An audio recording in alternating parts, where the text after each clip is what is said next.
Jock, the biggest are Opie and Anthony. These people say shocking things that border on offensive in order to entertain their audience. I refuse to sit here and think that radio has to be nice. Why? Why does radio, out of any other medium, have to be nice? We are being now held to a standard where we have to be nice and make people feel good. Go screw! Radio bad boys, Opie and Anthony. Controversial radio personalities, Opie and Anthony. Infamous DJs, Opie and Anthony. Talk show radio hosts, Opie and Anthony. Opie and Anthony. Opie and Anthony. Radio shock jocks, Opie and Anthony. Opie and Anthony. Shock jocks, Opie and Anthony. Shock jocks, Opie and Anthony. Opie and Anthony. Shock jocks, Opie and Anthony. Opie and Anthony. Testing 1 2 1 2. Po boo bo banana nana banana fana fofo fee fi momo po.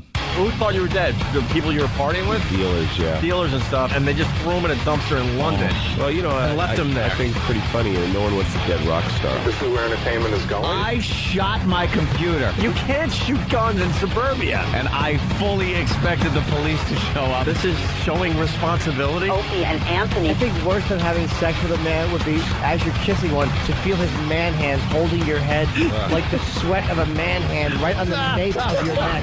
This is the worst. This is the worst show I've ever been on. But enough of this palaver.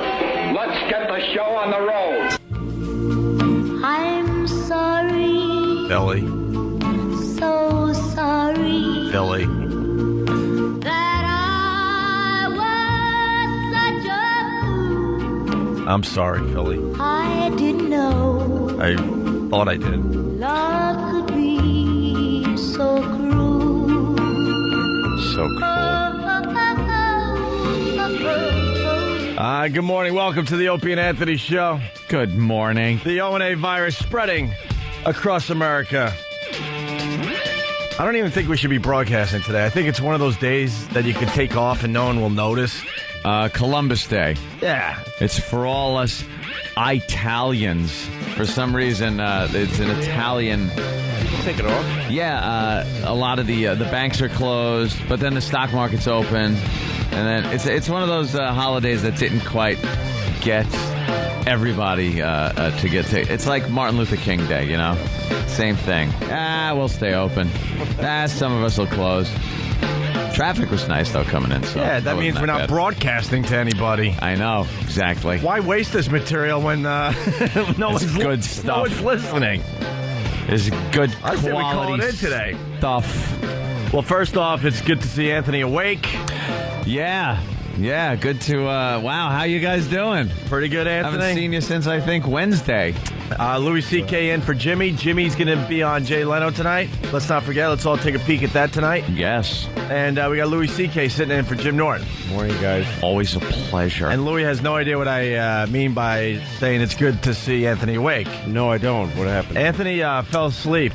It's the first time in my radio career. Really? Like during the show, you mean? During the show. Oh, my God. On the XM side. It was about 10:30-ish, I guess. Tried to make it to 11. Oh, my God. Wasn't going to happen. You fell asleep in your seat? Yeah. Yeah. Wow. There's the picture right there. There it is. And the video's up on YouTube. Video's up. Believe me, it's all over. I've seen all the pictures and video. Here's what happened. Here's my sorry excuse, but this is exactly how it went down. Mm-hmm. Thursday, I'd made plans to go out to go karaokeing Thursday night. Now, a weeknight, it's very difficult for us to go out on a weeknight because we got a show to do. Let it be known, though, that when he said that he's doing karaoke on Thursday night, Jimmy and I both at the same time went, oh, no. Oh, no. Now, I made a contingency plan. Is that something you do a lot? Go no, karaoke? That's just it. No. I on weekends, like if somebody's hanging out and wants to do that, that's fine. But I figured, everyone's going out. It's a Thursday. I know that's treacherous because we have to get up very early. So instead of just saying yeah and going out and then trying to go back to Long Island and everything, I had a plan. Mm-hmm. Here was my plan. I was going to stay in town, which I did. I booked a hotel room, left the show at about 11:15, like right after the show ended. I was out of here, in the bed, in the hotel, and asleep. I slept until about 4:30 from about 11:30. So I figured, all right, here now my plan's working. I slept. I have a hotel in New York City, so I can go to karaoke and then go back to the hotel, which is, right near the studio. So I don't have to commute in. I really thought it out. It's a big commitment to karaoke because it's a big commitment to karaoke. Really it's a big commitment to living like a human being for one night. It was. I just wanted to be. I wanted to be a person. Yeah, it's not that again. It's not that he's that big a fan of karaoke. Could have been anything. Could have been a late night poker game. Right, And Louis thinking that you're some when you're not here, you're working on your karaoke career. Yeah. And to tell you the truth, a couple of weeks back, I got an invitation to go on a Sunday night to Kevin Smith's comic book shop to play poker.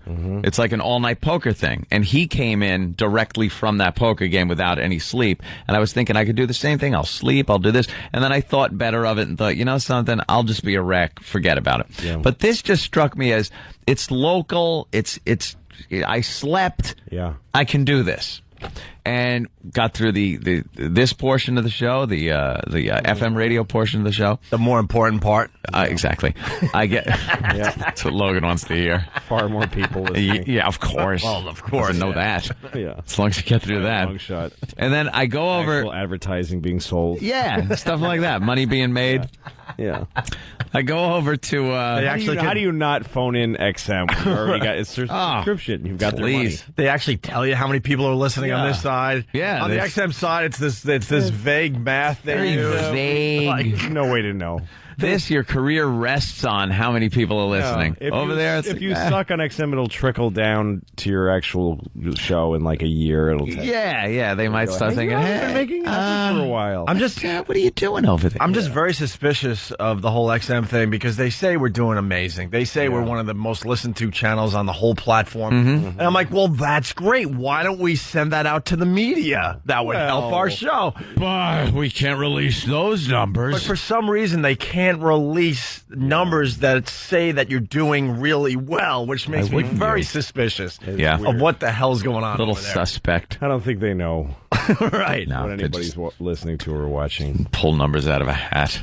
But how do they not know what people on the subscription are? How do they know? Because airwave seems impossible. You can't figure it. But, like on XM, when I a few times that my subscriptions run out because I'm stupid, I call and then they go, so it's back on now, right? Like the lady on the phone knows what I'm listening to. Yeah. So they should be able to know. They how should. Can they know what some security guard is listening to on a little radio? It's a top secret We thing. don't know. They won't tell us. So anyway, back to So we get over to the XM side.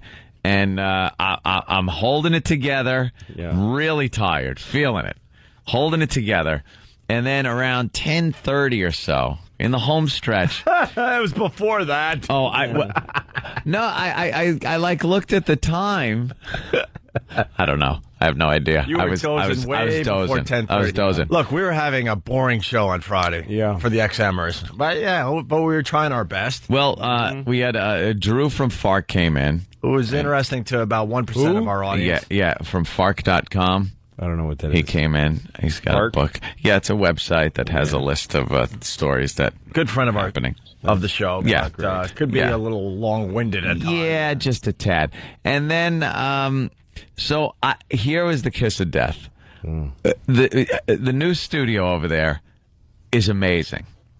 It's huge, and the seats are so comfortable that I decided to turn sideways and put my feet up on the console and bring the mic over to me. Now that was the wrong thing to do. Yeah, forget it. Now Francine, the lovely Francine, starts babbling about something. There were a lot of people in the studio, so they were talking to her. She's talking to them. I didn't really have much input like I usually do because there's a full studio. So I'm going. I'm nodding. I'm gone. It's like reclining your seat when you're driving a Cadillac. Yeah. You just don't do that. Turn the heat up. If there was a way to open the windows of the studio and stick my head out the window and smack myself, turn my headphones up real loud, that's what I should have done. No, it's like when you're driving and you realize you're not trying to stay awake anymore. You're actually trying to go to sleep. You're trying to go to sleep. I've been in that situation. Heat on. Yeah, sit back, like kind of hunch back. Find an easy listening station on the radio. One eye shut. Put your hand on the bottom part of the steering wheel. Just rest it. To rest your arms. Put so on the blood doesn't have to go. I just want to die now. I want to die in a horrific high-speed crash. One of the many pictures that are being released today. Are these pictures up on the website yet? That's a good one. That's my feet kicked up. No, it's funny. These pictures weren't on the website for everybody to see over the weekend because everyone around here was kind of scared behind the scenes. I don't know. Wow. But now it's official. You could put those pictures wherever you want. There's Anthony. Yeah, put him up. Completely out cold. And then somebody thought it was hysterical to get the Pal Talk camera and zoom right in on me sleeping. So that was on there for, I have no idea how long. Me and Than were in cahoots. I assumed it was Than because he's a master of the control also. I'm giving Than all these hand signals, and he goes over there, and he's actually reaching over your body in such a way not to disturb you. I was out. Because at that point, we're like, we smell bit. We got to do something with this, right? Yeah, you have to. You can't let a guy like that alone. You should. I thought they were going to write D.I. on my head. Yeah. Put one next to your face. Yeah, I thought Jimmy Norton was going to, do one of those. We had a whole list of things we were thinking of doing. Do you do anything weird when you sleep? But no, I just pretty much laid there and slept. But then when I woke up, 40 minutes later, I kind of woke up and I'm on the Pal Talk camera and I look around like I had no idea where I was, what was going on. And then it hit me. I'm like, oh man, everyone's gone. They left me there with classical music playing. Louis, I went on mic and I was like, all right, Anthony's asleep. He's going to wake up anytime between now and you had your noon. headsets on too. Yeah. So I had to talk really soft. I'm like, we're going to put music on in the background. His mic is going to be live. Oh my God. And between now and hopefully noon, he will wake up. And then we all just left the studio. Yeah. Oh my God. Just breathing. How late? When did you wake up? I woke up it was just a little after 11. We have the audio of him waking up. We need that today. See, I don't like falling asleep in front of people. Makes me nervous. I don't like it. I lived with Nick DiPaolo and I were roommates for a while, and he said that one time when I was just really fast asleep, I farted several times, and I started yelling the N-word in my sleep. Get out of here! And after he told me that, I couldn't fall asleep on an airplane. Yeah, ever. What are you going to do? You're going to start blurting inappropriate things out. And now you're paranoid to fall asleep in public, right? I don't want to fall asleep anywhere. Yeah. So the first thing I did once I realized where I was turn off the Pal Talk camera because I was I was annoyed that was pointing at me and it was in close up. And then for some reason, I didn't know what was going on still, and the guys had me do a read. They had me do a read for a sponsor, and they pay good money, and they needed to get their they're reading. And I screwed it up, and I'm like, all right, let's effing do this again. And I was just a mess. Look, there's the picture from Pal Talk of him waking up. The middle picture is creepy. Yeah, I just got my eyes open wide. I'm like, you look like a ghost or something. Where am I? And then by the third picture, you look like the Anthony we all know. Then I'm kind of laughing like, oh no, I am so screwed. Oh my God. But it was just a mistake trying to stay awake and go out Thursday night. Just wasn't going to happen. And the video of him actually sleeping is up on YouTube right now. So far, there's 2 or 3 versions up there. I don't like any of them yet. One guy did, what was the song they threw behind him? The Lion Sleeps Tonight. Right. Oh, great. Right. There's a YouTube video of actually you see Anthony breathing. His chest is going up and down. You kind of hear him. You don't really hear him because they drowned it out with Lion Sleeps Tonight. They made their own version of Anthony sleeping. And I'm not really a snorer. No. People on instant feedback. And hope you got enough sleep this weekend. And Opie, you could go to hell with your dumb sports curse. Bill from Waterford. Good morning, Opie. Yawn. What a wonderful morning to be awake. Is your cohort Anthony awake, or is he sleeping on the job again? Ant's not living this one down for a while, and then he writes, cheep, cheep, cheep, cheep. I know. Cheep, cheep. I caught hell. Coke Logic just writes Z a lot. A lot of Z's. And, the listeners will write Z on instant feedback when they're just bored with us. But in this case, Coke Logic wrote Z, and then he writes, I'm not bored, I'm just imitating Ant. He actually spelled out Bah-ha-ha-ha, yeah. And then Ryan So from Louisiana, new bit, wake up the co-host Friday. So embarrassing. I tried being a human being and going out, and just, it didn't work. Yeah. It didn't work. And it really ruined the entire weekend, because then my sleep was really screwed up, and I couldn't get back in sync over the weekend. Sleep is the thing you got to trade in for real life. That's what I do too. Yeah. You No, because I got to wake. My kids will wake me up at 6 or 7. So if I want to do anything, if I do sets at night or whatever, I'm like, I just won't sleep. It won't happen. Well, I don't know how Jimmy does it. I don't know how Norton does it either. He's like, I was up doing sets, and I got home at like 12:30. I'm like, 12:30? Yeah, wake up at 4 and come snoozing by 12:30. Louis makes a good point, because, from time to time, I'll go, Kenny, why won't you have a drink with us? He goes, I don't drink anymore. And I go, why don't you drink anymore? I'm thinking there's some horrific story with a hooker involved or something. Some a DWE back in his day. He goes, kids don't understand hangovers. Yeah, they don't care. So, he learned when his kids were growing up that they don't understand that daddy's hungover and only had 2 or 3 hours sleep. And that's when he quit drinking. Kids don't wake up like, ugh. They just wake. If they're 0. Yay! They just wake ready up. to roll. So and Kenny, I'd like to tell Kenny, kids do understand hangovers. Yeah, wives don't understand hangovers. Yeah. Mothers don't understand hangovers. If you show kids enough of them, they'll know exactly what it is. Yeah. Believe me, growing up, I knew what a hangover was. What it was. Leave me alone. Dad with the wet rag on his head. Yeah. Mom just miserable. She went on a field trip with me. She was a field mother. Oh my God. One year.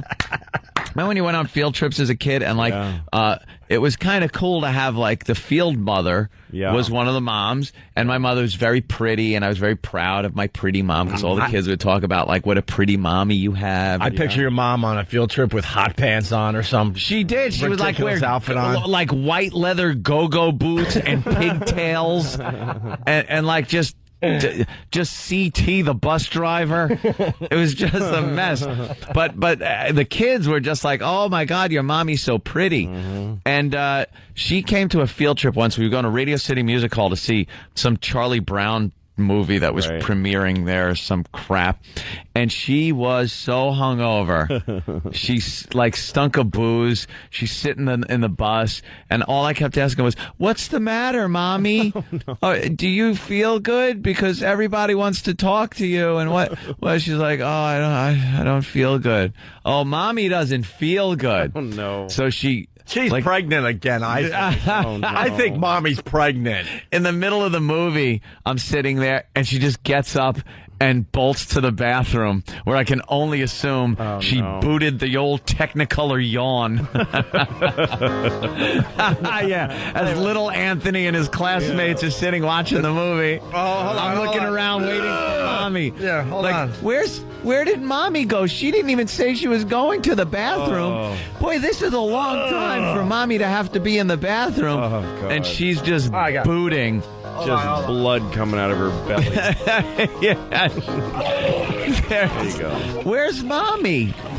Mommy said she's a field mother. She's supposed to be here with us and the classmates. She looks so pretty. And it was me and the empty seat and the classmates sitting around. And I had a little program for the movie that she bought me before we got in there. And I'm just thumbing through it, looking over, waiting for her to come back. And she just wasn't coming back. And when she came back, her tongue was pink because she was guzzling Pepto out of the bottle.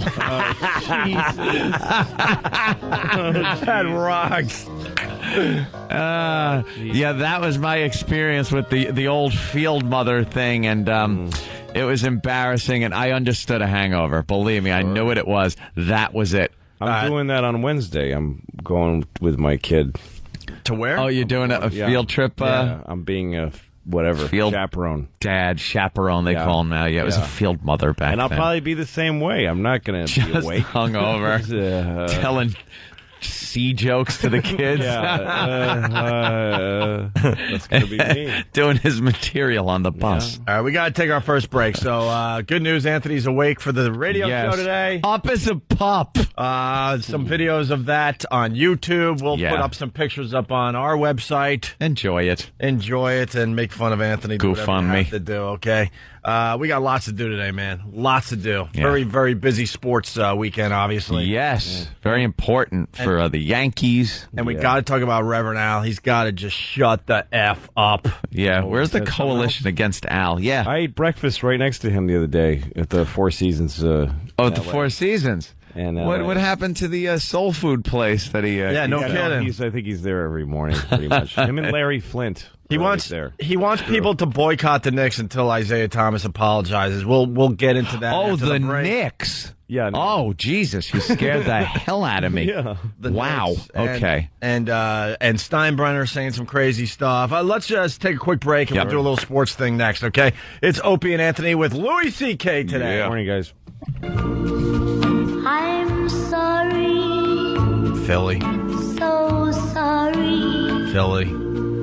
that I was such a fool. I thought I knew, I didn't know but I thought I did. love could be so cruel. Good morning. It's the Opie and Anthony show. Unless you're listening in Cleveland, then, well, hey, good afternoon to you. All right. Good afternoon.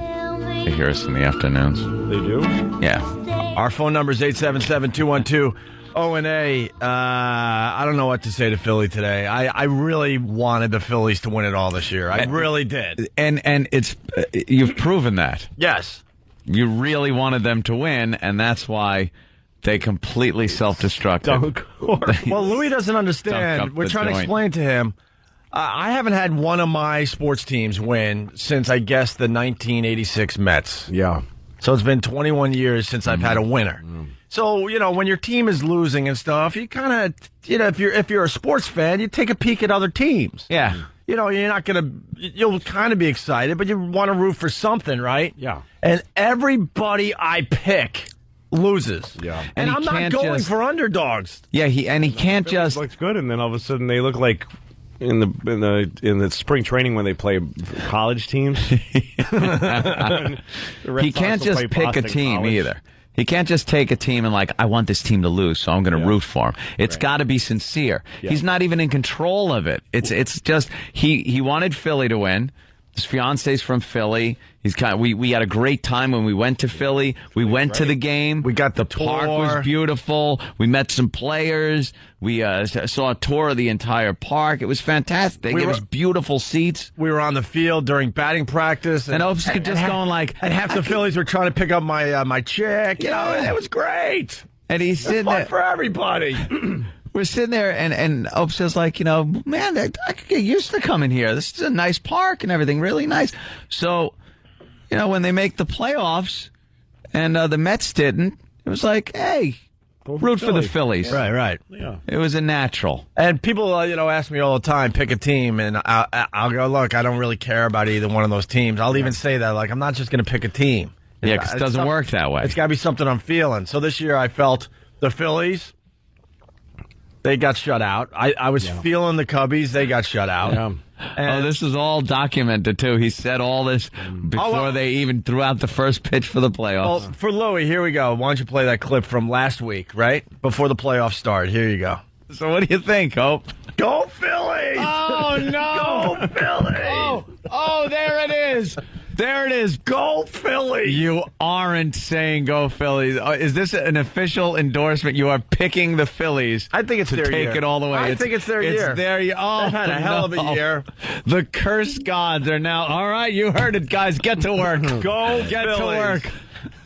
See, it's not just a radio bit anymore. No, it's been creepy. happening It's so for creepy, years. man. Years. And then it is weird because they were legitimately a good team. Yeah. They stunk for 3 games in a row. Yeah. And then we had this, the following and Arizona is bizarrely like it's all rookies, and they lost all their good players. They just want to try hard. Yeah. So this is what I said on Friday. I was thinking that you were secretly rooting for the Yankees. Like this showed that somewhere deep inside you were like, I kind of want the Yankees to win. I wish it was true, Ann, because then the sports curse would be even better. But no, I picked the Phillies to go all the way and win the World Series. I picked the Cubbies because it's been a long time, and just feeling good about the Cubbies. Yeah. And, of course, you got to go Red Sox. Got to go Red Sox. Well, and that's where, it's weird because I have to go Red Sox over the Yankees. So there you go. If you add it up, out of 9 games, I won 3 games. Yeah. That's not bad. It's not bad. Not bad at all. You've completely destroyed, devastated 2 cities. You're like an atomic bomb. Weird because I've been watching. I watched the Cubs and the Phillies games. Yeah. I'm like, what's going on here? Like that's how it felt. Yeah. I'm like, wow, those 2 teams are having. It's like, what happened? Yeah. Because the Cubs could not do anything, and the Phillies couldn't. They couldn't even make it interesting. No. But they were clearly the better teams going in. I want out of this sports curse badly because I'm starting to get creeped out by it. I really am.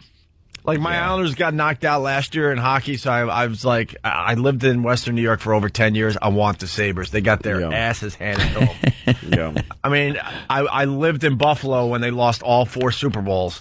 I lived back home when the Giants lost the Super Bowl. I lived in Boston when the Pats lost the Super Bowl. I'm telling you, there's something going on. It's a sports curse. I don't know where it comes from. And let's not forget, my baseball team is the Mets, and they had one of the biggest collapses in baseball history. Yeah, that was really bad. Try getting interested in something besides sports. Try something else. Try picking hookers that you think will die of AIDS. And then it won't be a big tragedy. You're like, well, it's probably. You got Philly Tyrant. He writes, hopefully I'm the first person to say F you and your sports curse, Opie. And then we got Bert from Philly moving on with sports here. Oh, my God, Roger Clemens is sitting on an ice box. Oh, my goodness gracious. He's pulled a hammy. All that money. Stinks. He's sitting up in the box. They took him out of the game, and the guys in the booth go, well, it's fitting that his last batter was a strikeout. Because they're all ex-players. Yeah. The guys in the booth don't make any real comments because they're all ex-players, and they all support. Yeah, they don't really want to badmouth. There ends the biggest farce in the history of sports. A huge payday for nothing. Waste of money. When they signed Clemens, they didn't really sign him for the regular season. They signed him for the playoffs. Yeah, of course. Playoffs where he could come out, intimidate, and just be the pitcher he was a couple of years. What did he last? 2 innings last night? Yeah, 2 1/3, something like that. And just Goodness gracious! Limps off. Of all the dramatic things I've ever seen, Roger Clemens pitched 2 1/3 innings. Oh, my God, look at the dugout. Joe Torre wondering if he's going to have a goddamn job. 25. Didn't they pay him $25 million? Clemens, yeah. Yeah, there you go. Hey, I'm happy to be back, and it's great. Big announcement. Hey, we'll be seeing you all soon. We'll be seeing you all soon. I'll be having a 5.3 ERA soon. I'll be going 8 and 10 soon. Or whatever. Goodness gracious! George Steinbrenner threatening Joe Torre with his job. I read that this morning. I'm like, I don't think that would be a good motivation to basically come out and go, look, if Joe Torre doesn't win it all this year, he's fired. He ain't coming back next year. Well, it kind of rallied the team, I think. Yeah, I think he's hoping it rallies the team around the skipper. I think they decided, let's win one game so he goes, and then they're just going to, I think they're going to lose on purpose. And then they're just going to say, screw this. Yeah, screw Steinbrenner. Because they hate him now. Yeah, because if now they think they play for him. Well, because he pays the checks. They don't get. If they had a miracle and they took 2 now, it would be like you're doing it for George. Who doesn't have their job on the line when things go wrong? Yeah, it's not like geez. Well, not Torre. It's not like he's been able to come back year after year after year. I know. He hasn't won anything in a long time. I don't feel sorry for him or any of them. It's just Yeah. They get paid a lot of money, and he's not Gene Autry or somebody. Right. He's just a baseball manager. Well, Steinbrenner. Lose and take away the job. Let him go home to his mansion. One of our favorite Steinbrenner clips is after they won the World Series in, I guess, 2000? Yeah. Somewhere around there. I don't keep track of the Yankees record. Sorry. But he was in the locker room just crying like he was a blubbering old man, talking about how great his team was and how great Joe Torre. Yeah. He was talking about how the Yankees are the best team in baseball, and to get this trophy from you, and he was crying. And this is like the guy that you think back to the old Billy Martin days, and firing everybody. He was just hell on wheels. Yeah. And there he is, like he looked old. Mm-hmm. He still had his stupid turtleneck on, and he's just bawling, crying. We're trying to find that clip. If anyone out there, one of our faithful listeners has it, I think it was 98. I think it was that. Yeah, I think it was before 2000, dude. 2000 yeah. they didn't win. It was the year of 9/11 they didn't win. Wasn't that 2000 or was that 2001? 98 then? Okay. I think it was We're trying to early find that that clip. because he was so emotional because it was so new. I think again. it was because 98 was that great year. Yeah. that All they right, won way too many games. And we thought he was old. Right. We thought he was old back then. That's 9 years ago. Yeah. he's really old. Where it's like, Joe Torre is going to be out of a goddamn job. I mean, I love you, Joe. I don't want to fire you, but you got to win these games. Millionaires age weirdly because they literally just pump money into their veins to keep them alive. And everybody around them is just kind of keeping the head alive to keep their jobs. Yeah, just to keep their he jobs. dies, a whole bunch of people lose their jobs and stuff. So they're just keeping them barely cognizant and just kind of prop them up for a couple of you don't even see him give an interview. You read about it in the paper. He his face said is really white. He Yeah. has like lipstick on now. Yeah, he's wearing lipstick or something. He is. You're absolutely right. He's real pale, and he's got these red lips, and his jowls are always make him look sad. He's melting a little bit. Yeah, He's got a little melting in his face. melting in his blood. Like they replace his blood with some kind of, female estrogen kerosene or something. Or, I'm going to go with oil, some kind of oil based product. Some kind of, what do you call it? Oil that, oh, geez. My brain doesn't work this morning. I think he's taking hormone shots, female hormone shots. Really? Because he gets all emotional now. It didn't used to do that. He'd get up there. He was fast talking. Yeah. Like a smart ass. Yeah, let me tell you something. Yeah, he's and looking people like Tony, feared him. Tony Curtis. I don't know if you ever see pictures of him recently. But he's a woman. He's not looking good. Yeah. No. He's just a big fat woman now. Yeah. Hey, Got his hamstring. Why we paid good money for him? I'm going to tell Joe his job is on the line, even though I love him. He's the best coach in baseball. hey, A whining speaking of the Indian boss. the Yankees and the Indians, that bug game was just amazing, wasn't it? Yeah. What the hell was that about? Did they explain that? I have no idea, but it was like a swarm of locusts. I don't know what descended on This them. is a large area. That's why occasionally there's like It was just bugs. It's a there's field. like- It was yeah. gnats. You're in the field. Yeah. It was gnats or something. And, Yeah. and our guys put together all the headlines from that game. They all and each one of these headlines, someone thought they were being clever Yeah. Right. and original. Front page of the paper, stung. They were gnats, first of all. They're gnats. They're just a nothing nuisance. stung anybody. Back page, doom buggy. Yanks on verge of elimination after loss to pesty tribe. Yeah. Joba Buggin. Of course, Joba is one of their relief pitchers. Yeah, but Joba Buggin? Buggin, yeah. Bugging. Because, a lot of bugs. Bugs. Bombers in 0-2 hole after bugging out. Yanks victim of insecticide. Now they're in a swarm of trouble. It goes on. Of course it does. Another paper with the front page saying, "Swats up." Back page, bugging out. Reality bites for bombers. Sudden swarm plagues Yanks. A-Rod's October Nat happening. That's happening. Not happening. Couldn't like the New York Post one day just blow everybody away by just having the headline be Yankees lose due to bugs on the field? Yeah. Right. Like, just... And then the final one, Andy Jem gets lost in the buzz. So they were having fun with the bug game. That, Can I just say one thing the about, Indians about Yankees old, played. disgusting Steinbrenner for a second? Just go back to that for a second. Yeah. Because I remember I used to be a photographer as assistant. It was this Time Magazine photographer, and I went around with him. And that's kind of cool. It was kind of a cool job. And we took a picture of Ray Kroc, who invented McDonald's. Sure. And in front of a McDonald's just in Framingham somewhere on Route 9. There's the picture. And he showed up, and he was just this... Miserable? Miserable. He was with a blonde in a fur coat, and he had big, weird growths all over his face. Like his face was covered with little brown moles that stick out. Burgers growing out of his face. Like literally looked like burgers. You know those old people moles that are actually like 2 inches off the face? Yeah. And they were just his face was covered with these things. Like that's what you get Star from Trek character. That's what you get from eating burgers your whole life. Yeah, and also just being alive too long. And being, you know, and I just like, God. You end up like one of those old dogs no one wants to pet. No. You're so right, because I caddied for a living for many, many years, and it was a lot of older guys.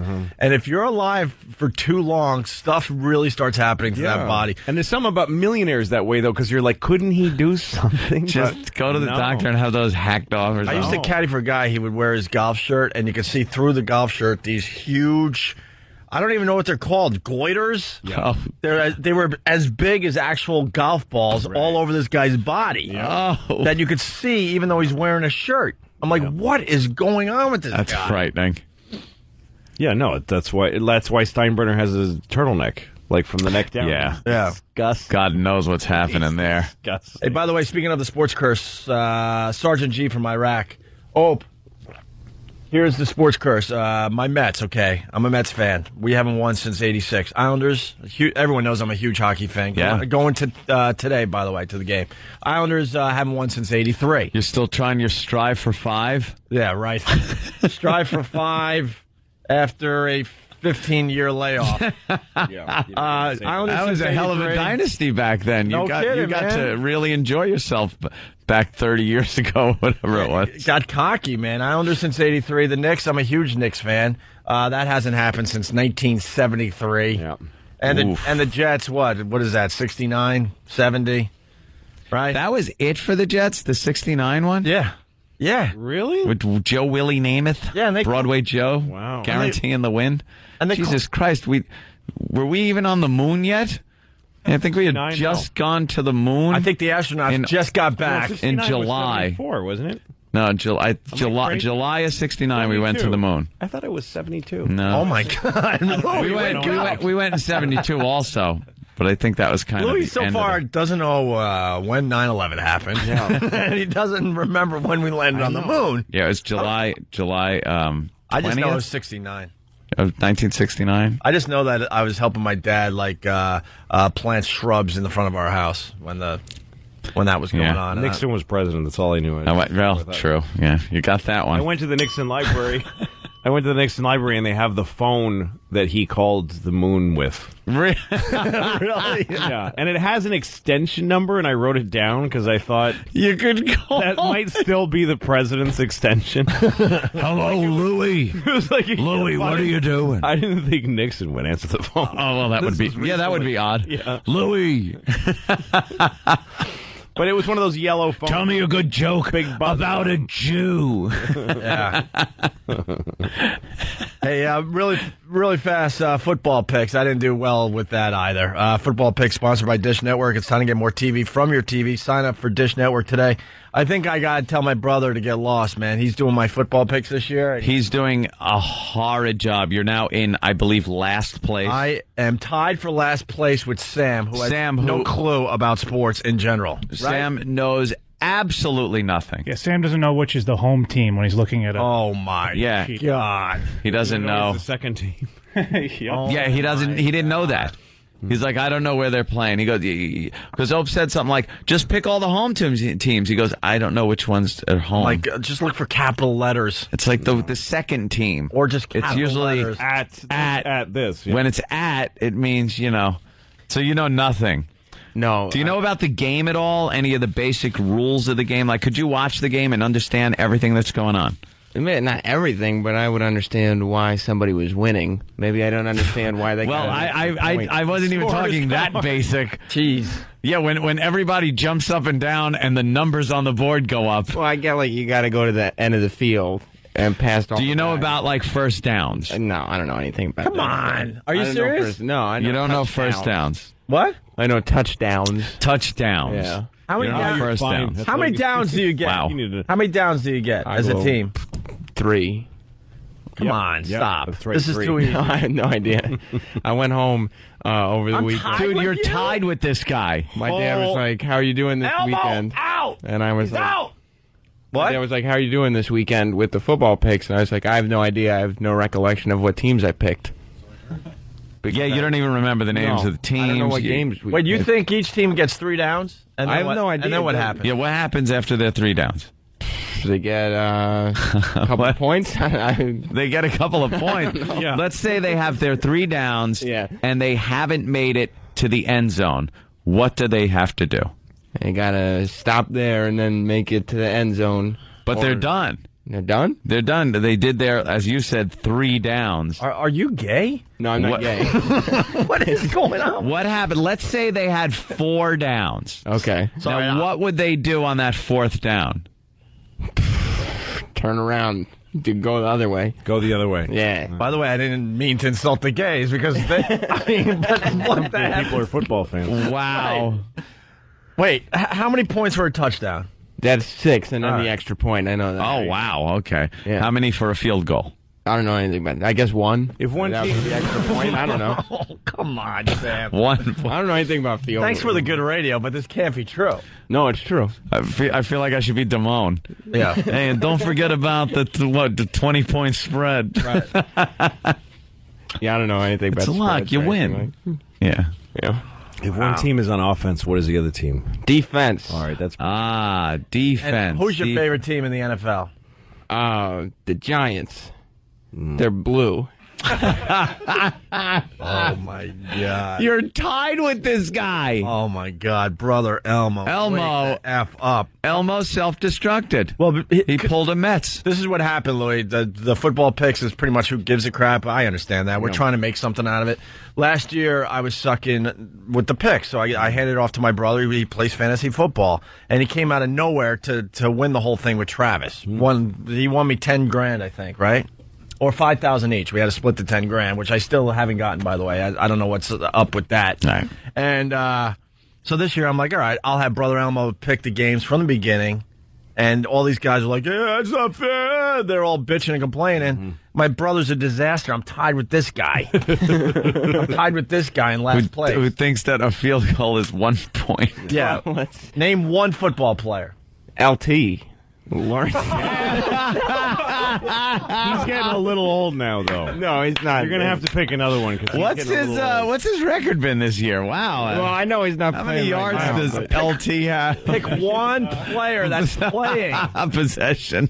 We got a new Sam bit. I love this. Oh. One lousy player. Brett Favre.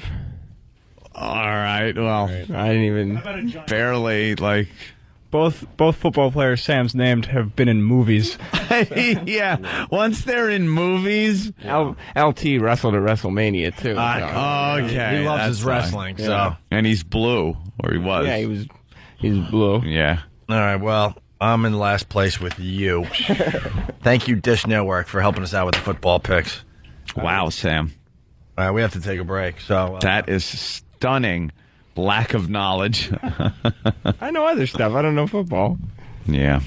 but like, even if you don't watch, you should know something.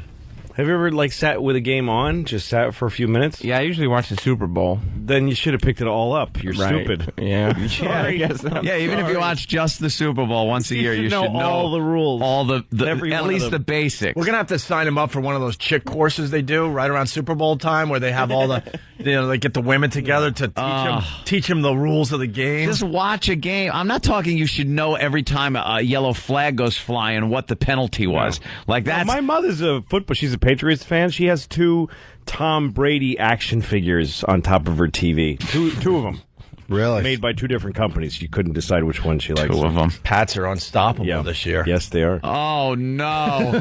I'm sorry, Boston. I'm so sorry, Boston. You just heard it here. Sorry, Remember, Mom. just mark that tape. Sorry, Mom. Mark I what shouldn't have brought Opie it just said. And Ann knows when I'm saying stuff naturally and then not forced. Yeah, that was real. That was sincere. It just came out.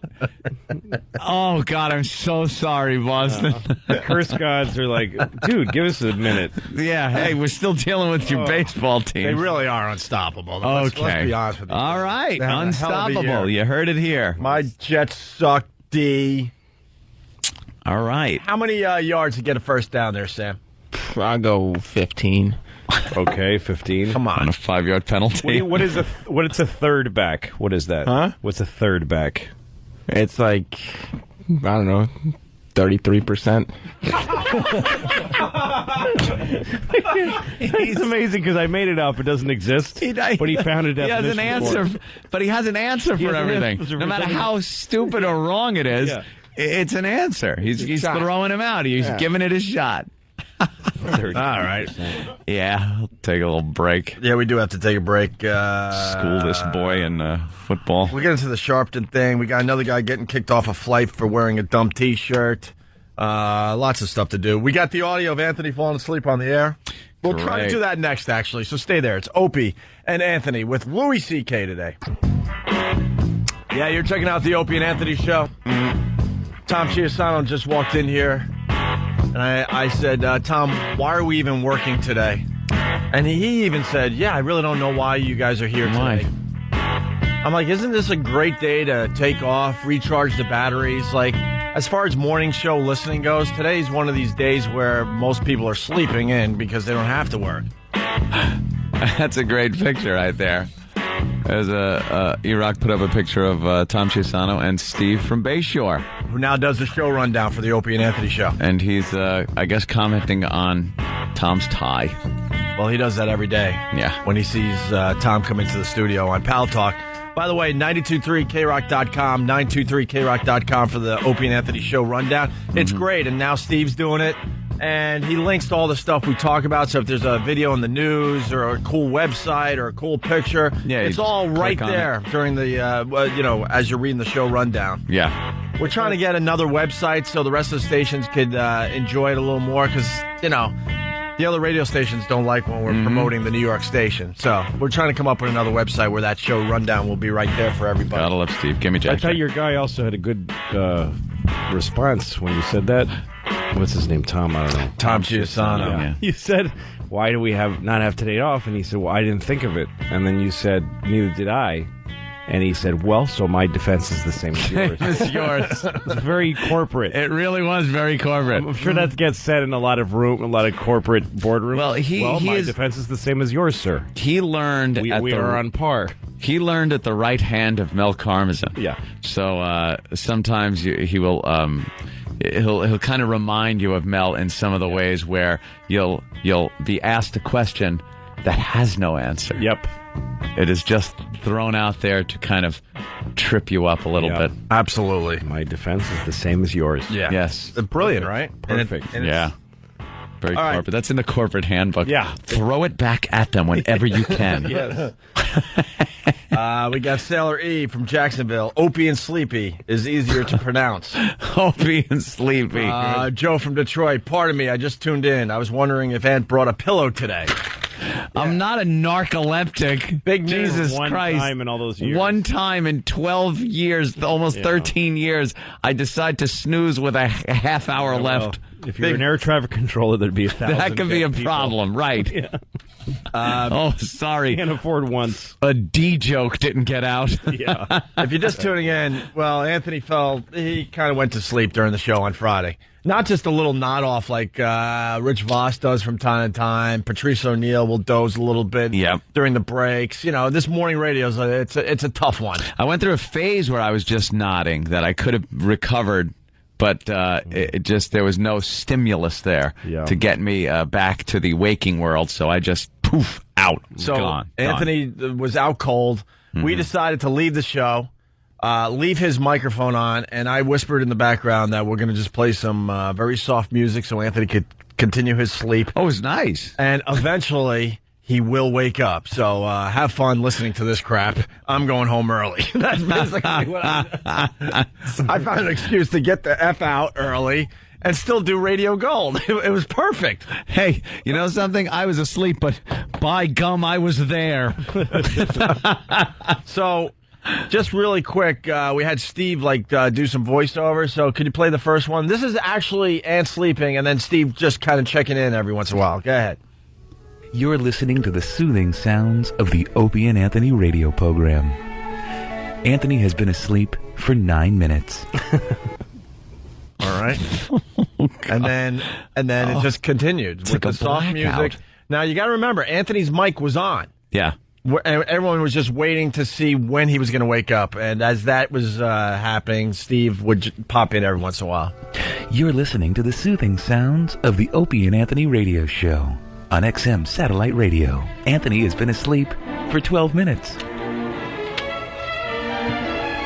Classical music, nice and soft. And the people on Pal Talk were watching me asleep, and there were record numbers of people. We have had some things happen in studio that have been bizarre, sexual, violent, and not had as many people log on as there were people watching me sleep. How many people were in there? I believe it was over 1,000 at one point. Wow. Yeah, it just got crazy. And for Pal Talk, that is giant numbers. Yeah, like now, there's probably a couple hundred in there. In any at any given time in any of the nude rooms where guys will go in there and do their business because there's women doing horrid things to themselves.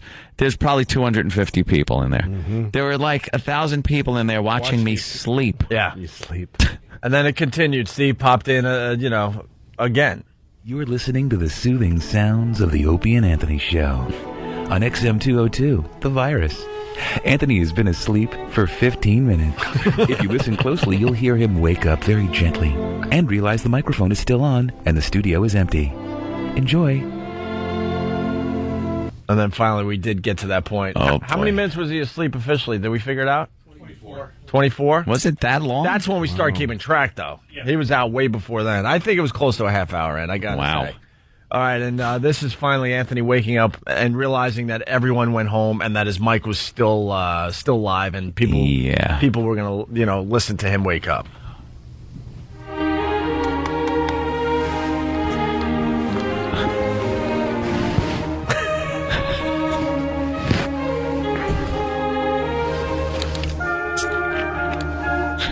Took a drink of water. I should have known.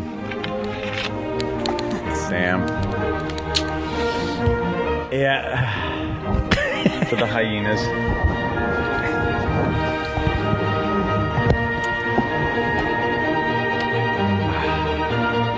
Yeah, I thought they were. I saw. Hi, how you doing? Yeah. I knew from the music.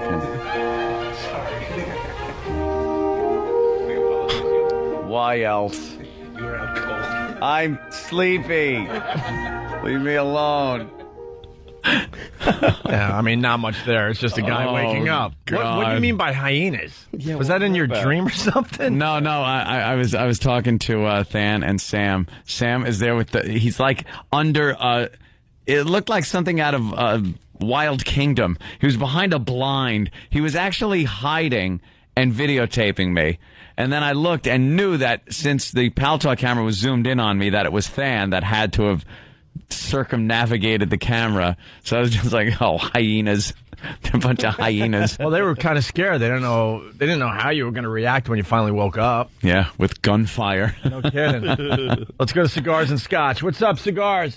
Hey, what's going on? Hey, man. I just find this as proof positive that you do better radio in your sleep than your competition. Yeah, because no one turned off the show.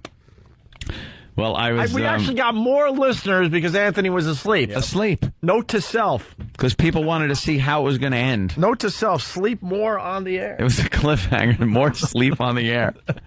I did get back some of the Pal Talk people, though, because I logged on Saturday night and just got railed. The second I logged on, they wouldn't stop.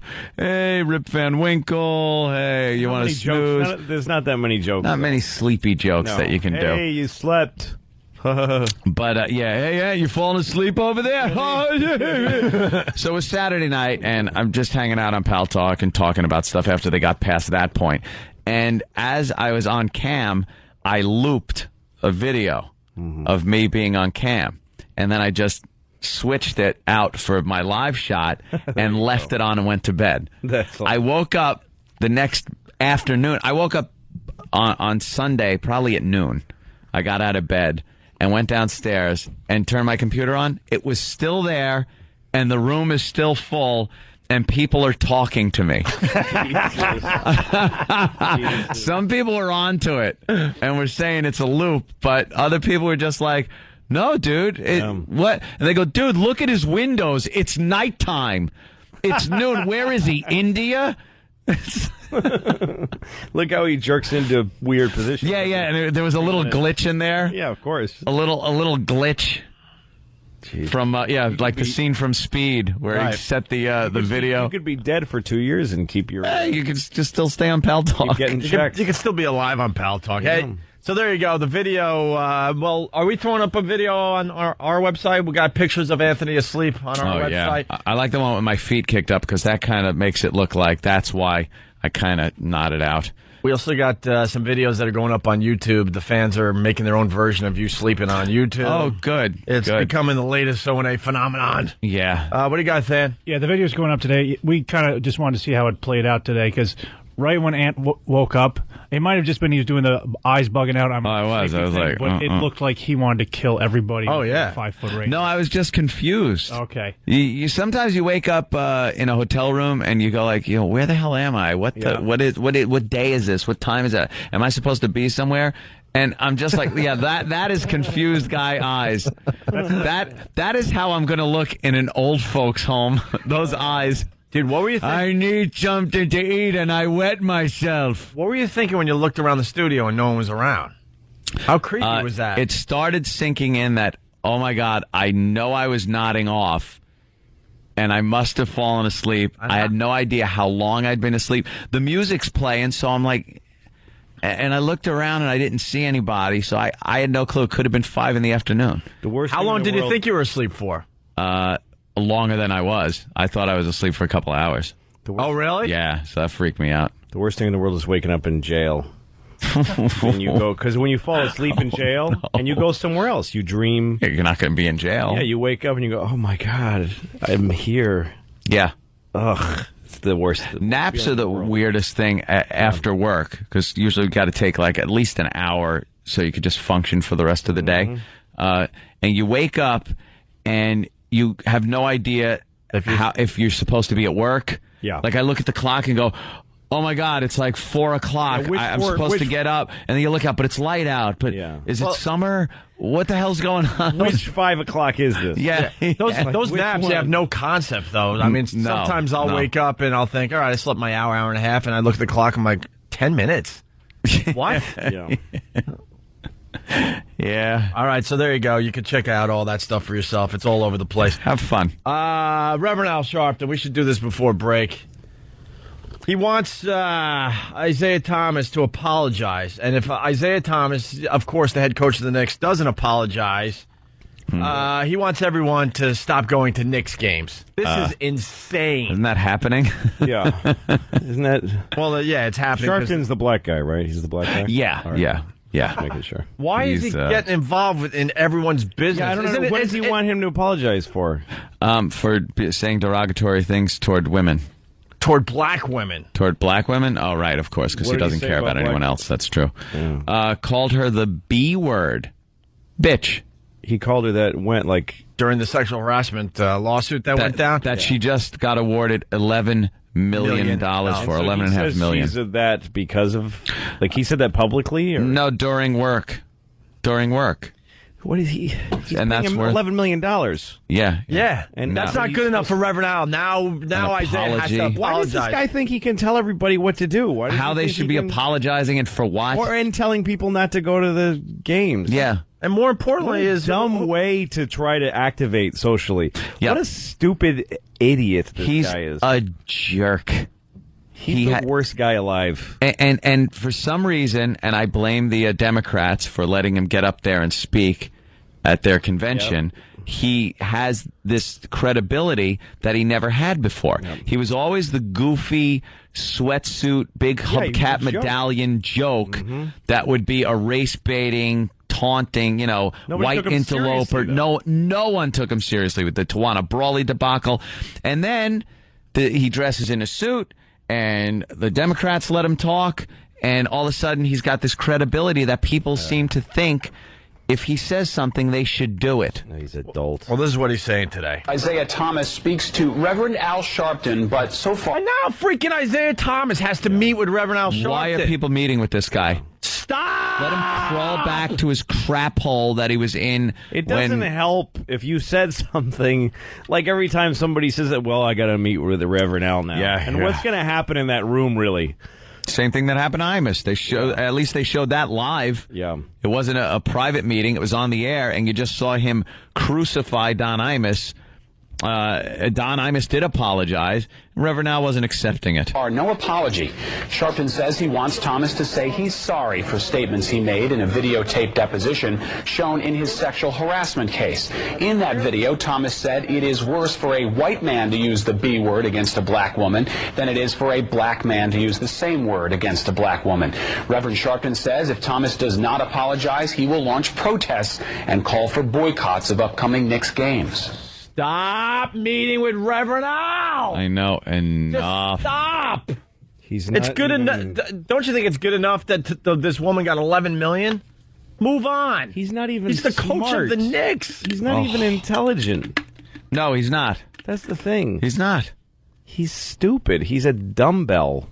I told Mr. Thomas that our position has nothing to do with whether the person using the language is black or white. We cannot have different standards for sexism or racism. Thomas says he has nothing to apologize for since he has already clarified that it is wrong for any man to insult any woman. Tuesday, Isaiah Thomas in Madison Square Garden were found guilty of sexually harassing former Knicks executive Anuka Brown Sanders. Thomas and MSG both say they will appeal. You know what? It's not wrong for any man to insult any woman. That's the stupidest thing I've ever heard in my life. It's not wrong to insult a person. It's insulting to them, but it doesn't mean you can't do it. You can call people names. Name calling is okay. Yeah. Because people get mad at each other and they call each other names. That's what happens at work. This people think that that there's something in the Constitution that protects them from being offended. Like there's something wrong with offending people. Like they actually think it's in the Bill of Rights. Freedom from being offended or feeling icky about something someone said. You're not protected. Yeah. People get to offend you and you get to sit there and go, "Oh, that didn't bother me," and then shut up. There's nothing that no right. People have a right to be gross and insulting, and people have a right to say bad things all they want. Yeah. And not according to Reverend Al. Yeah, no, that's why he This has is to his new die in a platform. pool of his own blood and secretions. And you can't tell anybody to apologize. It doesn't work. No. You can't say apologize because it will not be a sincere apology. No, it and really if has to he's come not- from it's yourself. Okay, if he's not sorry. Yeah, who cares? Yes. He's not sorry. He's not sorry. I'm not He doesn't- sorry. He doesn't have to be. No. Wow, that's a lot of fruit, Kenny. No Thank you. Hey, why don't we play the Reverend Al song today? I love this thing. Oh, this one is timeless. This thing is almost 10 years old, and it still makes sense Still today. makes sense. Reverend Al, everybody. Who comes running when the cops get out of hand? Who thinks the mayor's in the Ku Klux Klan? Yelling and screaming as he's speaking to a mob. He wears expensive suits, but he doesn't have a job. Reverend Al, Reverend Al, he's your pal. Reverend Al, well, he's sapping off the people in his own community. Why is the white man always picking on me? He's got a fat belly and his hair's full of grease. We hear his battle cry. No justice, no peace. The man with a plan who you know you can trust. The portly little reverend with an ass just like a bus. He's Reverend Al. Reverend Al. He's your pal. Reverend Al. He looks like James Brown with too many calories. Now why is the white man always picking on me? Remember Bernie Getz in the Brawley case? Turn on the TV, you would always see his face. He's speeding in his limo to another homicide to make the network news with the family by his side. Reverend Al, Reverend Al, he's your pal. Reverend Al, on the never-ending search for some good publicity.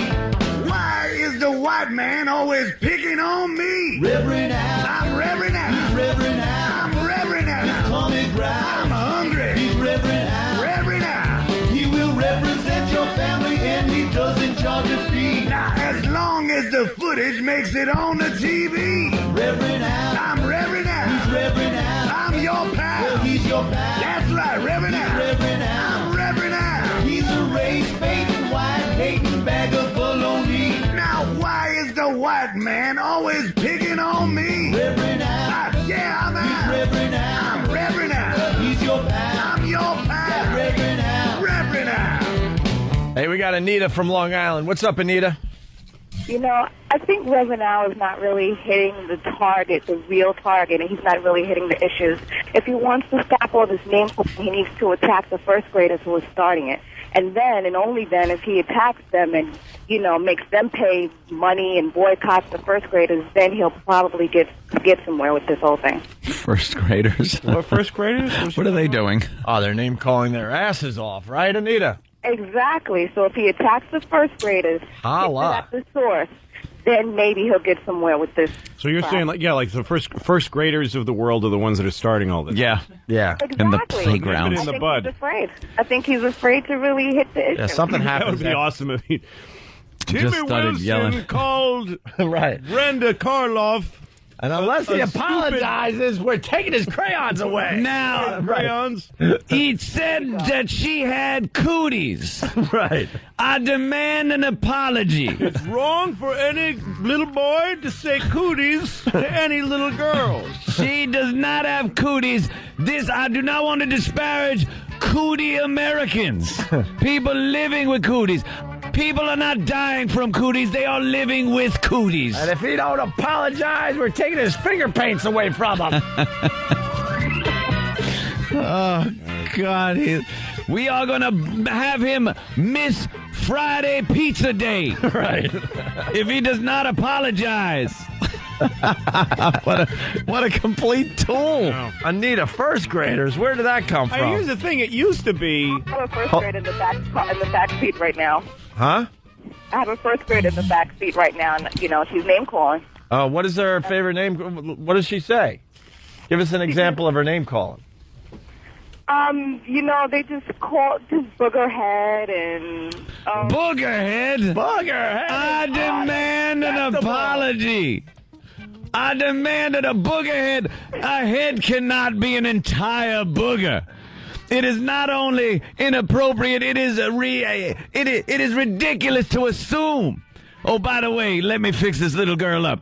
Circle, circle, dot, dot. Now I have my cootie shot. You are cured, young girl. Is it true? She said boogerhead Booger-headed hoe. Booger-headed hoe. This is inappropriate. She's going to have to find a new school to complete first grade in. What other... Thank God he counteracted with an I am rubber, your glue, whatever you say bounces off of me and sticks to you. What other name calling does she do? You know, like Stinky Butt and things like that. Stinky Butt is unacceptable. Is this accurate? This nation will not tolerate our beautiful black women and other girls being called Stinky Butt. Stinky Butt. Does she have a stinky butt? I'm calling for a boycott of the three-legged race. No chocolate milk. You may not watch Dora the Explorer for 2 weeks. I have smelled the child's butt and it is not stinky. I am making a difference in America. No chocolate milk, no peace. There's a war going on, you idiot. Yeah, stupid jackass. A few more important things to deal with. God, that's what... A lot of people pointing out at least he's going after a black guy for once. Yeah, but that's just to show what he's doing. Yeah. He stinks. All right, that Anita. he's trying to clean everybody up. Why don't you wash your little first grader's mouth out with soap? Yeah, and the butt. I think it's child abuse now. Huh? I think it's child abuse now to do that. Yes, it is child abuse now. Soap, yeah. Yeah, you can't do anything. You know, it used to just be called going to work and having a crappy day when your boss yelled at you and called you names and did things. I've been called an a-hole. I've been called horrid things on my jobs when I was working for a living. Yeah, it's called life. Too bad. Deal with it. It isn't worth $11.5 million. And now, by the way, I just heard this morning, 2 other women, coincidentally enough, have just come forward. Want their payday now. And Madison Square Garden was sexually discriminating against them, and they now want the big friggin' payday. That's their problem. That's their thing. But it has nothing to do with this guy. You know what I mean? It's got nothing to do with Reverend Al. No, Reverend Al should just stay the hell out of it. Big issues is what little words that people are saying. It doesn't even matter if the words are wrong. It doesn't matter that they're wrong. No. It doesn't matter that people say wrong things, even if you can definitely prove that it hurt lots of people's feelings. It doesn't matter. No one gets to get protected from it. No, you have to hear harsh, ugly it's things. Life. This woman wins $11.5 million. Well, and she gets on and gives a speech about how she did it for all women. She did it for all working women. And you know what this does for working women? Divvy up the $11 million then. Yeah, divvy up the $11 million. Right. She goes, I did it for every woman that has to go to work in the morning, now that she's not one of them. Yep. But I think it makes bosses go, I'm not going to hire women because I don't want to deal with this. And I'm scared S-less of women in the workplace. We don't work with women.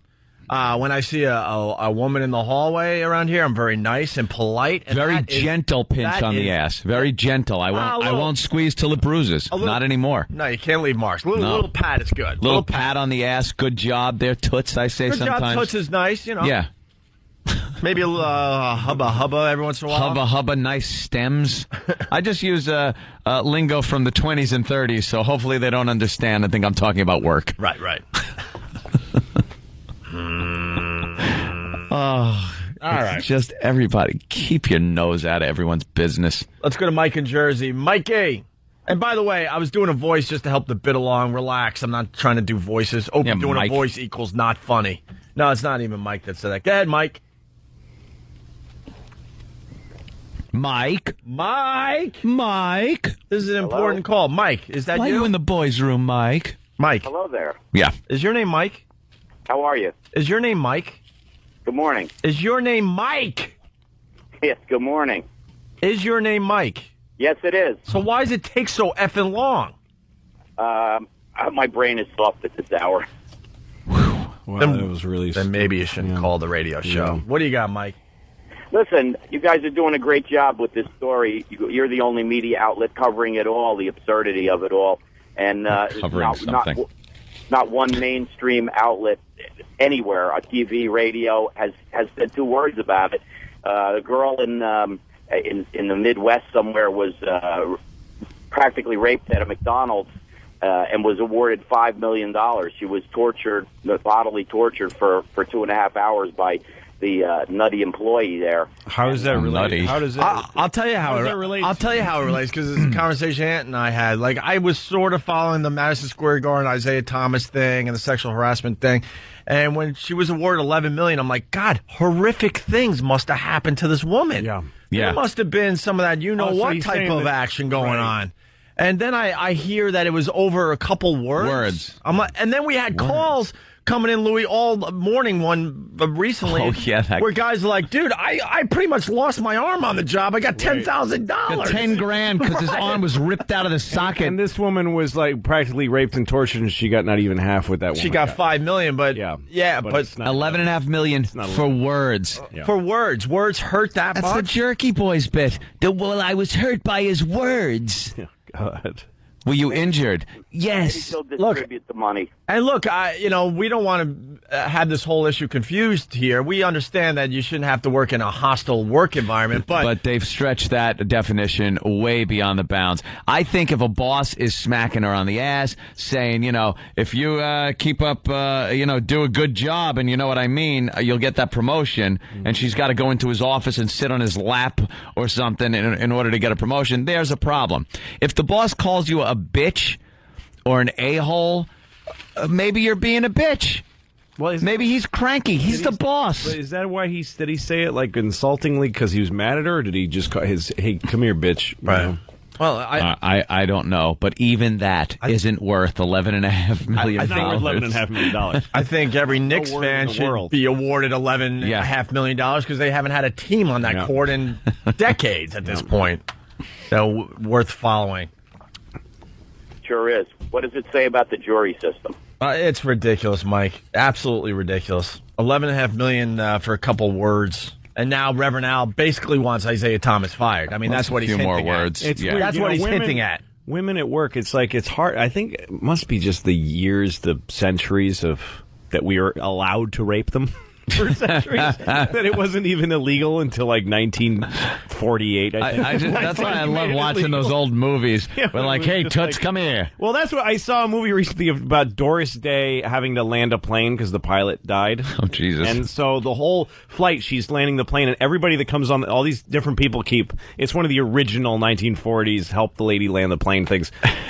Every guy that comes on the horn goes, okay, honey, okay, dear. Right, honey. You're doing a great job, sweetie pie. All right, Toots. She doesn't care. Keep your nose up. But like my sister works at or years ago worked at a place, and there was a guy that worked there who liked to talk to women way too close, and he'd sort of press his privates against their knee. Like he would just press his. Yeah, I got you. Don't explain self. Yeah, their knee or whatever. Wow, that's a little and much. He did it to everybody, and they were none of them. They would talk about it in the break room, the women, but then none of them could do it. They just felt paralyzed and unable to act. And finally, my sister, during a meeting, he did it. With everybody, like he just sort of subtly came over and pressed, and she loudly in front of the boss and everybody in the hey, how come you keep pressing that against my knee? That's really inappropriate. And he turned white, and she was just like, you always do that. You're so weird and sexually aggressive. Wow. Like in front of the boss and everybody. And and then all the women did that from then on. I bet it ended. They needed one example of just say stop it, you pig. All right, Toots, you're going to bring her in. Now, see that thing that looks like a spatula handle? That's the flaps. Pull that down. Now turn the dial that looks like a washing machine control. Yeah, turn that like where you'd put rinse. Yeah, do that. Now that other thing, it looks like a spoon you'd mix cake mix with. You got it there, sweet cheeks? Hey, we're running really late. We got to take a quick break here. Fantastic. Hey, Lou, are you promoting anything today? I'm at, this weekend, I'm at the Hard Rock. No, not the Hard Rock. What am I saying? The House of Blues in Vegas on Saturday. On Saturday, okay. And San Diego at the Spreckles Theater. We got a nice following out west. We got a whole group of people, they call themselves the Pests Out West. The Pests Out West. Well, so please come see me Saturday at the House of Blues. You'll see some POWs, they like to be called, out at your show. show this Saturday. Yes, Okay, Saturday and Friday. And let's at the not forget Freckles Theater in San Diego. Let's not forget Jay Leno tonight. Little Jimmy Norton will be on. Jimmy, check him He's out. out there in L.A. Taping in a few hours or whatever later this afternoon. It's Opie and Anthony. Opie, Anthony, Louis C.K. today. Jim Norton out there in L.A. getting ready for Jay Leno tonight. Make sure you take a peek. Phone number 877-212-ONA. Let's say hi to Spyro in Cleveland. Or Spiro. What? Spyro, what is it? Greek. Yeah, it's Spiro, man. What's up, Spiro? What's up, man? I never hear from anybody from Cleveland. I'm talking to Bash Maxwell. You're what? You guys were talking about them last week. They got all these crappy billboards in Cleveland. That radio is hack radio, dude. We were talking about them last week. Oh, yeah, we slapped them around a little bit. I guess that's like a huge thing for their show. For us, it's just one of many things we're doing. So, there you go. Hey, go Indians, by the way, huh? Oh, yeah, man. Yeah, it's awesome. And what's going on with LeBron James wearing that Yankee hat during the game? What's going on? He's a douche. He's a douche. That's pretty bad. Who's LeBron James? LeBron James is the star player of the Cleveland Cavaliers, of course, and during the Cleveland Indians game in Cleveland, he's sitting in the stands with a Yankee cap on. Wow. And he said that he's been a Yankee fan his entire life. Doesn't matter. But maybe, but maybe you should go to the game without the Yankee hat. It's a different sport. Getting paid they take that dollars to fake it, though. You're supposed to have some city pride. Yeah, I know. They're slaves to their uniforms. That's it. Who cares? There's no city pride. If you got a deal to go somewhere else, then he's supposed to be a fan of that city's team. Mm-hmm. Well, the rumor is he's going to come down here to Brooklyn when the Nets go to Brooklyn. There you go. Then he could be a Dodgers fan because he's the old Brooklyn Dodgers. Well, it's going to be the Brooklyn Nets, and Jay-Z's pretty much the owner of the team or the part owner or whatever. Yeah. So, and your buddy there, you're not a Pats fan, are you? I like the Pats. I don't pay attention to them. Tom Brady during the offseason walking around downtown Manhattan with a Yankee hat on. Was he really? Oh, wow. Get out of here, really? Yeah. Wow. They're an awfully good team. They weren't really happy about that in Boston. No. He's just walking around with his chick with a Yankee cap on, trying to, I guess, fit in down here. I don't know. Right. But there was a little outrage as far as that goes. Who do you think's going all the way as far as football goes? Oh, man, the Pats are unstoppable this year. Yeah, that's what I'm thinking. What are they, 5-0 at this point? Oh, you just tell them up. 5-0, man. That's great. Yeah, that'll look like, oh, my goodness, then they started out so promising at 5-0. Oh, no. In Chicago, a couple marathoners dead because of the heat. And this leads into the discussion we were having during the break here. It's not supposed to be summer in October, and it's kind of summer in October for the East Coast. Yep. And I used to be I never ran a marathon officially, but I used to run a lot of half marathons. I was a runner back in, my day. And they plan these marathons in these cities when the temperature is a bit cooler. It's supposed to be cool right now. Right. Yeah. You're not supposed to be running a marathon in 90-degree weather. Chicago in October is supposed to be brisk. That should be. Yeah, no, I was in L.A. just now, and it was like in the 50s. It was cold when I left, and I landed in Kansas City, and it was like 90 degrees. And then I went to Wisconsin. I was just in Madison, Wisconsin, and it was over 90. Yeah. What the hell? It makes no sense. And here in New York, it's just been in the 80s, and it's been great. It's going to be 86 today in New York. I love the global warming. By the way, love it. We know that LeBron is from Cleveland. Yeah. He plays for the Cavaliers, but he's also born and raised in Cleveland as well. We know that. Drama Daddy. Well, the Yankees are a good team, and Cleveland is not any kind of city to be proud of. Sorry. I just want to be a jerk. Good afternoon. Good afternoon, Cleveland. Good afternoon, Cleveland. So we were talking about the global warming thing. Yeah, it's not. We were saying how it's not people think we're doing something wrong, but we're not aside from the Earth. We're part of it. We're organisms that came out of the Earth, and now we're making it go cold. That's what's supposed to happen. Yeah, whatever happens is supposed to happen. Yes. We are animals, part of nature, indigenous to this planet. So whatever we do, whatever resources we are smart enough to dig out of the ground or pull out of the air or the water. It's just we're organisms. We're like yeast that eat sugar and make alcohol. Yeah, by pooping it. Right. We take stuff out of the ground and we burn it. And it's going to make the Earth, but there's not. People have this thing that they think the Earth is supposed to last forever. That we have a right to this forever. Again, the right. It's no, we don't. We have no protection from global warming. It's what's going to happen, and we're making it happen. But so what? It's not a moral thing. It's supposed to be over now. It's supposed to. The oceans are going to rise. Manhattan's going to be an underwater theme park for a while. You're going to get to visit it by submarine, which would be a lot of fun. Yeah, and it's a shame that my grandchildren won't know. They'll be cooked by the sun. Well, Louis, one of our die on a rock. That makes me sad personally. But I don't believe that's good. Like I was saying, the first ice age wasn't some Republican atrocity. It just happened, and this one's gonna happen. One of our favorite things as far as global warming goes in Manhattan. They'll show the dramatic, video of what Manhattan's going to become because of global warming, and all of a sudden, they show buildings that have 20 feet of water on the sides, and and cars are floating, and the subways are flooded out all the way to the street level. Yeah. And Ed and I, we're like, we're humans, we adapt. When the waters start rising, we'll just start building walls and other things to try to figure it out. We do something. And if worse came to worse, where it's like, well, we're going to lose Manhattan, do you think there'd be cars left? Like that it happens that quickly? Right. That the water raises it in 20 feet in a day? Like we'd salvage everything. We'd be taking bricks. Like there's a dramatic picture of what Manhattan would look like if the oceans rose. No. But before it got to that point, don't you think we'd figure stuff out? Don't you think as soon as we start seeing puddles forming as human beings, we're like, we got to do something about this. If we don't do something about this, that's what's going to happen. The city's going to be in the middle of the ocean. No, people aren't going to be on the roofs of those buildings. No. Help. I've been here for 25, 30 years. Yeah, they're going to be on the roof. They're going to be in houses in another part of the country. Yeah. Because we're still America. We still have more than everybody else.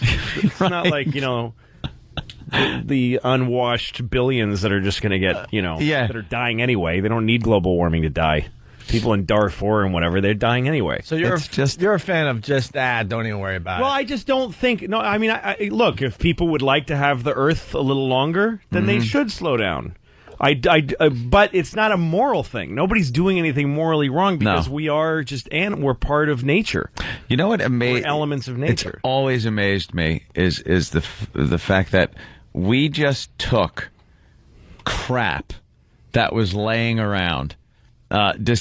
Figured out how to take metal from the earth, melt it, make it into things, take things from the air, chemicals from trees and water. Nothing. We didn't have to go into space to grab anything. We figured everything on this earth, and we were able to slap together machines that fly. Yeah. How great are we as human beings? Yeah.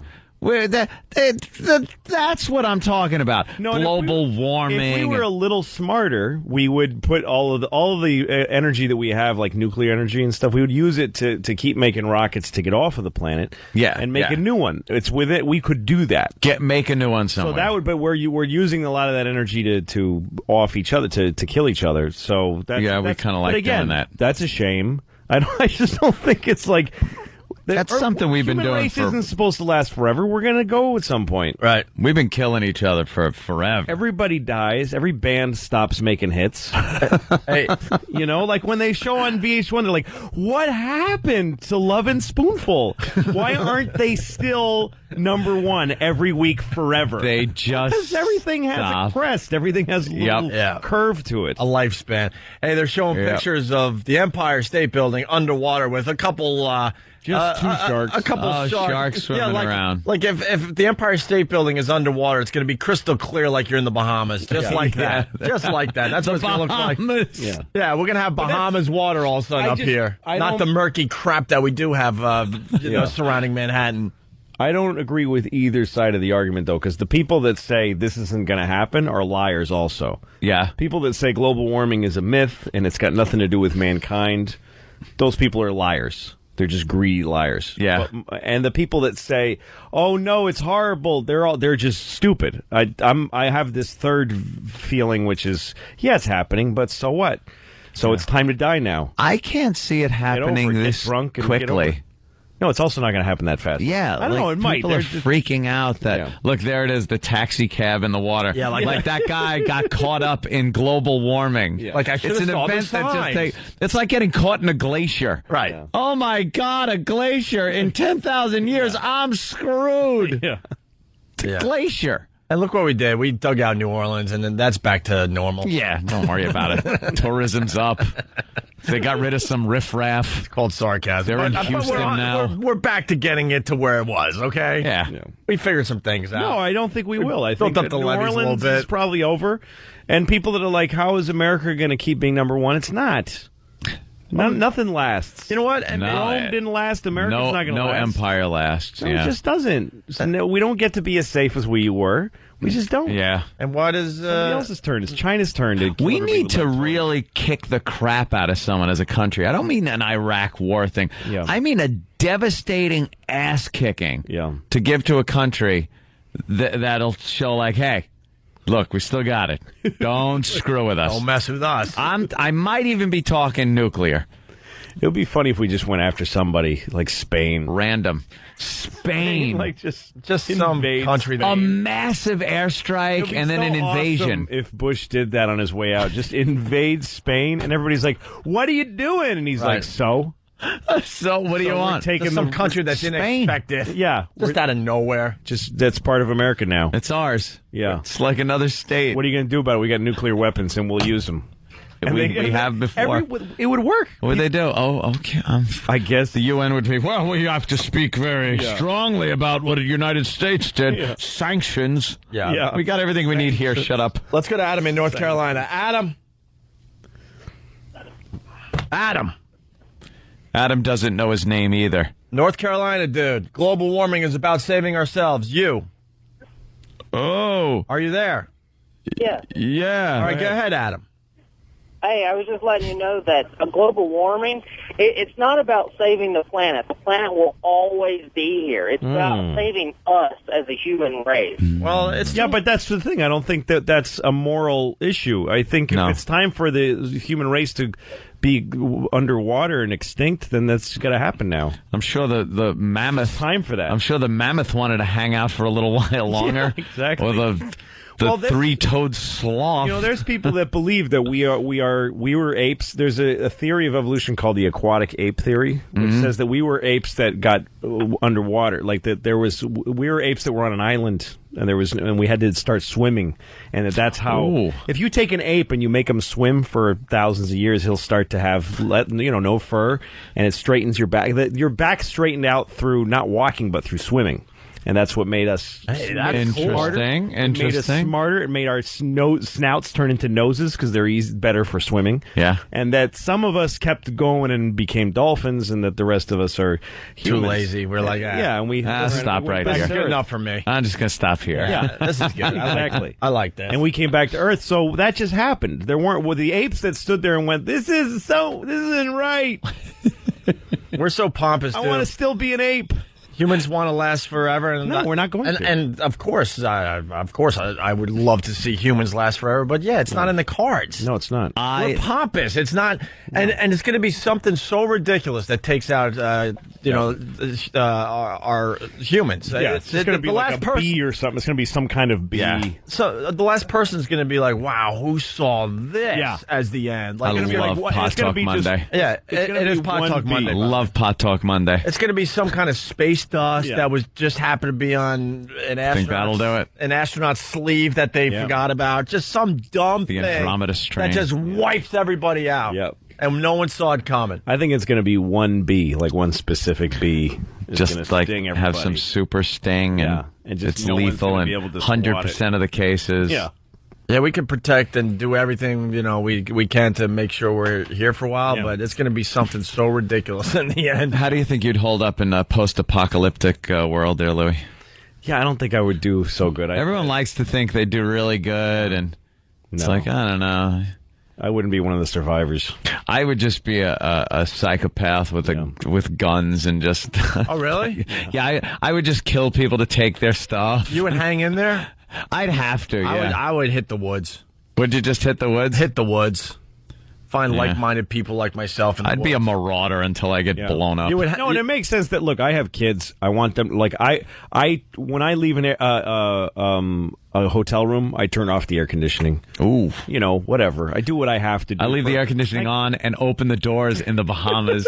Like a sliding glass doors blowing 95-degree humid air in, and I got the air conditioning blasting, the TV's on. Yeah, you got weather fronts. Oh, I don't care. Your room. I don't care. No, I don't. I do what I can because of my kids, but at some point we're gonna be the last generation of humans. Somebody's gonna be the last one. Someone's gonna be the last, and it's not our fault. We're just dumb animals. Do you want it? I don't understand when you have kids, but don't you kind of want it to be your generation that's the last? Well, that's the thing. It's some strange way to see the whole end of it all. I want to see Manhattan underwater. I mean, I want at least that. Yeah, that would be cool. Submarines and stuff. That would be really cool. Hey, it is Pot Talk Monday. Everyone knows that. So but that's something. It's funny because every generation wants to be the last generation. Yep. You know, they want to be the one that thought they knew what cool music was. That was it. Right. No one coming after me, man. That's it. I know what's cool when it comes to legacy. music. We're the legacy of this planet. Some generation should decide to be the last one and like neuter themselves and just have one last generation where everybody just drinks and has sex and uses all the oil they can. Everything, just drives gas guzzlers, and then just dies. They drive on the highway in that vehicle that pulls the space shuttle out of the building. Yeah, right. Exactly. Just drive around in it. That's what you drive to work in. You know, after you get past the fact that you're the last generation, that after you, the Earth is going to be awfully strange, whatever. You can have a lot of fun. Yeah, you sure can. You can have a lot of fun. Astronauts take the space shuttle and just go out. Just leave. Turn into skeletons somewhere. Yeah, who cares? Just unprotected sex with anybody. Yes. Oh, it's great stuff. Walk around with guns. Unlock the prisons. Let them all out. Who cares? So when we're gone, who takes over the world? Whatever, animal, whatever bug. Yeah, whatever's next. Ants. Well, what animal would it be? You think it would be some kind of bug? Well, there would wouldn't be one. There probably wouldn't be one. There wouldn't be one with the divine spark that we have. I understand that. Well, the dinosaurs had it. But what? I don't know. What animal takes over? That's why I think it's creepy that we're animals. Yeah. But there's no second place. There's no vice animal. That's what creeps me out. We don't have the vice president of humans. We've had this discussion many times. That creeps me out. It's like, why isn't there someone in second place just kind of like waiting for us to F up? That we look at like, you're looking at it wrong because you're picturing like an animal doing like kind of a retarded human. You're picturing second place. like an elephant in a suit. And but now dude, now he owns the baseball. That's team. what we an elephant in a suit. But Louis, that's what we joke about. We're like, why aren't you taking a bus with I don't know, a squirrel or like some other. Right. Life form. That's how we roll. But bugs are actually they have more run of the joint than we do. Right. This place would look totally different, too, after a few years of no humans being around to maintain the roads and the buildings. This place would just look like a vined, overgrown mess that some other animal would Wouldn't just take long. No, we're living on. But doesn't it creep you out that there's nobody even near us as far there's a massive drop off? We're actually massive drop off. Well, that's only if you measure us as the apex. That's but all the other animals and say we're getting the most. But Louis, out of the all the planet. other animals kind of live together and they're kind of like and they're doing similar fine. and we are the only ones that do not belong on this earth. Well, this is how we survive. Yeah, we're a little weird. We were weak animals, so we built these. We have all right. So why aren't shelters and huts are just weird? They're huge and metal. Why aren't the dolphins building stuff? Because they don't need to. Because they survive. Why hasn't one other animal built something that is like almost similar to what we do? Even but close. That's like even the apes. You don't even see one animal using something to get themselves around. Well, like a primitive bike or something. That means they're going to see a monkey just driving a bike that came from like Gilligan's Island. I think we come from somewhere else, and that's why. Do you think so? Yep. I think he's a very strong believer in that. I think we just landed brought here, dropped off, never belonged here. If you start with an ape before there were us, and you just he just starts figuring stuff out little by little, you just get here. This isn't, to me... But no other animals getting there. Deal. No other animals getting there. That's not their way that they survive. Their populations are doing fine without all this shit. But they're all still But they're all just kind of living in harmony with each other, just kind of using the basic. Well, they eat each other, and but they're using just the basic stuff. They're not really making anything that impressive with the basic raw materials. We got nuclear power plants. We got space shuttles way up there. We harness the power of the atom. Yeah, what are the giraffes doing? They're doing nothing. Zebras aren't looking at us going, God, I wish I had a... I wish I had a Bentley. But doesn't that make you think that they're not doing anything? They're not doing anything. There isn't one other animal out there doing anything. Every once in a while, an animal will make a pile of dirt. We're amazed when a monkey takes a stick and puts it in a termite hole and pulls it out. He used a stick. That's what creeps me out. There's no other animal out there is even close to us. Nobody has... nobody has a Barbie lunchbox. Nobody has nothing. There's not one wallaby that is doing a morning radio show today. Dude, we're building there's not one hyena who has a Wii. Playing the Wii. Who can play Halo. I'm sure animals. Some would probably love playing the Wii. Look at all the buildings outside. What is the rest of these animals doing? Nothing. They're walking a pile around of dirt here and there. Sleeping in a cave. They're doing fine. Ope makes a good point on this one, Louie. We kind of are a little odd to this planet. It creeps me out that there's a massive drop-off after us, and that's why I'm convinced we're just not I'll tell you from what I here really originally. don't think is definitely... what I think is definitely not the answer is that we're that God made us and made us special. No, I don't buy that either. I don't buy for a second. I don't buy that. No. The whole story behind it is too fantasy-like. Yeah. There has to be... I want records. I want parchment records. I want the schematic that he used.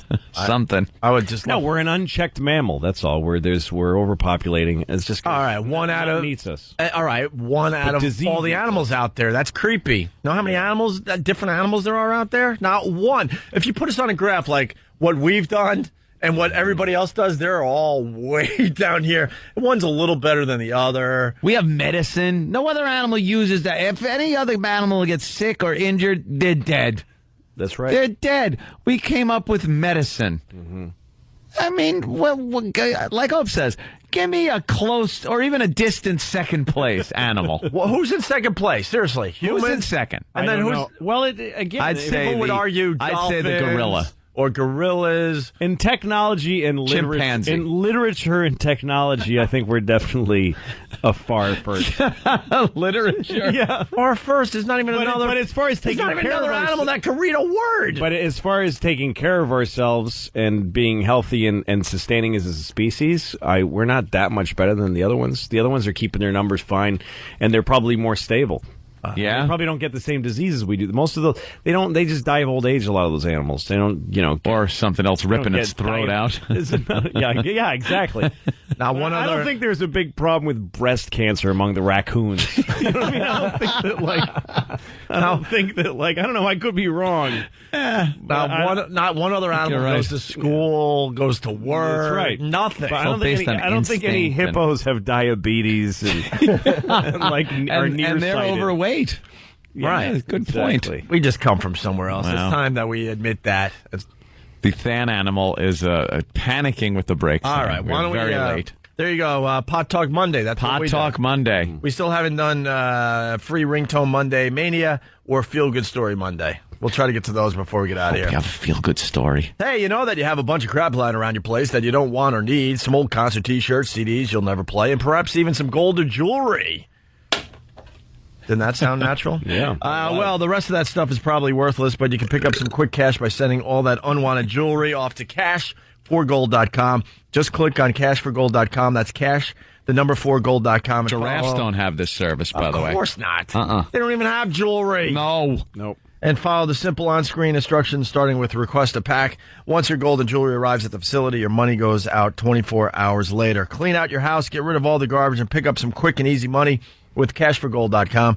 Call them at 877-GOLD-590. That's 877-GOLD-590, or click on cashforgold.com. That's cash, the number 4gold.com. Use promo code VIRUS and pick up an extra 2.5% value. We go to break. It's open. Answer is number 2, by the way. I'll tell you after. Huh? What? Oh, okay.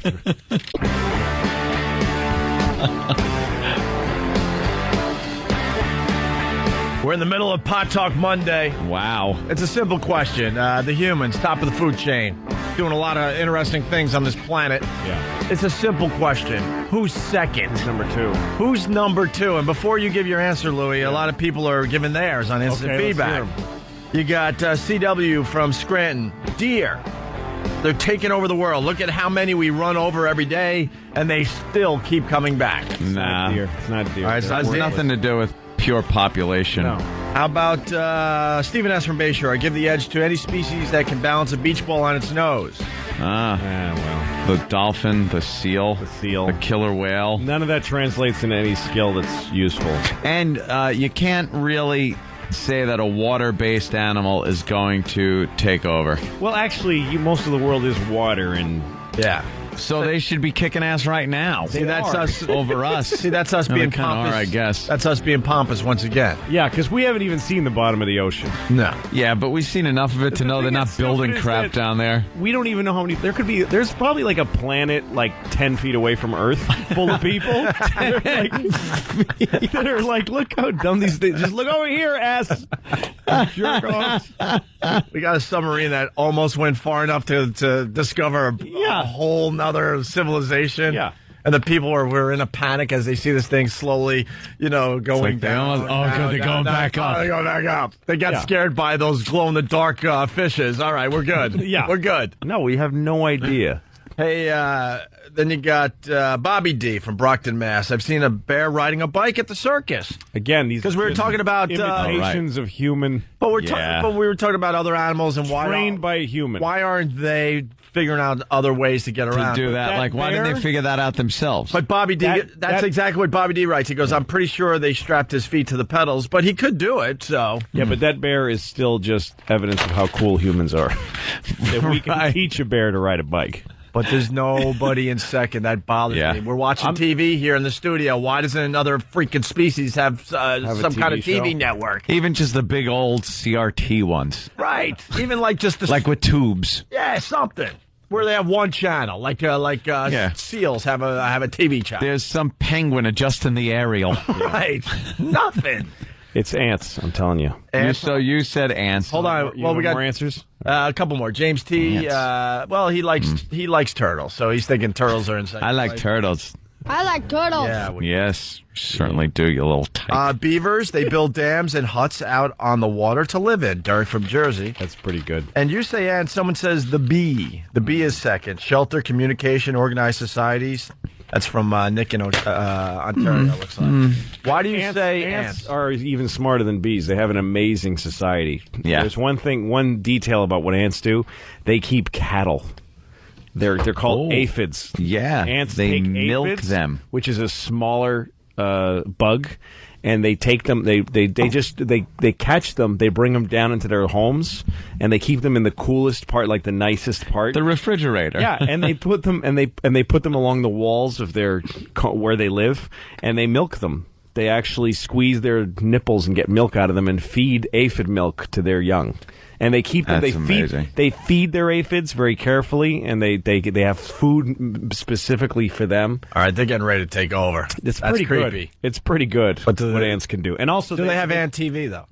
But they communicate really well. They do when you see an ant trail from food to a hole. Yeah. That the way that got started is an amazing. The way that they just spray out in all directions. Rub the antenna. The antenna. They got like a scout that goes out and then he comes back and tells the other guys, and then the other guys. He'll eat a little bit of the food, but he'll take some back with him and put it into the mouth of the other, and they feed each other. Yeah, that ant trail thing is really creepy. Yeah. Last time I was on vacation, I was down in Turks and Caicos, and I almost cut the tip of my finger off just slicing into a pineapple, and it just starts bleeding like crazy, a puddle of blood outside my room on the balcony, right? And I'm just staring at the blood on the floor. Within seconds, there was a line of ants coming up the wall, over the rail, and down toward the blood. Drinking it up. That's how quickly they told each other. That's how quick, and they don't smell it. It's just that one randomized ant scout found it, and that's how quickly he was able to tell his whole colony. They're able to know where it is. Bringing your blood, and now your DNA has fed, like your blood was fed to an aphid whose milk fed the young of the ants. Nice. So there's like little ants with your face on them running around. Maybe I'm their god. Yeah, probably. You know what? I like your thinking about the ant being second in line, but I don't know. I personally can kill 1 billion ants in minutes. Yeah, well, that's the thing. How But there's way more than we're a billion going to be now. killed by some asteroid. It doesn't matter. Yeah. I mean, we're the same. We're just as fragile. And you're talking about numbers. Do you think the ant tries to come up with a defense against the human foot, like we would the asteroid? That's the thing. We That's talk why about we could shoot nuclear missiles at it, or do this, or we'll send a drill team up and put a bomb in there, or whatever the hell That's movie why you they're come better, up with. because they're just like, The foot comes, it comes. What are we gonna do? Exactly. The big foot. When the foot. And how organized are they? All you have to do is knock over a little anthill and you see how unorganized they are. When they start running around all crazy. They start running around like... Yeah, well, that's what it looks like to you, but they're already rebuilding. Yeah, they line it back up. They line it back. If you come back a couple of minutes later, it's back up. None of this 9/11, what are we going to call it? Is there a spire? Should we build a park? You know what? There's no Mayor Bloomberg ants going, I just think we need to rebuild. They just start rebuilding. They just start doing it. They just start If it was up to the ants, we'd have those towers built already. Yeah, No red exactly. tape. Yeah, No ants. There's no like red state ants and blue state ants. Right, they just do it. No, there's no Gingrich ant. I love Pot Talk Monday. I love it. There's no there's no black ants with weird hair complaining that some ants that the red ants are. And you talk about knocking over an anthill and they just go nuts, like New Orleans. Yeah, with the hurricane there. Yeah. Yep. Same thing. There's no ants flying over the. But if aliens, after the foot comes, but if aliens fly over and assess the damage. But if aliens were looking at it from above, they're like, look at these stupid humans. They don't know what they're doing. Yep. You know, this hurricane knocked their city apart, and look, they're running around like crazy. That's, but we were organizing. It took a while. Well, we just gave all the money to Halliburton. We're not doing anything for those people. Are you kidding? New Orleans is gone. It's full. It just Halliburton squeezed it for whatever was left, and that was the end of it. It was time for another city to move up. Yeah, again, in that's ranks. what I feel. Yeah. So what? It's Rochester's turn. Yeah. It's just Rochester's turn. That's right. They've been waiting for this moment. Yeah. Let's go to Joe in Queens. Joe. Yeah, there is no animal on Earth anywhere near us, and I can prove it with one word. Veterinarians. We got to help them when they're sick and injured. Let's see a dog or a monkey operate on a person. Yeah, why aren't they helping themselves and figuring out how to make each other better? They don't have. We don't. Thank you, Joe. You're right. But we only help them because we use them.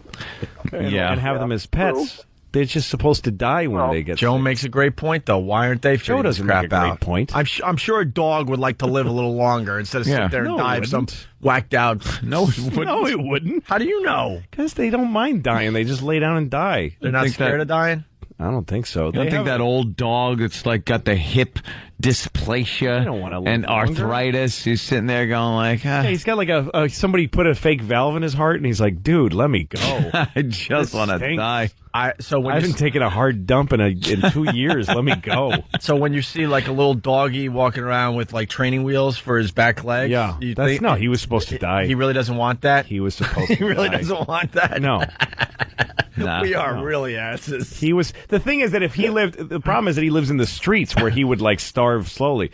If he was a dog in the wild with no legs, he'd just get torn apart. Oh, and eaten. yeah. And his mother would eat him Immediately. His mom right would out of the eat him. womb. Yeah. She'd be She'd go, licking "Mm, off the snack." placenta and just go, what is it? Oh, okay. Oh, I got 3 puppies and a snack. Feed it to the rest of them, right? Snack. Hey, Middletown, New Yep. Jersey, checking in. Cigars and Scotch, of course. He goes, caterpillars can shape change into butterflies. Beat that. It's pretty cool, but I don't see a butterfly really taking over. It's got to be something that in time can learn to be industrious. That's why it's creepy. I don't see. No one- I would say chimpanzees. No, they're not, because they would have done it already. They would be competing. No, because we're around to keep them in check.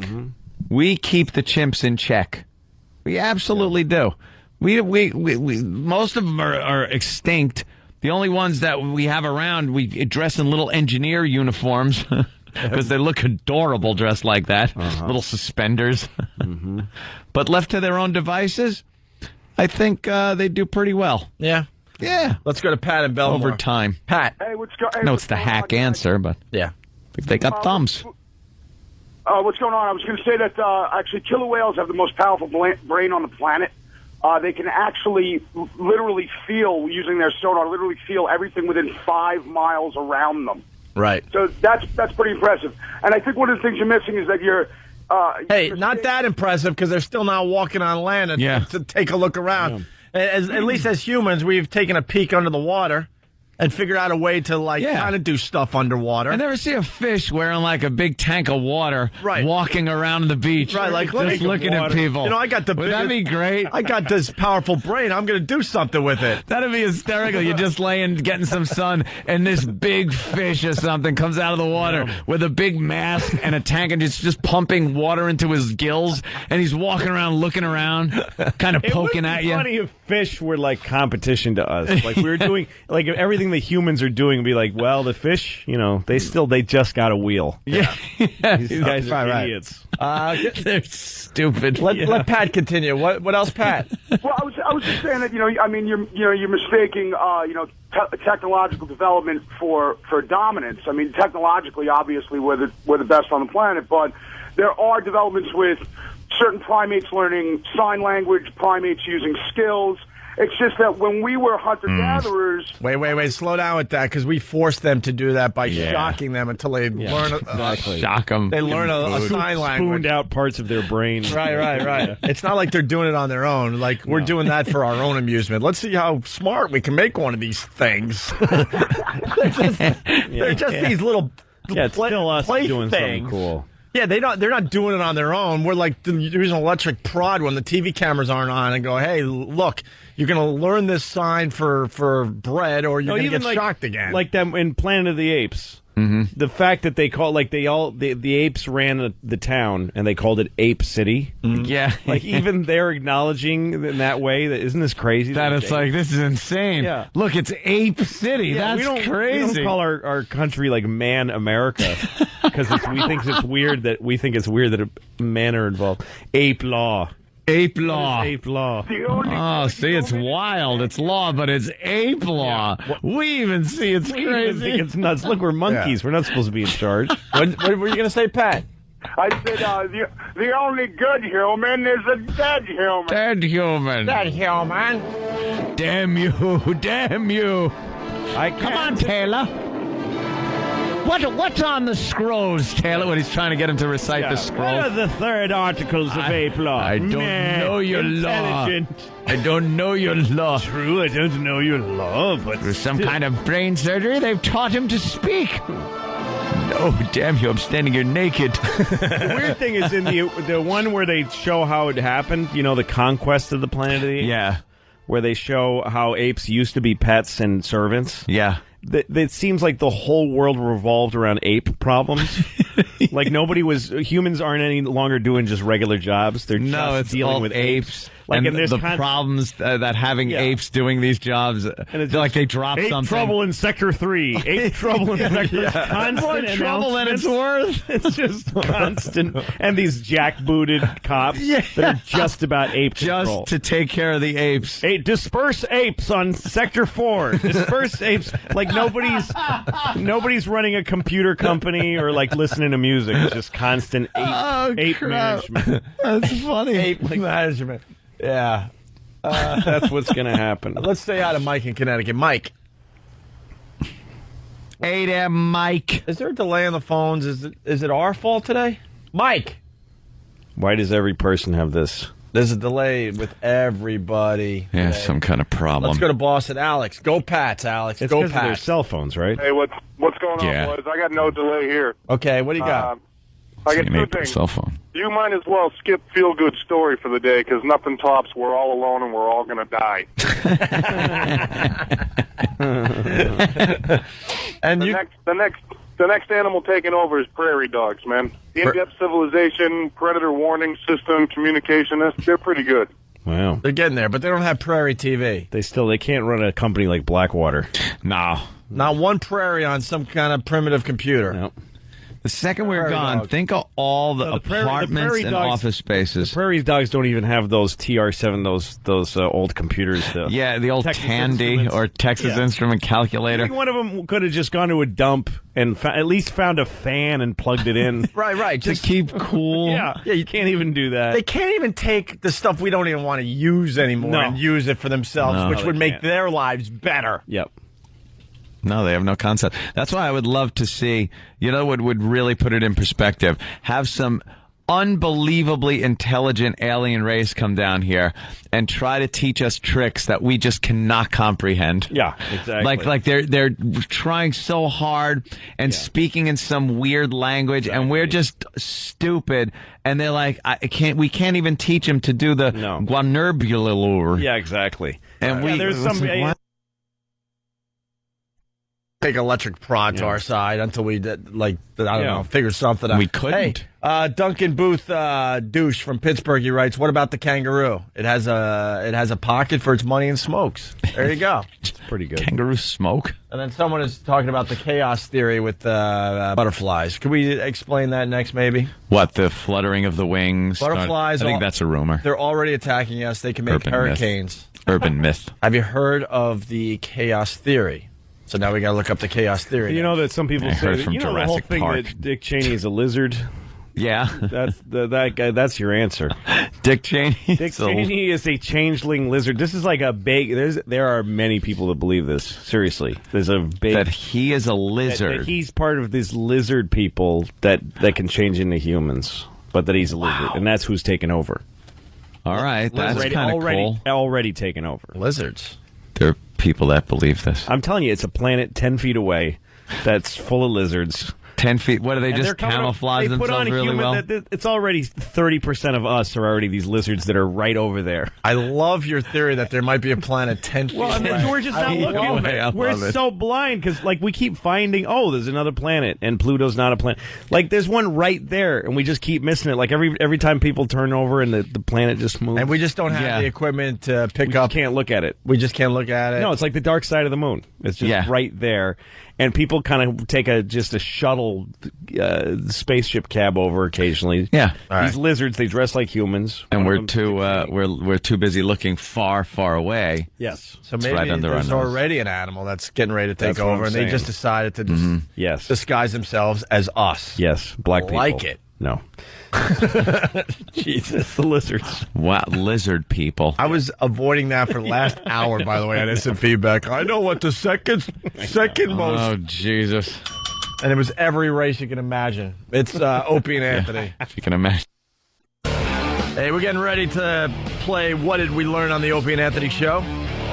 What an educational show if you're smoking a lot of pot. It is Pot Talk Monday. We took advantage of that today. 877-212-ONA. If you learned something from us today. Louis C.K.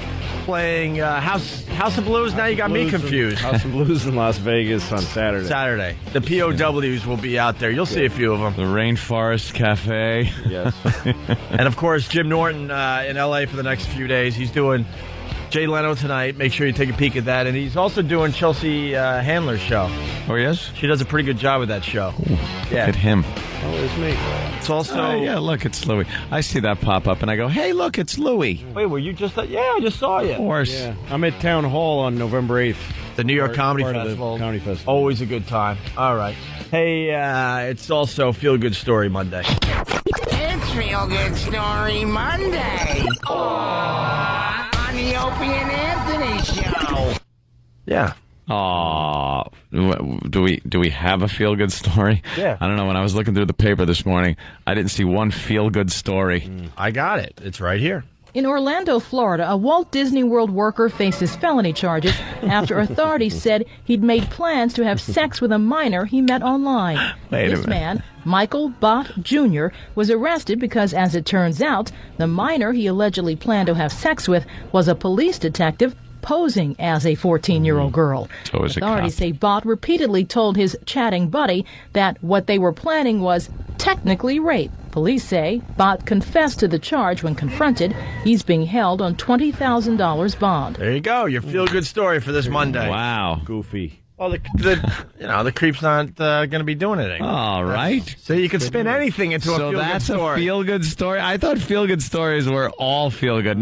This one was potentially tragic. Excuse me, it's making a lot of parents feel good today that this creep's not around anymore. See? That's the brilliance of us. In Orlando. You can make anything into a feel-good story. They definitely arrested the only child molester in Disneyland. Oh, yeah. It was an isolated incident. You never, ever see pedos just wandering through there. Goofy with an erection.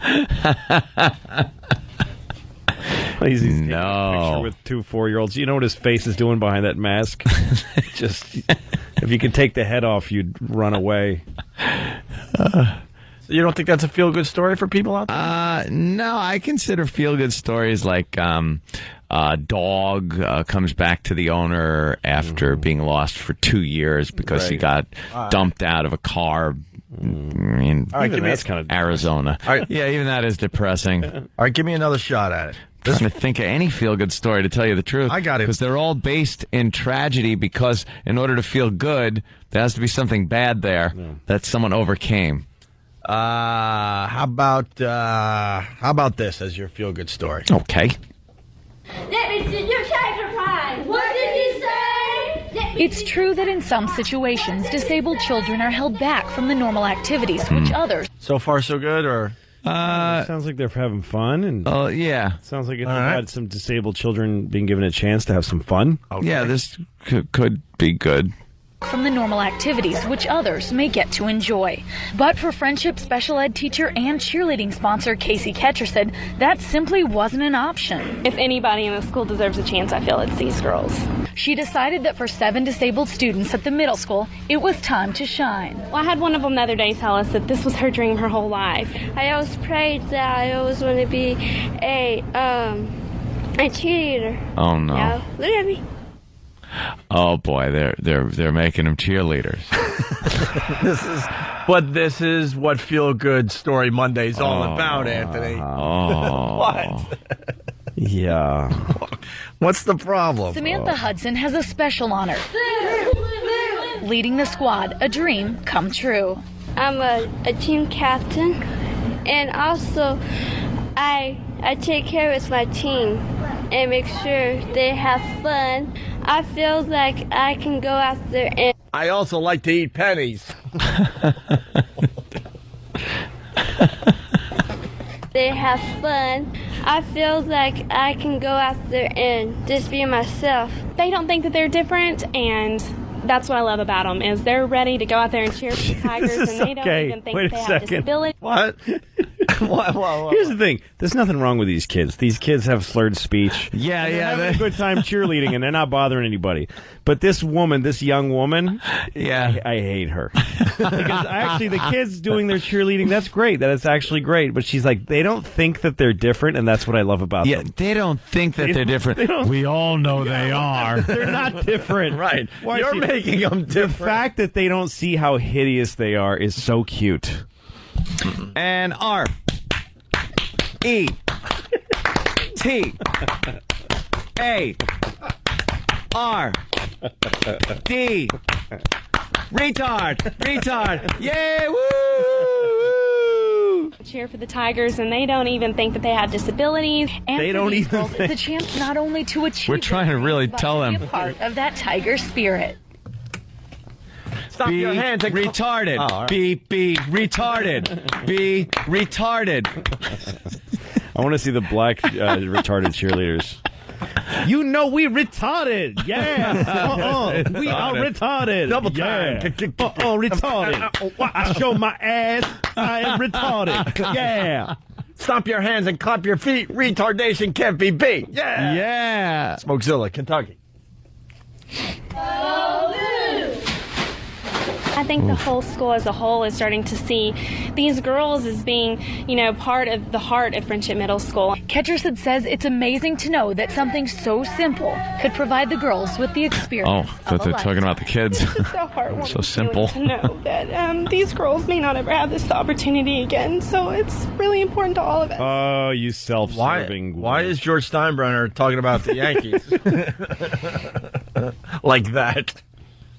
They are the best retarded cheerleaders in the world. And Joe Torre is the best manager. Yeah. All right, We got an extra chromosome. How about you? No? Wow. So is that your feel-good story today? It is a feel-good story. Well, what's up, then?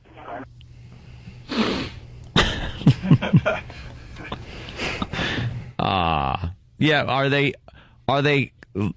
hot? Yeah, the point of cheerleaders are kind of like, you got to be hot. Cheerleaders are a very sort of little Nazi organization of hot women. Yeah. And so to try to make the retarded girls... Y'all ready for this? They just fall all over each other. Yeah, they don't do the pyramid. They just call it the human pile. They just make like an Abu Ghraib-like pile of retarded girls. Oh, boy, yeah. Well, we get to meet the cheerleader, some of the cheerleaders here in this next clip. My name is William, and I like to wear dresses. That's William. Oh. What else does he like besides dresses? My name is William, and I like fingernail polish. Yeah. Fingernail polish. And this is why he cheerleads. I would be happy looking like a woman. Yeah. Of course. I would get rid of all my male clothes and get only girl clothes. Girl clothes. I like to make werewolf movies. That guy's he's my favorite. He's the best one. Oh, well. These retarded girls are cheerleading, and it's, just something for them to do before they go work in a box factory. Oh, my God. And live in a room where nobody likes them for the rest of their lives. Oh, my God. This thing is that only anybody cares about is young retarded people. Yeah, retarded kids go to the Olympics, but when you're a 48-year-old retarded man... What are you doing? Getting any more medals? You're at no medals coming your way for separating the green glass from the brown glass at the recycling plant. That's it. Speaking of glass, we got something. Yes, Danny ran in because we forgot about this. Louis not that far off. And actually, you say that it could mean that's what happens to the star quarterback on half these high school teams. Right. It's all downhill after high school. No matter what you do. And yes. For the retarded kids, it's really downhill. What's up, Danny? Just a side note about the that news story about the slow cheerleading squad. Yeah. One of the girls on the squad is actually in a wheelchair, and they showed her sitting in her cheerleading uniform with pom-poms in her wheelchair. I just thought that was funny. Well, are any of them hot? I'm not gonna. No. You're not going to comment on hot retarded girl. Okay. Well, here's a little commercial for what? Sorting glass? No, it's I don't want to blow it. All right. Yeah. I was trying to be vague, and obviously, all right. Clear glass here, green there, round there. I sort glass. That's my job. I learned the job slow, and now I know it by heart. He earns money. He pays taxes. He's just like you. ARC, the Association for Retarded Citizens. Don't throw us away. What, was that an option? They used to throw them away? Don't throw us away. I guess we ought to stop throwing these people away. All right. Let them sort glass. Let them sort glass. Don't throw me away in the dump. Just make me work at the dump. Oh, hell, they're on to us. We can't throw them away anymore. We are throwing you away. Send them to the glass sorting factory. That is throwing you away. He seemed pretty functional, though. It's just that you're doing something at the dump, but you're still at the dump. Yeah, you're at the dump. You've been thrown away. You have been thrown away. You've been discarded by a society that doesn't... You could be working on a farm if they weren't run by corporations. Yeah, hell, did he say it took him kind of a long time to figure out how to sort? He learned it slow, but now he memorized it. Yeah, he's got it brown glass. Great. And you know what? That sounds like an old commercial. That guy's homeless now. Oh, yeah. There's nothing going on there now. Like you said. After they made that commercial, he's like, so this I get to stay? And they're like, no, we're done with the commercial. Get out of there, you retard.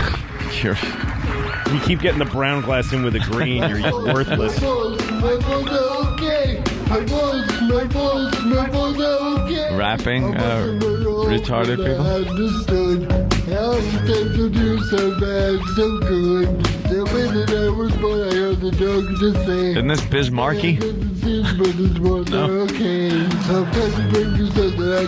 to thank Louis C.K. House of Blues, Vegas, Saturday, right? That's right. Friday, Spreckles in San Diego. Spreckles? Spreckles Theater. Did you say Freckles or Spreckles? Spreckles. Yeah.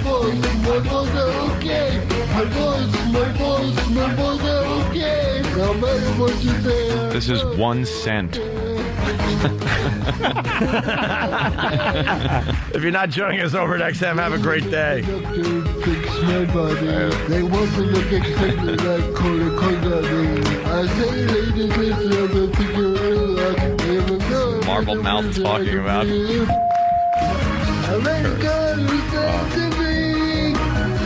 Vanilla Lice.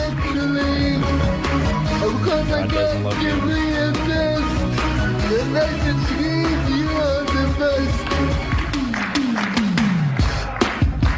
Come on, boys. Give me a big, give me all. The retard clang. Oh. Go, boys. I'm a sexy boy. Go, boys. What? Your balls are okay. My boys, yeah, take us out. Take us out. Take us out. When did you sing this, Ira?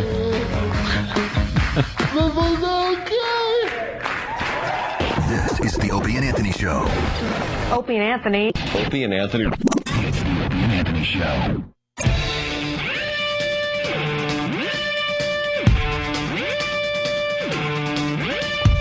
It's the Opie and Anthony Show.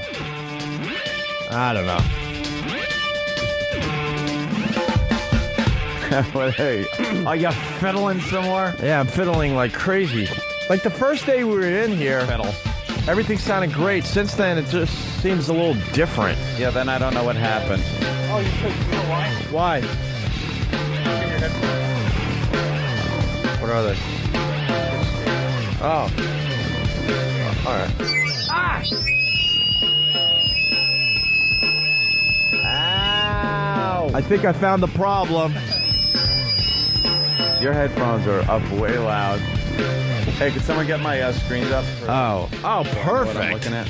All right, now we're rocking. Wow, your headphones suck then. That's what it comes down to. Louis C.K. in studio. There we go. Here at XM Satellite Radio, we got a nice crowd that joined us for the walkover. We don't know what we're going to do as far as broadcasting the walkover. We don't think we should broadcast it every day because we run out of crap to do and say, but we're thinking maybe we broadcast it once a week or something. I don't know. We're still trying to fiddle with that idea and figure it out. Figure out what makes sense.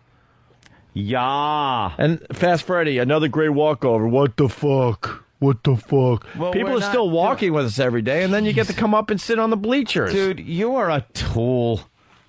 Oh, I'm sick of people. I hate people.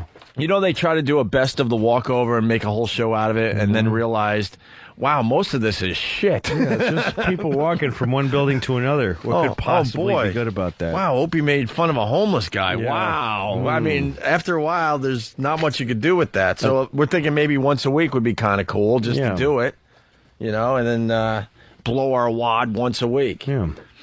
All right. With it. Hey, I still want another shot at the feel-good story for Monday. Who fiddled with it? What, huh? Someone fiddled with it. With what? Fiddled with what? Well, as I recall, last I looked at the Pal Talk, I was just waking up. Yeah. And it was working fine, unfortunately. And now, like, people fiddle with things, and now the Tom monitor that usually shows these 6 various cameras is completely dark and not even attached to anything. I don't know. It's just another thing. No biggie. So I guess they're seeing something. Are they? I have no idea what, but maybe that view. Let's see. I don't know. They're seeing. Oh, I got to turn on the camera first. Start webcam. Takes forever. Oops. What just shut off? That's what they're seeing. Good one. They're seeing that? Yeah. A couple empty couches? What just happened to this? Did someone restart that? Did you restart that? No, I hit this button. Tell me if you restarted this. No, I did not restart. Who restarted it? I've been with Windows quite a while. I know they crash. I know they do funny things. They never just restart by themselves. I didn't install anything. Oh, God. I hate Windows, by the way. It's the worst. Hate Windows. Fake Apple. I can't. Yeah, it always was. It's turned into just an annoyance for me to even deal with. The only reason I have it in my house is to play video games on. Yeah. Period. Because I go into like the Apple store and you go into the gaming section and laugh your ass off. Okay, I could get like Madden 2007. I get Tiger Woods. I could get Age of Empires 3. I could get Tiger Woods. I could get Madden Football. I could get Age of Empires.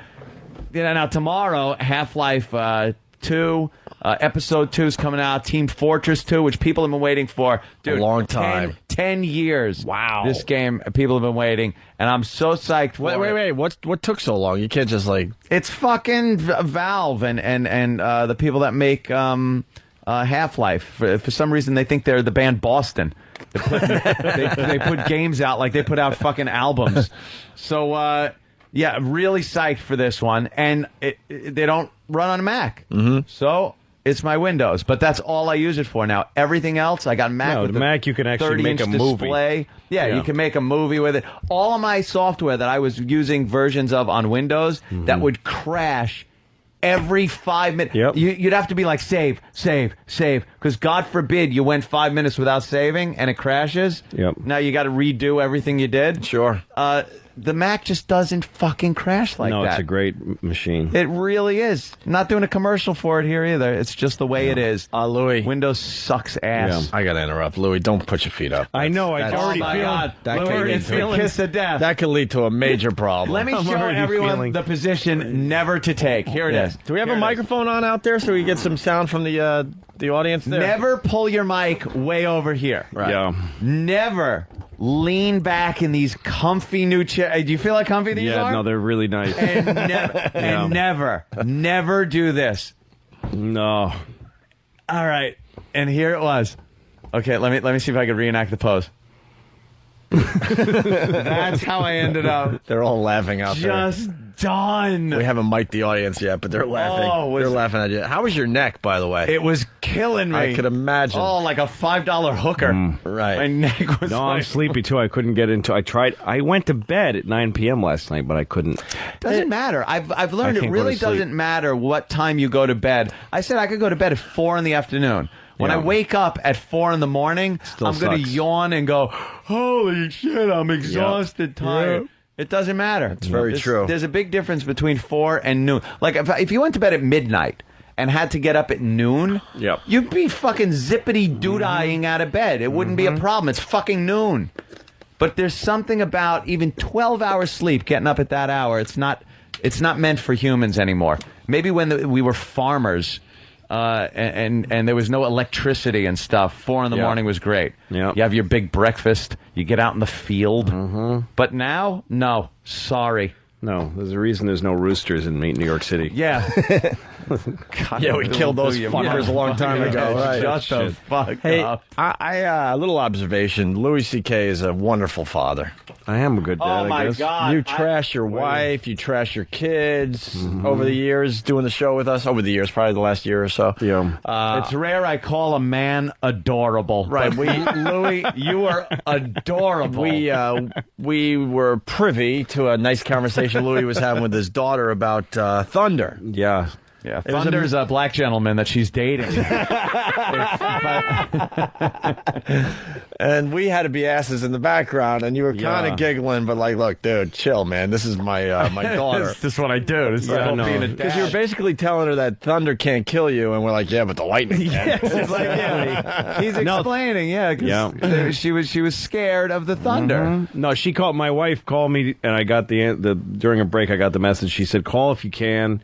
Because it's a thunderstorm and she's hysterical. Which I think is kind of funny that she's with your daughter. Yeah. But she wants to talk to daddy about the thunder. She wants like daddy mommy can't calm her down. I think my wife maybe doesn't ground fears maybe as well as I do. Like she does it for me. She does it for who? Yeah, she does it for me. Like she can ground my fears. Yeah. But not for the kids. For some reason, they share anxieties. I think so. So she wants to hear a male, rumbly voice saying it's okay. Everything's everything's okay. Thunder can't hurt you, and also it moves fast, moves quickly over. Yeah, I heard you explaining the thunderstorms. Thunderstorms always move quickly. They don't. And why was she concerned that the thunder was going to come to New York? Because apparently they're upstate. They're upstate right now, and they're driving to New York today. So she's thinking the thunder is going to, and it is. It's going to follow her here. So I had to tell her. And he said that. I couldn't tell her, no, there's not going to be any thunder here when you get here, because there will be. So I can't lose that credibility. I can't. Yeah. So I said, yeah, there probably will be thunder when you get here. But it moves it'll very move fast. as quickly. Didn't you notice that it moved quickly today? All of a sudden, you turned into a weatherman. Yeah. You knew. Now, let me tell you, baby, the low-pressure system is That's moving what out of our happens. area. A high is moving in from Canada, which will bring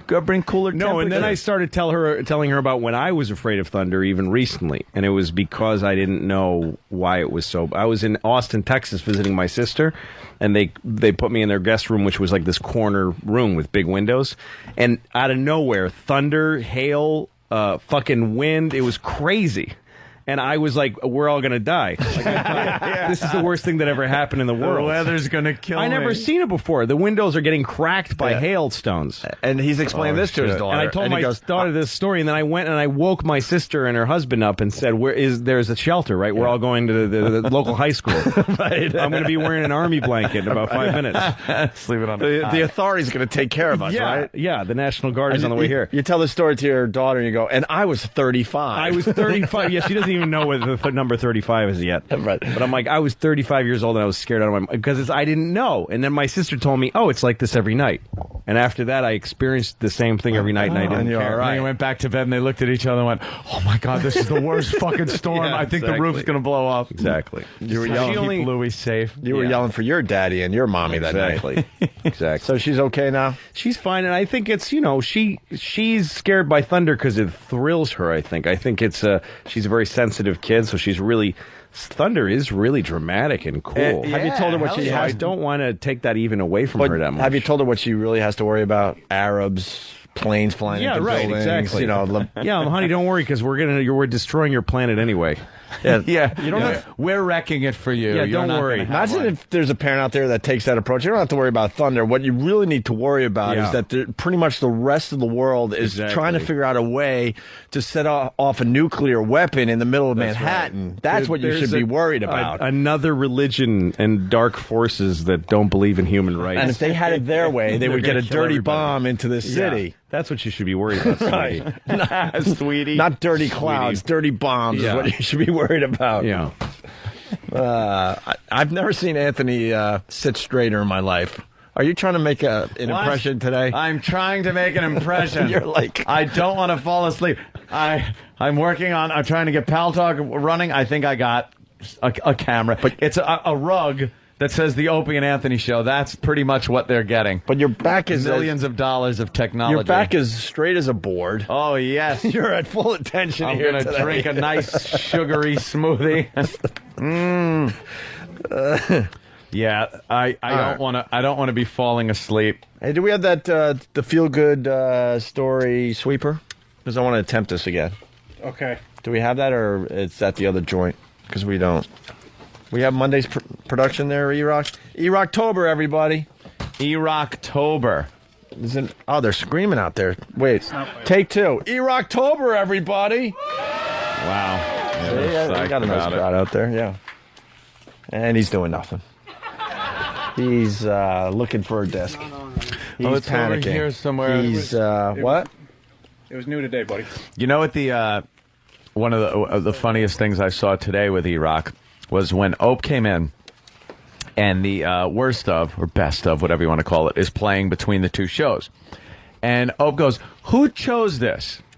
Now, E-Rock didn't want to commit to it, not knowing that Opie was actually going to compliment. I was trying to give a compliment. Whoever I noticed that. Boy, so Eric's like, Boy, I noticed that because I thought the same thing when he said, who chose the stuff that goes on before we came here? And I thought, is he upset? Or is someone going to get... But someone's about to get, Boy, that's how everyone else was. That's how Eric was. Like, I know it was me, but now I got to say it's me. That doesn't say a lot for me, They have to go into defense mode. No, it's I good. thought it was really smart because they picked the Louis C.K. thing, Right. and there are dummies out there that just figured that the show continued and that we didn't take a break and that was live today. Yep. And that's why I say that's brilliant. Exactly. So he finally fessed up to it, and then Oaf goes, "Yeah, that's a good idea to keep the theme going." And he he's goes, like, "Oh yeah, of course, that was how me. I fucking roll, Oaf." It made me laugh. All right, we don't have the sweeper, but I'm going to attempt the feel-good story again for today. We need one good feel-good story, so let's try this one. Okay. Or maybe not. You got to reach to the seat. This is the McDonald's at 7th and Broadway, where Monday, a 20-year-old described as an employee here had a baby in the bathroom. All I see was everybody running to the bathroom and stuff, and So far, so good, right? For a feel-good story Somebody Monday? had a baby in a bathroom, yeah. What's wrong? Yeah. That's it's good, like, right? Hey, it was baby, like a Christmas story. Yeah. The circle of life. Yeah, circle of life. Playing out at that McDonald's in the bathroom. There you go. There's your feel-good story for That's Monday. where you want it If we happening. stop here. If we stop here, but something tells me it's going to go That horribly baby's awry. going to be drinking ammonia in a second. I just kept walking. I don't want to be involved in none of that, but I didn't know somebody was in there having a baby. Turns out I gave the man UPS. this customer knows the employee that, according to this police report, told paramedics she then tried to flush 3 times. Wow, that's bad. Masked workers are credited for taking the baby boy. That's all I could get as a comment from geez. somebody. Man, that's bad. Well, I think it's a little more than bad. Out of the toilet and doing CPR. They say he was not breathing and had no pulse. All this happening at the end of the busy lunch hour here. Yeah. So every year that kid is going to have a almost flushed down the toilet day instead of a birthday. The mother was taken from the restaurant to Truman Med Center. I was laughing and stuff. That's basically. Did she ever talk about being pregnant? No. This police report also has paramedics saying she told them she didn't know that she was pregnant, but investigators looking into what happened here say they have information indicating the McDonald's employee told others about her pregnancy. Now, we reached that woman today. She's still at TMC. She did not want to talk. No one at the restaurant, none of the employees is talking either. The baby born at 32 weeks is here, is expected to survive, and Child Services now has custody of that baby boy. She didn't know. She thought that she was taking a baby-shaped shit out of her cunt. That's what she thought it was. So she was trying to flush it like a good employee. 3 times. She was trying to flush and then wash her hands and go back to work. 3 fucking times and couldn't get it down? She thought she took a fleshy shit out of her vagina. All right, well. Is that the feel-good She story? had a fucking look at that. She's probably That is eats a feel-good McDonald's story. every day. Yeah. If you eat that shit every day, You never you know will what you're going to shit shit a baby out of your twat. That's how bad that food is for you. All right, that's not a good It's feel-good very story. binding. I don't think it's feel good. All right, I think trying. it's funny. All right, I'll try here. Let's keep trying. We need one good feel-good story for this Something Monday. that's got to warm the cockles. The cockles. What is a cockle? I A know. cockle. Where is the cockle? It's part of the heart. You got it. It's a. But isn't it warm all the time then? I think so. All right. He had his gun out. How about I ain't never this? been in that situation before, so I took off. 15-year-old Mark Atkins is now facing several charges after taking a joyride in a stolen car and getting into a short pursuit with police in southwest Oklahoma City. But along with the charges, he's now facing an uphill battle with his health after being captured by a canine officer that tore away flesh along with his scrotum. Oh!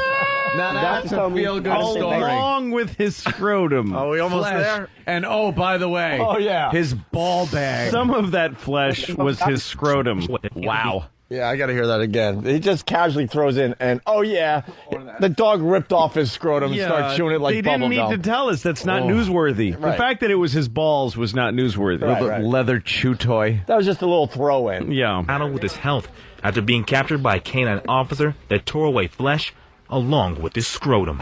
Along with his scrotum. Joey, give us another read on along with his scrotum. A little more dramatic. Along with his scrotum. Now, make it a little more dark. Along with his scrotum. That's perfect. Circle that take. That was good. How many along with his scrotum takes do you think he has? I want to hear that take. Along with What's his scrotum? scrotum.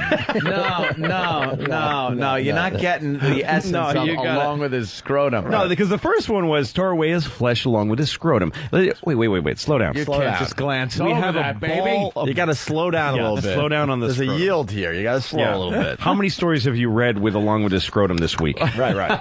Don't you fucking know when to pause? It's drama, motherfucker. Try again. Let's go. Tape's rolling. Along with his scrotum. It sounds like it's like the weather or something. Along with, feel a little, scrotum. Someone is pointing out love his fake voice. Yeah. If you can't get up for a scrotum ripping story, then you don't belong in the business. No. All right. More to the story. The doctors told me they didn't think they were going to be able to stitch me back together. He was in the trauma for 7 to 9 days. I just never seen anything like. Wouldn't you be in trauma for the rest of your life? More or less. I mean, 9 days. After 9 days, I felt amazing. Right, 9 days. I'm like, fuck it. Scrotum, Who needs a scrotum anyway? Fucking dog bit my ball bag off, but it's 9 days ago. You move on. Who gives a shit? It looks like like a deflated balloon now. Yeah. Who cares? Who gives a shit? I don't need that. Like this done to a minor. Obviously, they're not trained to bite in this particular area of the body. Officers say Mark was not handcuffed when the dog attacked and claim the animal was just doing what it was trained to do. They had the officer on top of the individual. They're on the ground. The guy's resisting. The dog is trying to assist his handler with this aggressive behavior as best he can. I can't explain how painful it was, but it's like being tied up and eating alive. Mark says he was no longer resisting. His mother now hopes legal action will help the police admit they were wrong. There's some good officers out there. And there's some bad ones, But I think in order to clean it up, they need to let these officers take responsibility for what they do to the public. I got something to add to that statement. There's some good kids out there, and there's some bad kids. That's right. They deserve a dog ripping their scrotum. The good ones get to walk away with their balls. Right. Yep. Sometimes the bad ones don't. That's all she's got. There's bad cops, good cops. Nope. How about there's bad That kid kids, was good kids? Bagging groceries, saving money for his college fund. A dog would never in his life bit off his scrotum. Right. All right, I'm on a mission. We got to find just one good feel-good story for today, Monday. Got to find. This is that one was great. Is that a good feel-good story? You think? Made me feel good. I feel pretty good. I laughed. Do you guys feel good? No. Is their mic off? They're in a soundproof booth. What happened? I feel better than I did on. before the story. All right, let me try another I one. can't believe also, while you're looking, Yeah. the one Pal Talk camera I have control of is the worst camera in the whole place. All I can get is a black leather chair. It's in there, so I can't even get the audience because it hits the TVs. It doesn't go down low enough. It's too close to the TVs. Mm-hmm. And I can't get us. I can only get a chair or the Opie and Anthony or the Ron and Fez carpet. Do the Ron and Fez carpet. They can use the promotion. Sure. There you go. That's what There you it get is. today. Well, we'll have to figure that out. No, we need one of these feel-good stories to bring everyone together. Like, you feel good, but the crowd out there, they're shaking their head. They're like, nah, I don't feel good after that story. So let's try another one here. Feel-good story Monday. You ready yet? Ready. All right, here's the next one. Let's see if this is the one that brings everyone together. Police are looking for a driver in a deadly hit and run. Yeah, but they're also looking for some thieves who ripped off the victim as he lay bleeding and dying on the sidewalk. It's an unbelievable story. Here's some video. Oh, that's awesome. That's fucking. Oh, look at that! What happened to that guy? Take his wallet. Oh my God, that guy just got hit by a car 10 seconds ago. Take his watch. I wish it was that, because he would almost understand if it was his wallet, his whatever, his all right. What did they take? Money. His scrotum. Thieves who ripped off the victim as he lay bleeding and dying on the sidewalk. It's an unbelievable story. Here's some video from the scene near Main and Horn in Mesa. Police tell us the man happened to be waiting for a bus with his groceries in hand when an out-of-control truck hit him and killed him. Instead of helping the man, people nearby started stealing his groceries. They made off with them. God. Oh, you gotta be shitting me. He got organic eggs. Right. He's got blueberries. It's a perfectly good cantaloupe. Blueberries. Yeah, it's not his wallet with his money and his credit cards. It's stupid groceries. Oh, my God. him. Instead of helping the man, people nearby started stealing his groceries. They made off with them, and the truck driver now faces felony charges if caught. He also took off. The people who stole those groceries could also face theft charges as well. Oh, boy, that's a biggie. That theft charge is a biggie, man. Grand Theft Lemon. Is that a good feel-good story? Oh, God. What were they saying out there? Nothing. I'm zooming in on... You got the camera working. There we go. I got one more camera working. There we go. It's like Apollo 13 in here. Yeah, no kidding. Gotta keep just holding shit together with duct tape. Not smart on XM's part, by the way, because you're dealing with guys that have ADD to begin with. So what do? You throw a bunch of shiny new toys in front of us. New things. Joysticks and cameras. It's like, oh yeah, we're supposed to do a radio show. I forgot about the radio show for a second. Right. Is that your feel-good story?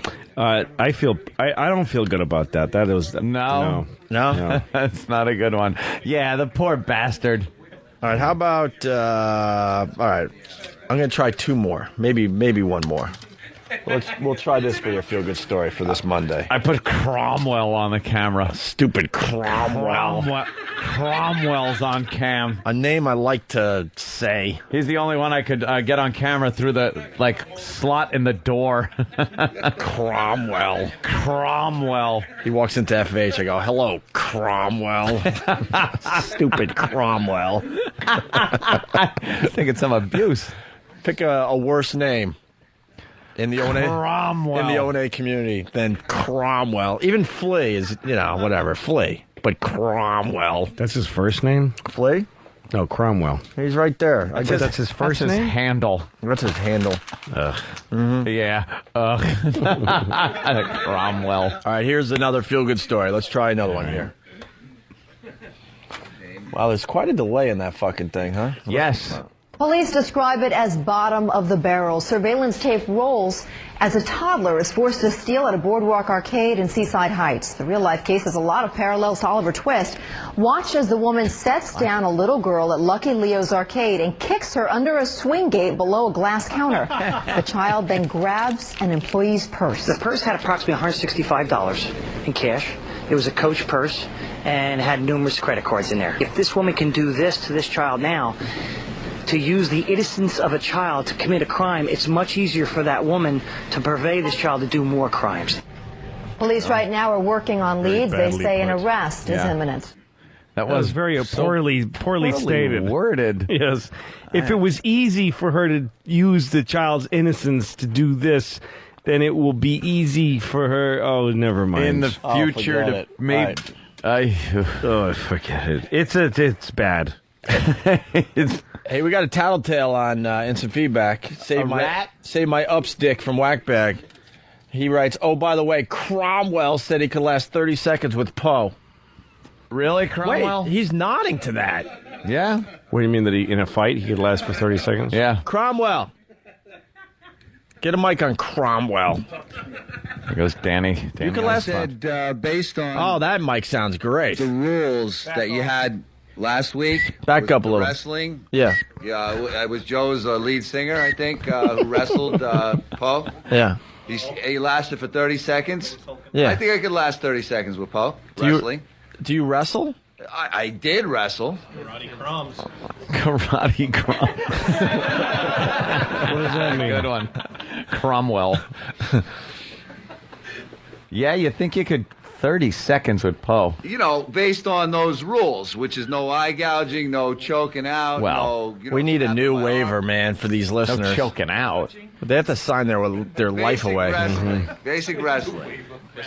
Yeah, Poe has said he's not a wrestler. Wait, but he's a murderer. That wasn't the bit. The guy used wrestling moves on Poe. Poe was still able to do whatever he wanted.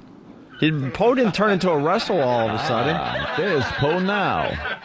Gentlemen. In that case, maybe a little less than 30 seconds. Yeah, Poe doesn't wrestle. He just got confused by the guy that had some wrestling techniques, that's all. Poe's like the guy that if gunmen enter a bank, Poe could take a pen and kill them all with nothing more than a pen. This one. So he can't just... He's not a wrestler, but I think he'll still tie up and make it tap out. In less than 30 seconds.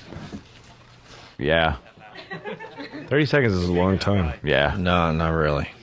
To be with to be in that an guy. awful hold, yeah. Yeah, but Submission Poe could hold. take him out in I say Poe could Poe take gets your Cromwell arm. out in 28 seconds. Paul, get your arm in that position where you just go, all right. Like if you're thinking, wow, I think I really got this guy. I think I could. Okay, all right. Yeah, nobody wants their limbs to actually break. No. Let's play like a version of Name That Tune with Cromwell. I say Poe takes him out in 28 seconds. All right. 29. No, you're going the other way. No, I'm going to go the 1. I hate those people. All right, this is the last attempt at the feel-good story for this Monday, all right? It is a medical mistake that is hard to imagine. A woman goes through a painful double mastectomy believing she had cancer. But that diagnosis was entirely wrong, and now that woman is suing. I thought they were going to say, but now that woman is flat-chested. Suing, she better get more than $11.5 million for that, right? That, to me, is a lot worse than someone calling you a bitch at work. I would say so, yeah. Wrong, and now that woman is suing. I just broke down and cried, and I really didn't know what happened in the room from that point on. News Dairy Eason says she couldn't even believe the doctor told her she didn't have breast cancer, but it was too late, weeks after she had a double mastectomy. Oh. The good news is your breasts are not cancerous. The bad news is that they're in a bucket in the hospital waste dump. And it's too late. They're mixed in with other people's uncancerous breasts. Yeah, we really can't reattach them at this point. Yeah, Seems like that's not going to work. Seems like you get these stories from time to time where they take the wrong leg off, the wrong arm. Some patients have taken to writing on their own legs. Yeah. Like on their own leg. This is the bad one. Yeah, bad leg. This one's got to go. She should have had written, please make sure they have cancer before you fucking scoop them out. Double check. By the way, now Cromwell's getting some advice. Smokezilla writes, sweep the leg, Cromwell. Sweep the leg. Sweep the leg, Cromwell. And someone else saying that you do sound like a Cromwell. Here's more to the story. It just hit me that all the things that I had gone through, my family, my child, that it was unnecessary. Her life was changed forever. She says it happened after the lab made a horrible mistake. They mixed up her report with someone else's. Yeah. Now she's suing the medical lab in Rybrook, CBL Path. In spite of the best efforts, these things happen. But I don't understand that. A state report blames the mix-up on a technician at the lab. He admitted to cutting corners when labeling the specimens. Oh, boy. He just wrote corners. He wrote lady. He wrote some lady's tits. And they got mixed up with some other lady's tits was what the other label said, some other lady's tits. Well, yeah, it's just cutting some corners. Yeah. And you're getting to the obvious. There is a second victim. Oh. Well, because there's a mix-up. So now there's a lady whose fucking breasts are... some lady's got black breasts. Right, and she Korean. thinks she's fine. Oh, she got some great news, and then... And some other lady's got cauliflower on her nipples. Here's the she was told that she's fine a week ago. Here's the second victim to the story. There's a second victim, Yeah. the woman whose information got switched with Dairy's. That woman was apparently told she didn't have cancer, but found out much later that in fact she did. I hope no one ever has to go through that. I hope nobody ever has to deal with that, because you can't explain it to a person and have them understand unless they've been through it, and I hope no one ever has to go through this. Now, the attorney isn't saying how much money they're asking for, and the technician, by the way, who made that mistake in the first place, well, they no longer work for the company. Really? I thought he got a promotion. Oh, I guess everything's fine then. Sounded like a great employee. Yeah.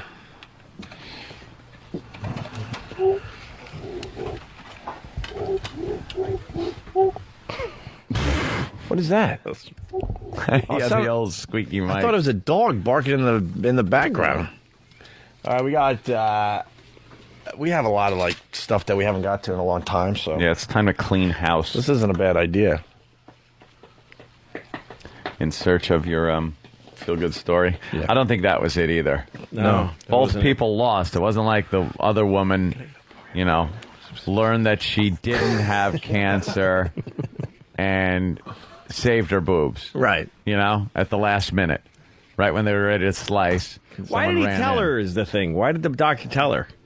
Yeah. Because he must have been like, I can't wait to see the look on her fucking face. I tell her that it was unnecessary. At that point, why would you tell her? Why bother telling her? Just go, hey, looks like the operation went perfectly. Wow, it's looking good. And now your perfectly healthy breasts are gone, and you're looking great. I'd say your chance of any remission? type of cancer reoccurring is 0. Right. Yeah.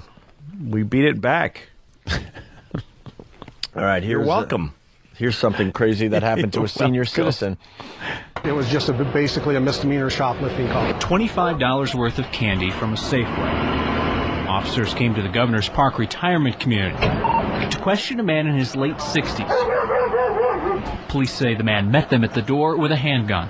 Fired 4 to 5 shots. 3 shots hit a Windsor police officer in his protective vest. Another round hit his lower body. I like a pop, but not like a boom. We did have one officer who did return shots. That's when we brought everybody inside the house, and then within 5 minutes, everybody showed up. And they all were cocking their guns, and they ran by and said, "Get in your houses, get in your houses." He just started firing. He stole $25 lousy of candy. And they go to the retirement home to question him, and he shot a cop. He's a cop killer. Over stealing candy. Flashback. Listen what happens, though. For 3 hours, SWAT teams maneuvered around the neighborhood. They have attempted negotiations, but at this point, there's been no response. So he's a SWAT team robot with a camera told them why. The suspect lay dead inside his home, perhaps injured in the initial exchange of fire. He was my neighbor. Yeah. Joe Harris knew his eccentric neighbor is Ed. Right. Eccentric. Harris says his neighbor was a loner. Different. Liked to brag about his gun collection. In fact, Harris says his neighbor came by his apartment early in the afternoon, wanted to talk about some issues he was having. Harris says Ed stormed out when another neighbor interrupted their conversation. I didn't get a chance to find out what was troubling me. Wow. Yeah. I don't know. He's just one of those crazy old guys that decided. The guy at the end should say, and none of the people in this story matter. Let's go to Corinne in Jersey. Corinne, what's up? Yeah. No, I got all the buttons down. Corinne. That sounds like a button thing, though. Yellow. Kind of weird. Like, we came here that first day and everything was just working perfectly. Everything worked fine. And there's been a drastic drop-off in the last couple of days. And a half-life of a day. She had a good story, too. She was told she didn't have cancer when she did, and she lost her boobs. Ooh. Wow. So she can relate to that story we just played, but we can't get the phones working. Well, let me see if it was just her. Let's say hi to Thomas. Thomas! Yeah, the phones aren't working. Great. Oh. Hello? Thomas! He's saying hello because it sounds like... Hello? Thomas. Hello? Hello? We could hear him. He can't hear us. Thomas! Click, he hung up. And now Corinne's calling back. Frustration. It wasn't my fault, she's saying. But we can't go to her because the phone... It's not a button thing? Not a button here thing. No? Yeah, nothing's working. I knew a woman who had breast cancer, and she had small tits, and so she took the opportunity to put in big porny ones. Oh yeah, yeah, because they got her to put something. They scoop out the breast meat and then they put bags in there. Scoop it out. That's what they do. They basically use a grapefruit spoon, and they scoop it out. And then what do they do about a nipple? A nipple? Yeah. I don't know what they do. If it's like, I don't think the nipple has cancer. I think it's just the meat inside the breast. Yeah? I don't know. Fatty meat. Because I heard like they have to tattoo one on or something. Oh, really? I could draw one on with a Sharpie? Yeah. All right, listen, we got to take a break, so hopefully we'll figure out these phones. Tell Corinne to stand by until after take the a break and we'll fix all this shit. All right, it's, God damn it, I want to take this phone call. Hold on the line, everybody on the phone. Thank you. All right. Louis C.K. playing House of Blues Vegas this Saturday for the Piss Out West, and we'll continue in just a bit. It's Opie and Anthony. The Opie and Anthony virus. Get infected.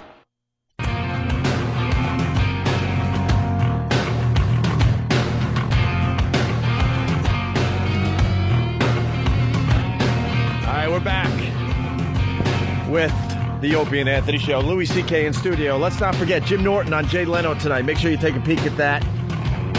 We'll play his appearance on our show tomorrow as well.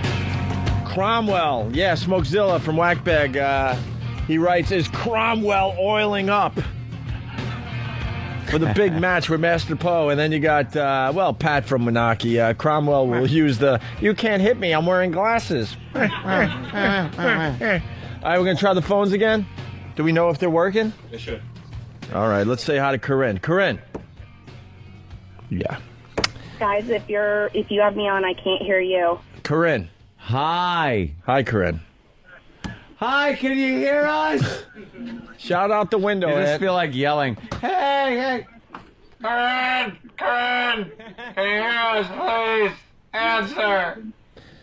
I really thought after XM, pumped about $1 million into this Guys, place, I can't hear you at that all. things would be a little different. You would think. I was crazy to think that things would be different after spending $1 million. And since it did work the first day, they must have had this just the first This is so tape fundamental. and- Like they can't do what Alan Freed was able to do. Yeah, right. He was fucking had taken callers after playing James Brown's newest record. Yeah. So we don't had have no the trouble. fuck. We don't have phones today. Is your mouse working? No, the mouse doesn't work for Pal Talk. We so don't have Wi-Fi today. What else don't we have? I only Danny? have two What the hell's going cameras. The problem was that apparently over the weekend there was a power outage. Yeah. So we're still trying to work the bugs out of all the equipment that had to be reset and all that stuff. Well, that was the weekend? Yeah. Apparently. So why? It's now Monday and still fucked up. I think people didn't know until early this morning, and they've been working on it since 6. Oh. Danny, which one do you think is the feel-good story for today? I think what are my the choices? studio here. We have power outages upstate, and just you might just turn everything might back get on. some Comes warm back milk, on. but Yeah, that's about it. just This comes shit back on, and it's the way you left it. Yeah. It's all. Oh, all right. I got. Digital clock is off by it may be blinking 12 o'clock, but you fix that. Yeah, You're it's done. easy enough. Couple Well, of buttons. Corinne has a great story, and we can't get to her, so I don't know. Maybe she could type it out or something and email it to us. That's a good one. That's a good one? All right. We're going to attempt another feel-good story here, okay? All right. Louis, do not yawn. Today is not the day to yawn in here. Louis feeling the chair, man. These chairs have to go. These are bad chairs. All right, here we go. Another feel-good story for this Monday. Yeah, and this... Here, Brian Neal Rose. And this doesn't work right. It does. Yeah, it's not. To get technical, it doesn't queue up when you put the CD in for whatever reason. So Yeah, what's that about? Bad. There's a lot of little bugs in here. That was working the first... Everything was working the first day. Mars is having a panic attack. You all right, Mark? Mars? I'm getting better. All right. Yeah, our phones. Because now watch what happens when you do this. Here, Brian. Well, it worked that time. Now it What was worked. different? It's only when you first put it in, it doesn't automatically go to Right. the first track. When you first put it in and press the button, it won't as go. soon as you put it in, you gotta Hit fast Start it up. forward. Fast forward. How's mother? I wouldn't know. All right. Here, Brian Neal Rosema, pulled from a house and hauled off to jail. He's charged with more than 100 counts of child pornography in a shocking and disgusting crime. 1 week ago, Rosema entered this Walmart in West Melbourne, and police say used a self-help photo kiosk to print 140 photos depicting child pornography and molestation of a child under the age of 12. Molestation. After the final photo was done, police say Rosema left, unaware that the printer had simply run out of paper. When an employee restocked the paper, more lewd photos fell out. And that's when Walmart called police. He goes to Walmart to print out freaking kitty They porn got great pics. prices. They got great prices. Walmart is awesome. Even if you're printing children with your dick in their ass. Don't these people it's realize? very good prices. Don't they realize that's a crime? Well, Like, do they? How could it be a crime when it feels so good? You might as well just print up some prototype money, Yeah. and go there and go. Could you just keep printing these, and I'll Yeah. be back? And So there's a big pile of counterfeit hundreds. Yeah, no, it's a crime. Child molesters are so flagrant, like they're so bad. Yeah, they're It horrible. really, the only truth could be that that fucking kids is awesome because people risk their freedom, they risk livelihood, their everything. Their family, friends, freedom. All the guys that go on that whatever that show is, the Predator show. Predator. All the guys that Dateline. show up and they kind of know, and they even say to the guy, "I kind of knew this was probably you." I knew you were going to but be it in was here. worth the risk because fucking children is just kicks ass. Yeah.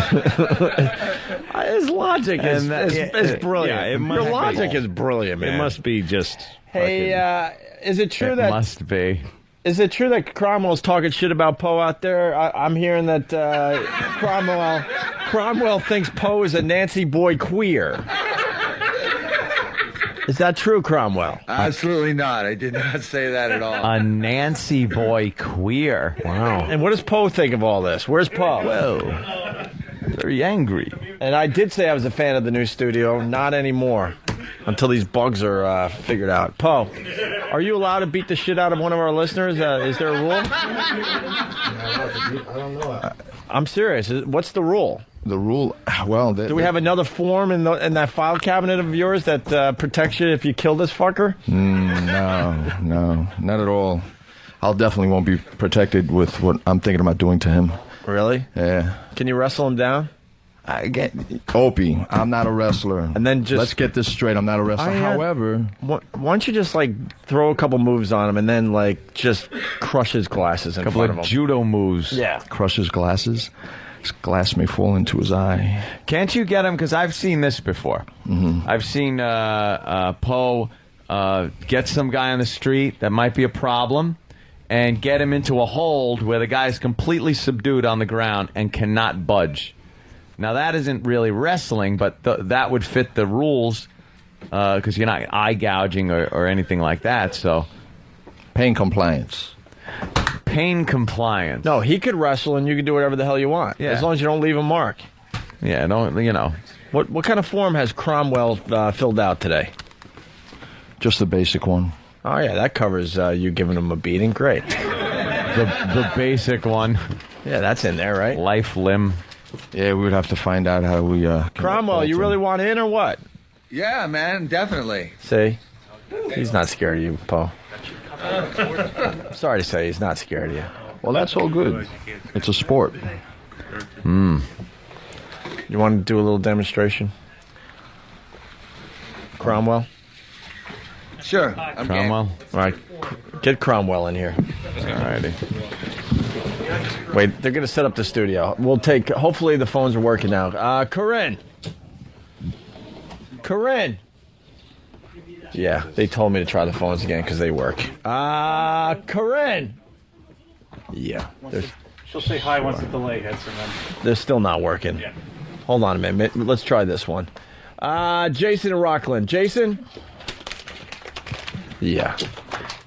Yeah. They're still not The working. phones aren't working. All right, Cromwell. So what's the deal? You can last 30 seconds. You're going to wrestle, and Poe can do whatever he wants? Yeah, basically, short of eye gouges and, arm snaps.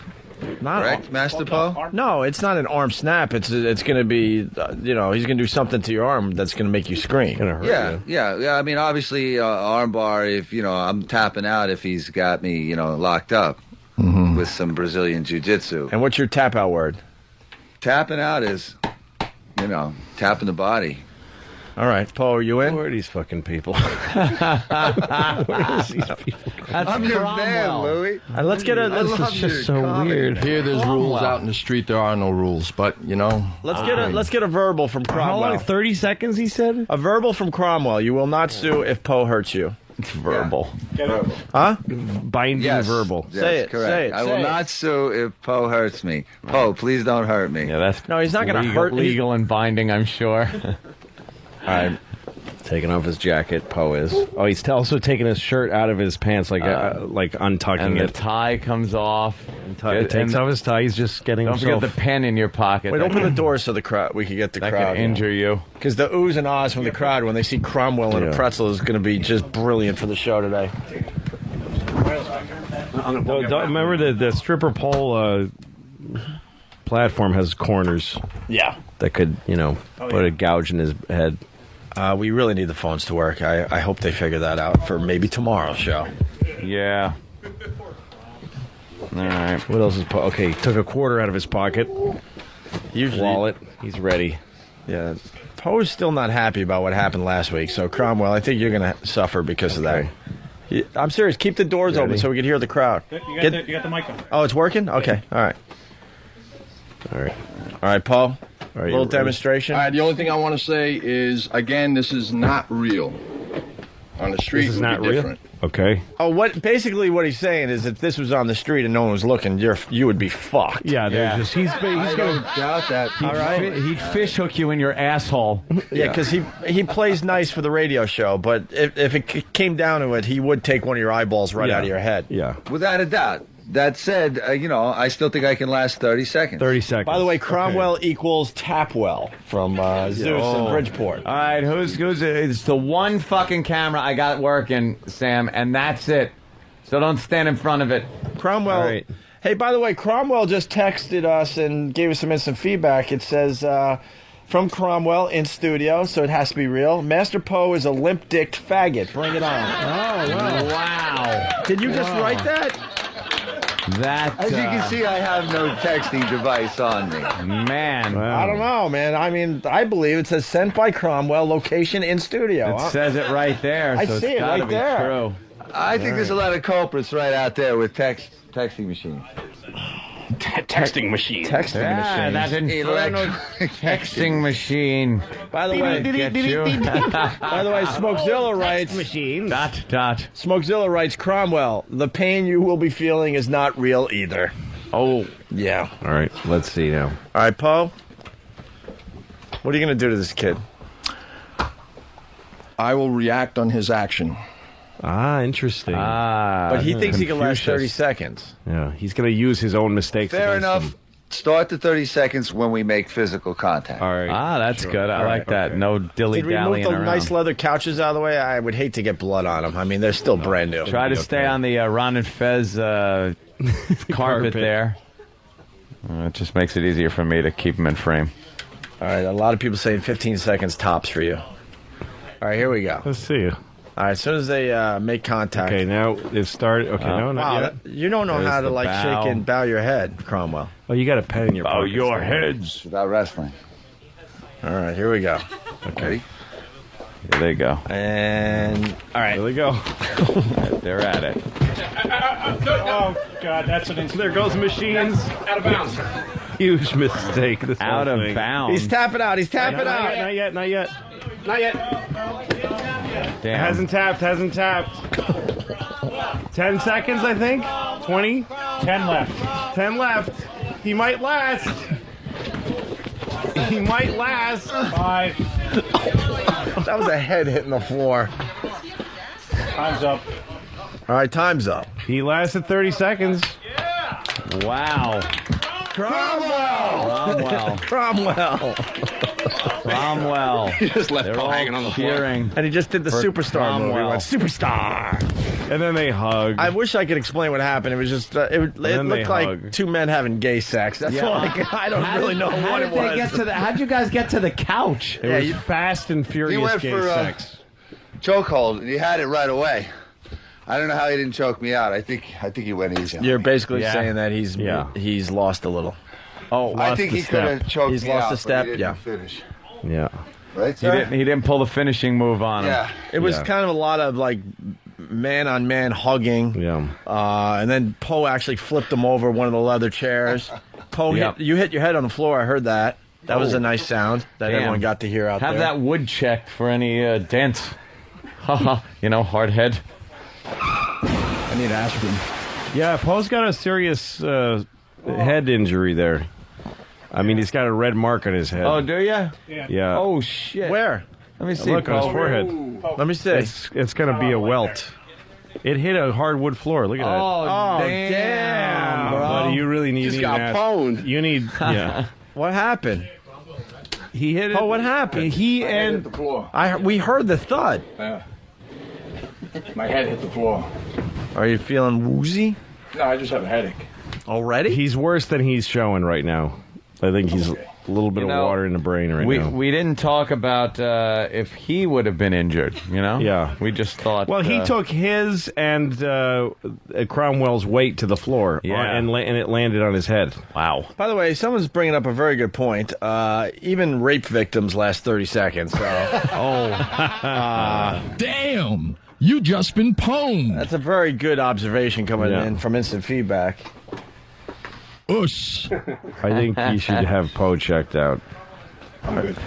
Poe's head's like He could have got brick. a concussion or something. Nah, the front is... that's where the skull is fine. the thickest. You're fine? Well, your livelihood depends on saying that, so I don't know that I trust you.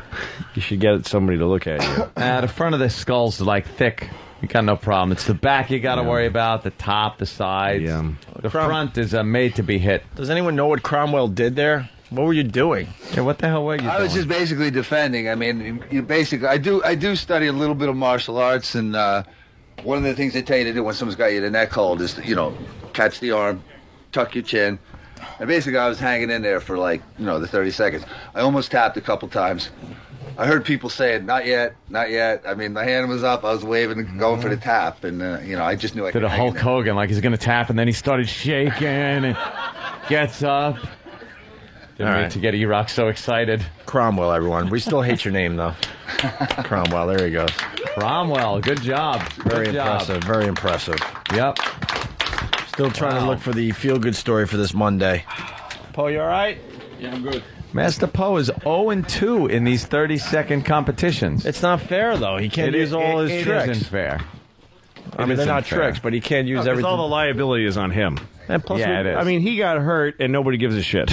If Cromwell looked like that, well, plus we, people would go, They'd be oh, suing, Poe, yeah. what'd you do to Cromwell? plus we take all his weapons away from him. He had to get rid of the pen, the quarter, the tie. These are things he uses in a street fight, right? Anything on him is a potential weapon. Yeah, he knows.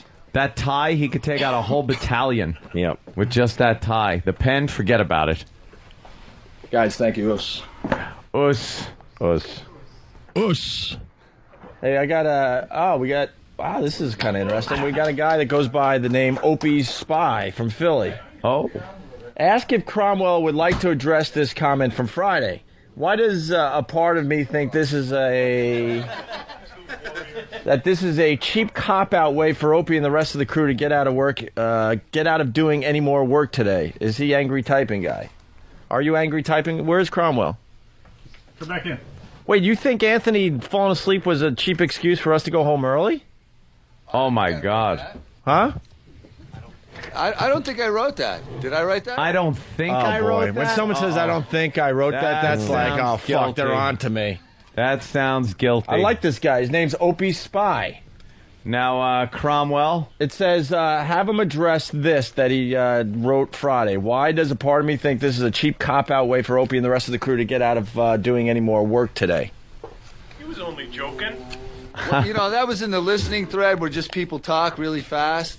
Oh, okay. Wow, what a bad So that was excuse. just one theory. Had you had more time to think about it, you wouldn't have been such a prick. Is that what you're saying? Yeah, but your theory sucks. You don't think Anthony was sleeping? Believe me. Obviously, I said that early in the bit, and once I realized Anthony was asleep, I apologized profusely, and I wish Opie's Spy would find those messages. But even if, let's say even we were faking that Anthony was sleeping, that would be the bit in itself, don't you think? This is true. You think we would purposely try to do something just to get out of work? Absolutely not. Look, I will prove it to you right now again. No. I'll put my feet up, and when I'm asleep in 5 seconds. And at least, own up to it. Everyone's saying you absolutely did write that. Yeah, I think I did right. Wow. But I wrote like 20 other messages saying how great everybody is. I think, and I'm going to post this. How many bugs have you under my squished? pseudonym. I'm going to post that I think that you challenging Poe was just a way for you to get on a couch close to another man as you grope each other. We all knew that. Faggot. Yeah. I look forward to the post. Faggot. It took care of the urge, didn't it, Cromwell? Are your pants all sticky, Cromwell? Crisco with your Cromwell. Did Poe get hit in the forehead with your cock? Is that why it's red? With your hard cock. And then someone is saying, though, it is kind of interesting that you did wake up just at 11, which is true. Yeah, I know when to get the fuck out of here. So asleep or awake. I know when it's time to go. You got a Cromwell fan out there. Leave Cromwell alone. You know, Cromwell is a big supporter. He takes 1,000 pictures of O&A walking. Leave Cromwell alone. I hate that fucking But then again, guy. it's backed up with Matt from New York City. Cromwell's a queer. Oh, Jesus. That fucking... hey, they didn't laugh too hard at that one. That means he probably... Okay. That Britney Spears guy, like, his time is completely done, but he keeps trying to throw more videos up on YouTube and shit. Mm-hmm. Oh, do I just want him pummeled? He's fucking his own brother. Did you know that? Yeah, there was something. I saw one video where he's like making out with this guy, supposedly and they say that his they're brother. brothers. Yeah, I think he's trying to get attention. I think he's a real attention whore. Well, yeah, it's I go through YouTube pretty much once every couple of days, see what's new on there. And there's something about him that's always on there. It's like, who's giving this guy any more attention? Yeah, I haven't clicked somebody's on always any watching link. him. Yeah, it's like, what are you watching now? What are people watching? They're always watching. And he's popping up. It's like, who's fucking watching this? When there's 1,000 other things you could be watching. People getting hit in the nuts. That's always a scream. Opie's other spy checking in.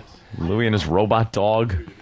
Yeah. Opie's other spy checking in from Jamaica Station. Cromwell posted that he thinks you guys are just too lazy to do the walkover and he hates ecstasy of gold. Did Cromwell and Flea change places so Flea could get some fucking Pal Talk camera time, you attention whore? Did you? Because I looked up there and it's like it was on Cromwell. I didn't move the camera, but now Flea is prominently displayed. Flea is a douchebag. All right. Moving on with the feel-good story here. We'll try this one. There was a dead raccoon kind of right where this line is, and it was dead.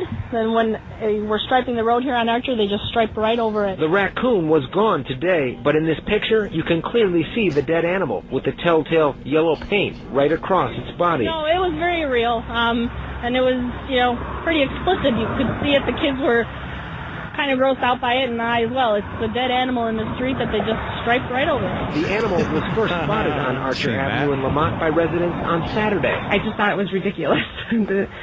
They were that lazy they didn't pick it up. That's terrible. It is terrible. How they do it at a job. That's terrible. How is it terrible? It's a dead fucking animal on the road that they painted over. What, you Who want them cares? to push it off to the side of the road? Such a non-story. They're probably laughing, having fun. Dude, put the stripe over the foot.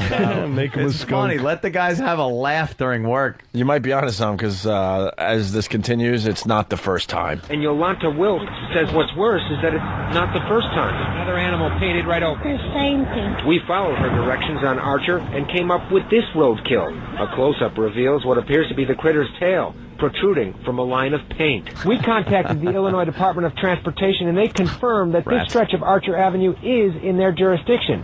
But they declined our request for an on-camera interview, saying they need to wait until they can confirm that the allegations are true. Just look at the animal with the line painted on it. Why can't people just be honest? An animal had a line painted on it and then was chased around by a French skunk. Who thought it was, isn't that how that tried started? to rape it. Yeah, isn't that how it Fucking started? Pepe Le Pew was a cartoon rapist. Yeah. Grabbing her, she's trying to get away, clawing. Now we're kind of fading into something that needs to be brought up on this show. Danny finds the most horrific things for this radio show. Yeah, God bless. And then they just pile up. Because we're in... Whoa, what are you doing? Oh, there's an actual picture of the raccoon? Yeah. Oh, it's hilarious. Dude, look at... Pop that picture up on the big Put screen. it up on a screen somewhere. Yeah, it's just a don't know how that huge works. dead raccoon, and the line was painted right over it. Like the truck had to go boom, boom, as it rolled over this thing. Look at this thing. Good for him. Can we get that up on our website? Stupid somewhere? raccoon.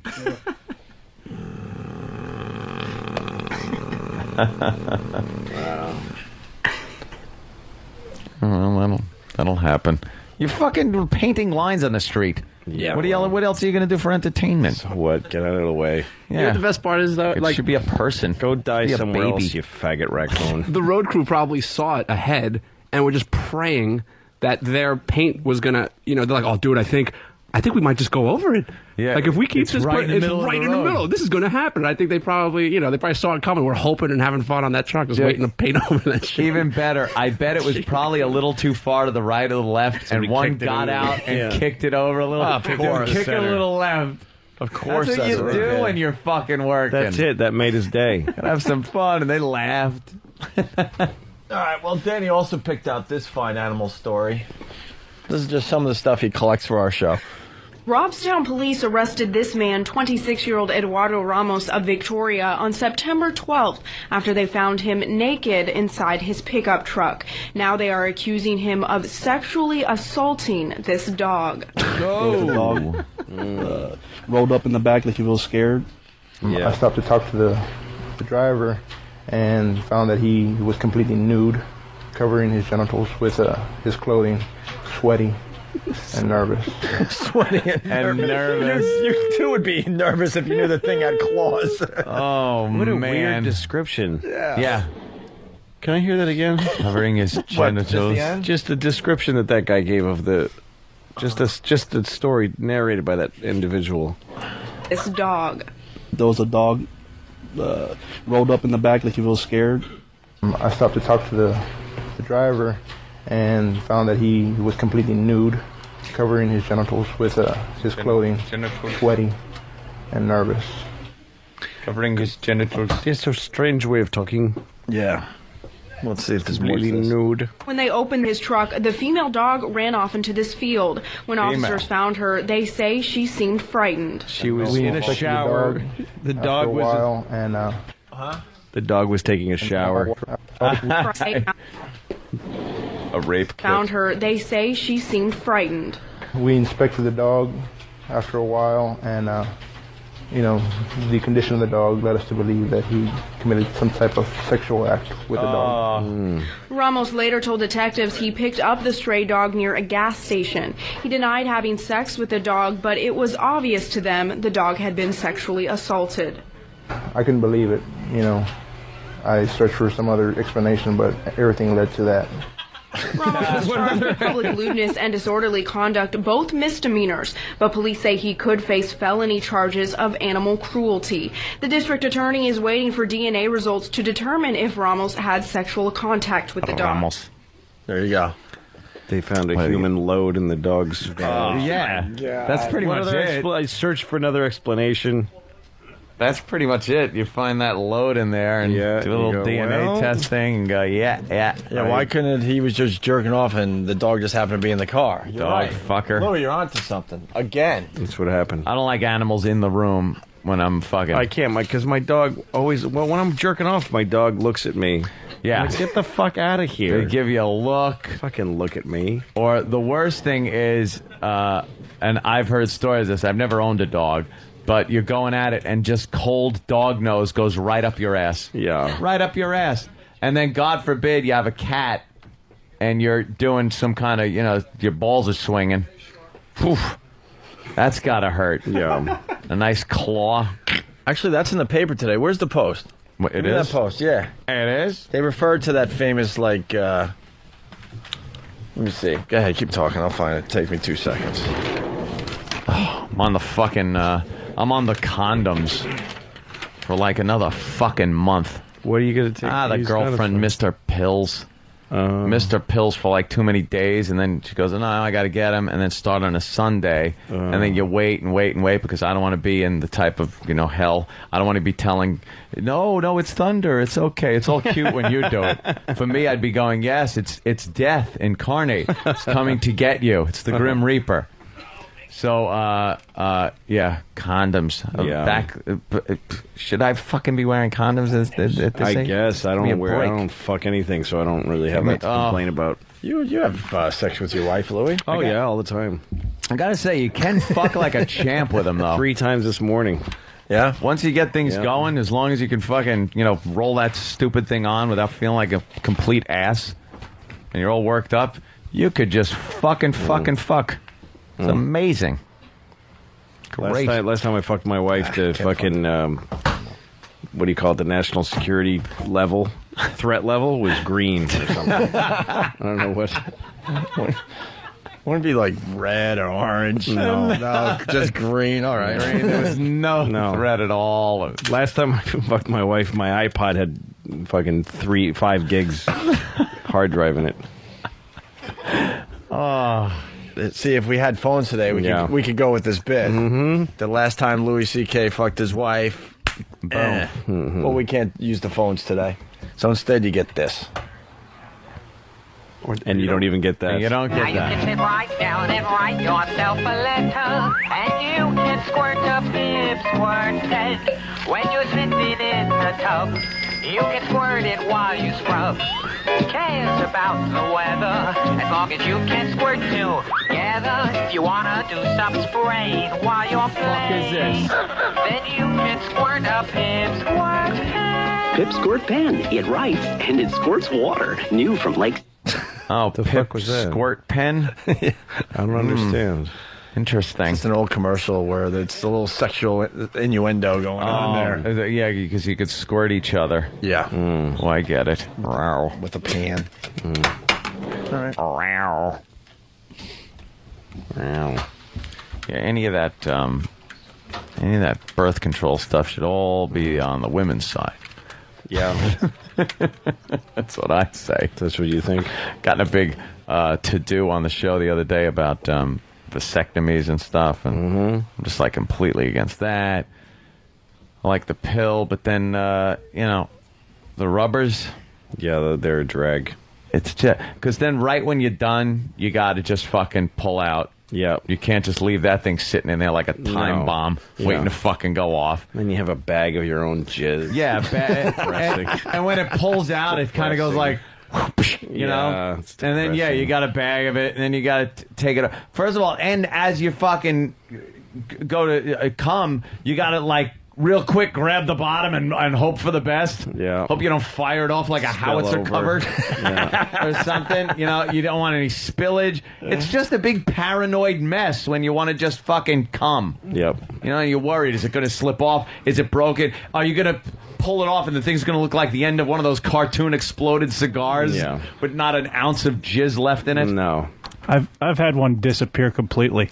Oh, cease to exist. Dude. Thank you. Danny just raised his hand on that one. I'm in that club too. I don't know. Dude, did you search for it without trying to look like you were searching for it? No, she was onto it too. Oh, at the really? time. Yeah. So I don't know if it disappeared in the complicated parts that is woman. But I had a condom break once and I didn't say shit. No, you never say it. It's great. All right, take care. That fucking thing disappeared on me. This is going back many years when I was back in New York and not even in radio yet. And it just disappeared. And I swear I looked all over the floor. And then I start feigning like I'm being amorous again as I'm just looking for it. I was just looking for it. And then I'm thinking like, fuck, where... You know, if this thing falls out of her tomorrow, she's going to really think that's pretty rude. That same exact story pretty much happened to me once. And I never found it. I never heard hide nor hair. When my wife and I were first dating, we were fucking once, and I felt something sharp at the end, like as I fucked her, like there was something sharp like scratching my dick, and for like a couple of weeks it was like that, and I was like, I'm telling you, there's something in there, and she didn't, so we really went at it and searched and found this little piece of fucking plastic from like a tampon applicator or something. Just a little piece of plastic. It was just hanging out there? It was just in there. Good thing you found that. Yeah. Probably would have been bad. Holy shit. Well, you better get the instant feedback because now people are playing the last time Louis C.K. fucked his Last time I wife. fucked my wife. Yeah. Yeah, it's coming nice now. Too bad we Last time can't I use fucked the my phones. wife. Where does that condom go? Huh? Well, at least Danny, where did that condom go? I found it, but it was after about a solid, I'm not even exaggerating, maybe about 35 minutes of searching. Was it in? Yeah, it was, but we couldn't believe it at first. And it was to the point where... believe it. It was so... when does that ever happen? So, like, I'm, like, you know, looking under pillows and, like, under the bed where it just obviously cannot be. But I just could not imagine that it was in there somewhere. I didn't even fess to the fact that it fucking got lost. I mean, it got to the point where I had gotten dressed and we were about to go to the emergency room because obviously this was a problem or it was going to potentially be one. And then right at the last minute, I'm like, let's try to find it again. Take a good fucking grab. Yeah, just kind of crook the finger a little bit. And I feel it. Yeah, there's the old Coney Island whitefish. Well, it worked. I found it. It's like going to the dentist's office for a scraping. For a scraping. Jesus. Yeah, it's fucking sick, man. All right. I finally found it. For real. Here is your feel-good story for today, Monday. This is a story about ageless love. In Argentina, this 82-year-old woman just got married to this 24-year-old man. Love blossomed between these two when the groom went to live with the bride, a family friend, after his mother died. After being engaged for several years, the civil service sealed the relationship. This newlywed says his wife is a very special person with amazing energy. When asked if the marriage would be purely spiritual, the bride says there will be more. The response greeted with laughter. The couple is off to a honeymoon in Rio de Janeiro, proving with a kiss that old saying, love knows no boundaries.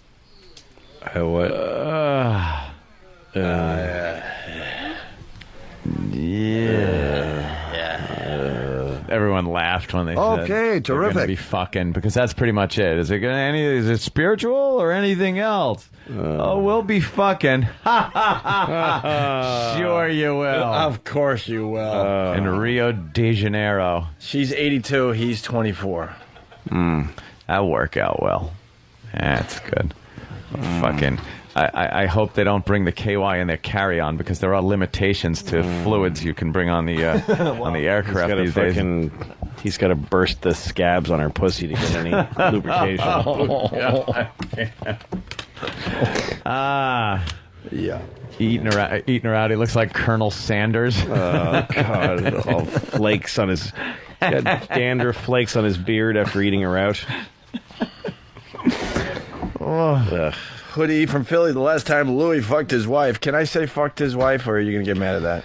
What do I care? All right, good. She doesn't have the XM, is what you're saying. Yeah, exactly. Louis in dangerous fucking sitting mode right there. I know. I got my That's legs up. dangerous, man. Don't worry, we're getting ready for line of the day. We'll get you out of here before you fall asleep. Bill Buckner missed a famous ground ball at first base. All right, that's okay. All right, how about awful me? The last time Louis fucked his wife, Treehouse Richard only had HIV.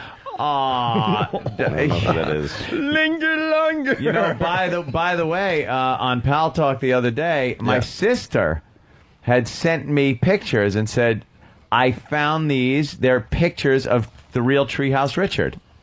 And sent it to me, so I popped them up on Pal Talk one night, and everybody got a good look and said, wow, I was a lucky guy. Because apparently everyone found him hot. Now that you have seen pictures, is it obvious that he was a gay guy?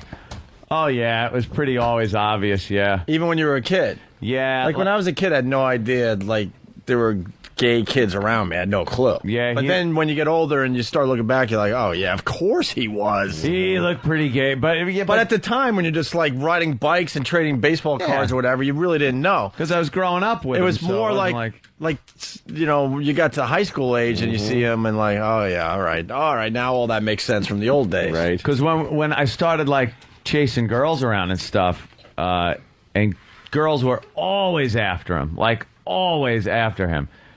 He just showed no interest whatsoever. None. And I was like, oh, my God, what are you doing? That girl is fucking, like, hanging on you. Yeah, well, you know, Remember when we found out our old PD was gay? Remember the Oh, story? yeah. We're Louis. We're working at NEW, and we're like walking with our PD and our general manager. And we're having this deep conversation about the show and where it's going, and just talking business as we're going to a sushi joint. And everyone is just piping in, blah blah blah, right? And this girl walks by, like she's got just huge boobs, no bra, just ridiculous, small skirt.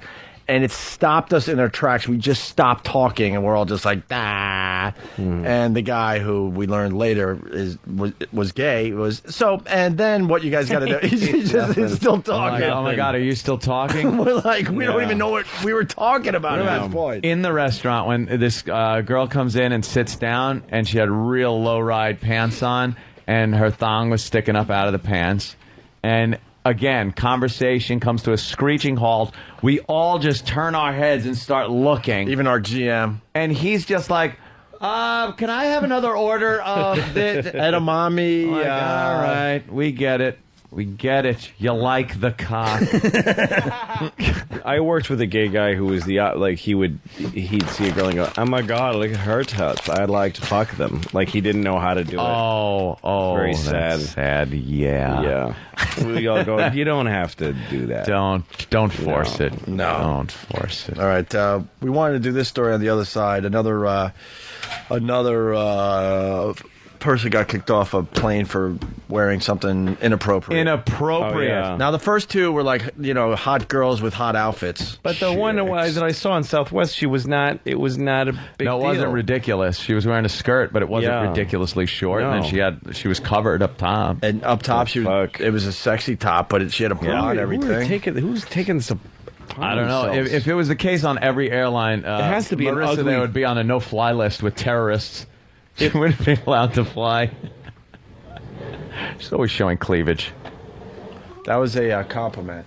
Yeah, it was a compliment, by the way. Because she's not really It sure. must be ugly flight attendants who are like, you whore. Get off this plane, you whore. Yeah, that's what it is. And I think it was, in one case, I think it was a guy flight attendant because, here's what I think. Guy came in, this guy's like, the flight attendant's like, I'm going to give him all the attention this whole fucking flight, blah, blah, blah. And then this big monster comes in and sits down, and the guy takes interest in her. Yeah. And he's like, well, she's got to go. Get out of here. Blocking. She was cock blocking him. Ugly bitch. Yeah. Slut. Well, we have another one of those. Let's take a listen to this. Southwest Airlines says it will apologize to a passenger told to change his sexually suggestive shirt or get off the plane. Joe Winnicky says he was sitting in the last row of a Columbus to Tampa flight when an employee gave him the ultimatum. Winnicky says that Columbus to What a Tampa. hell, what a hell flight anyway. Both cities we could lose. if Iran hit Columbus and Tampa, we would even go, dude, don't worry about it. Yeah. Don't worry about let it. Just say it was an accident. I thought it was a nonstop go flight along. from New York to London or something. Two worst cities ever. Columbus to Jesus, from and shit they're worried to about- fuck. Let him fly naked. Who gives a They're worried shit? about his shirt. From the country's asshole to its pussy. This is the worst two cities. Yeah, but pussy's nice. I know, but not the country's pussy. It's 200 years old. All right. Stinks. So it's an old pussy. Yeah, it's I a got smelly old pussy. was sitting in the last row of a Columbus to Tampa flight when an employee gave him the ultimatum. Winnicky says the airline violated his free speech rights. Back in July, Southwest created a public uproar by telling a woman on a flight that her outfit was too revealing for her to fly. Now, the guy had a T-shirt that had some kind of masturbation joke on it, like masturbator. It was a fishing. It looked like a fishing bait supply store thing, and it That was was like named Masturbator. Masturbator. That's all it was. You know, that I old wonder where gag. it was, because I have a T-shirt from a place in Connecticut called Masturbate and Tackle. Yeah. I wear it all the that's- time. That's pretty much the They shirt. would kick you off the plane. They only showed Master ridiculous. on TV, and they wouldn't even show the other half I bet of it's the the shirt. same place. So we're like, well, Master. It's a very blank. old place. It's not like, they're not trying to be jackoffs. They just, Oh, it's a real place. Yeah, Masturbate and Tackle. It's kind of a popular shirt because it's funny. Yeah, but 'Cause even it's And then on the back masturbate. it says, I get my crabs. at Masturbate and Tackle. But even old people had. Could they make any more fucking genital jokes? Yeah, I jack off my cock at the fish store. It's not even trying to be subtle or clever anymore. Fuck a cunt here. Fuck a cunt fish store. You're missing the obvious. Just because they've been around forever doesn't mean the old dude was making the joke back then. No, that's true. But it's a I think the legitimate word name. masturbator was around since like the cavemen started figuring out what to do. Ah, yes. Do it themselves. Like in the old days. I don't understand the word masturbate when you think of it. Hey, masturbator. Yeah, it doesn't what's the root of that? What's the origin? Than origin? Masturbator. Masturbator. I believe it is a Latin word. I have no idea. What derivative? Master being to master. And bait being to bait. Yeah. What is it? Than? Anything? That's just what the internet had, Ant. That's funny. The internet. The word is believed to derive from either the Greek word mazeia, meaning penises, or the Latin manus, hand, and the Latin turbare, to disturb. So, disturb with the hand. There is a disturbance going on. Penis disturbance with your hand. Yeah. Oh, more? A competing etymology based on the Latin manu stuprare, which means to defile with the hand. Ah, defile with the hand. Yeah. And that's it, pretty much. How do we get masturbate out of that? More importantly, how's mother? You got to give us a mother update. I'll have to go through one of my siblings. I'll ask my brother how she's doing. Louis, he doesn't like mother. No? He refers to her as mother. Mother frowns upon that. Mother gave him some hard times. That's what I saw. So, I have problems with father, but I'm getting over them. Getting older. Yeah. So do I. Tell me about it. Yeah. Fucking guy's been dead. No, what am I gonna do? Can't I call him? He doesn't answer the phone. Awkward. Hey, masturbator. Oh no! Please, dig up any other fucking disc that's sitting there aside from Hey Masturbator. It's just Was it a song or old? Oh, it was a song parody from when the Macarena was like really fucking popular. Oh, don't play that. It's like, I mean, you know, very proud of it when it first came out, but at this point, And a man in my position can't afford to be made to look ridiculous. Exactly. Now you get the hell out of here. Like that guy. He sits him down to dinner. And it's like, why didn't you tell me who you worked for? Well, you know, I like keeping that secret. And then he just got more and more pissed until he's like, get the hell out of here. I don't care how many guineas come out of the good work. Yeah, he didn't care. He could have just let him finish Kraut his thing. McFriend. I'm German-Irish. Oh, very cool. All right, we'll play this, and then we'll get line of the day out of the way. It's this is one of my favorites. It's Butt Plug. Ah, yes. Okay, now this is timeless. Yes, it sure is. Butt Plug. May I help you? Yes, butt plugs? Who? Butt plugs, please. Spark plug, just a moment. Hardware, how can I help you? Butt plugs? What is it? Butt plugs. A what box? Butt plugs. A bud box? Butt plugs. I'm not following what you're saying. Butt plugs. I have a bad connection. I don't understand. What is it? Butt plugs. Bud box? Is it like a receptacle you're talking about? Butt plugs, yeah. What kind of plug is it? A spark plug you're talking about? Butt plugs. Oh, hold on. Hello. What are you looking for? Butt plug? Spark plug. What kind? Butt plug. What kind of a spark plug? No, butt plug. I just don't understand you, sir. I'm sorry. Butt plug? A spark plug. Butt plug. Bug plug? Butt plug. Never heard of it. What do you use it for? Butt plug. Huh? Butt plug. What do you use it for, sir? Butt plug. Butt plug. Butt plug. Butt plug. Yeah. Butt lug? Butt plug. I know, but what do you use it on? What do you use it in? I'm trying to Butt plug. Butt plug. Yeah, okay, I got you a spark plug. There's all kinds of spark plugs. Butt plug. Butt plug. Butt plug. Butt? Butt plug. Sorry, sir. We don't understand what you want. Butt plug. Butt plug. I don't know. We don't carry that. Butt plug? Yeah, we don't carry it. Thank you. All right. Who is that? Who's the voice? Butt plug. Is that you? Yeah, that's it. Oh, That was a fun one. That was up in Boston. You could tell. What do you use it for? What do you use it for? Bug blocks? Bug blocks? He was said, you know, that after you hung up, it was like 20 minutes there. He said butt plug. I don't understand. Butt plug? He said no, honey. He says spark plug. Goodness gracious, he's in the bug box. Roger Clemens is getting a butt plug.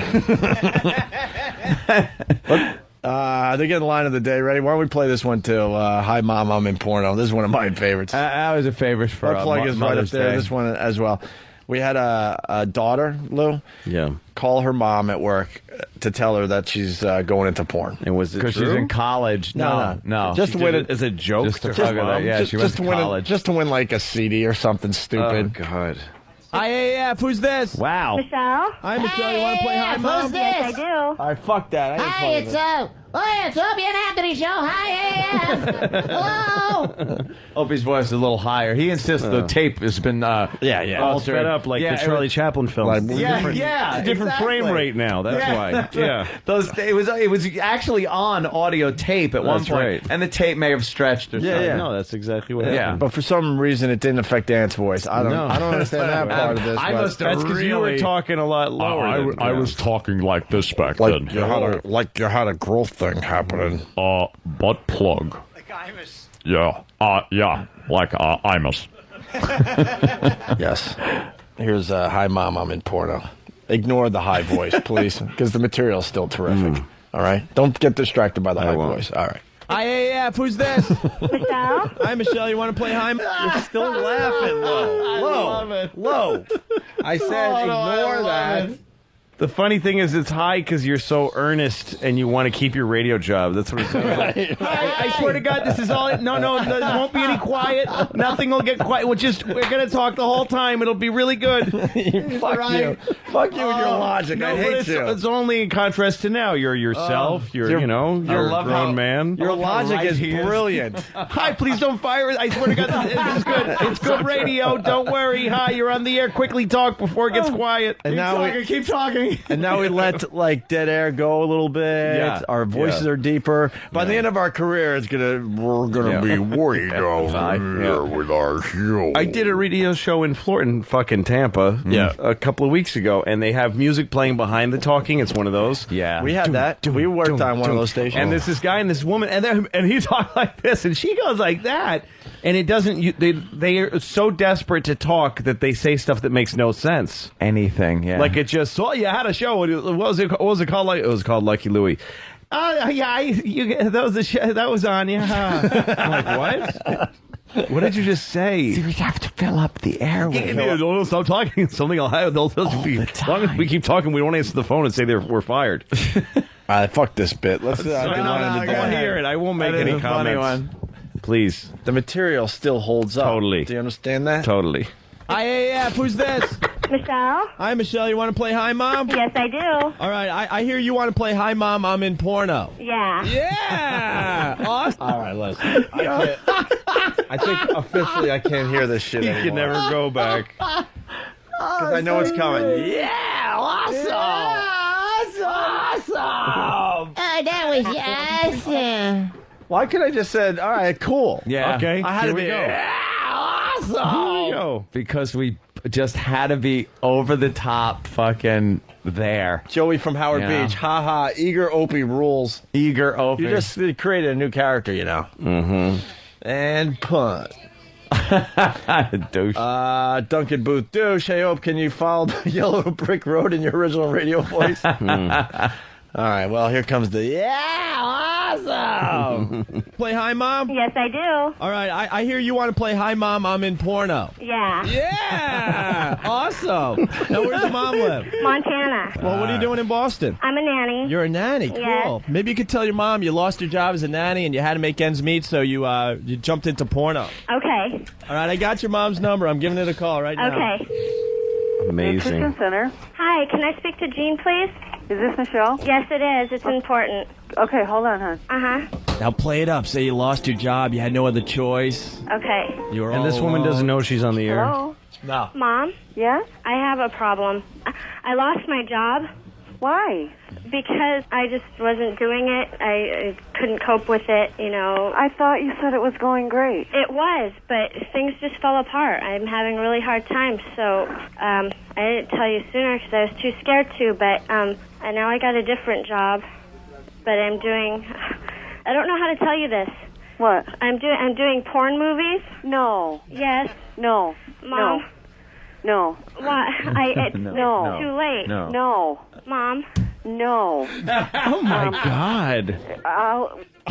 She couldn't say no, and she was Mom? trying to get it out of her head. Mom, I don't know how to tell you this. It's so weird how good she is at this. Yeah. No.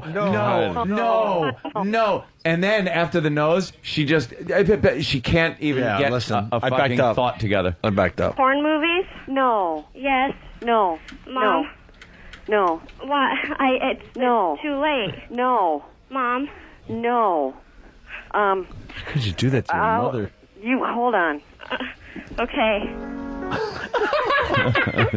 There was 8 no's in there, by the way. 7 or 8. her fucking mind. No. All she's Hold doing. on. She's going to another phone now, right? She's going to a more private. Probably, right. Yeah. She's going to I gotta take this in the other room. Are you okay, Shelly? It's Yeah. all right. Just I'll be right back. Yeah. Just please don't pick that up. Yeah, I'm going to the break room. Through all those no's, she progressively just thought of her daughter in a porno movie. How could you do that to your mom for I know. tickets? Great. Oh, fucking great. What was that? I don't know. People out there. Oh, it's them? Okay. Oh my God. Holy Jesus, I think she believes you. I'm shaking. Michelle? Yeah? Where can I reach you? I have like 3 days to get out of here. So You don't do that. What? Don't do what you told me. What am I going to do? How am I going to get home? You don't have money in the bank? Well, yeah, but I kind of had to use some of it to get this rolling. I had to get an agent. No, you don't. Where can I call you? The same number, but Mom. What? There's something else I have to tell you. Happy Mother's Day. I love you. This is just a joke. I'm on the radio. Oh my God. It's a radio program. And I just wanted to let you know that I love you. Oh my I'm God. thinking about you, Mom. You know, I think those things are so funny when they happen to other people.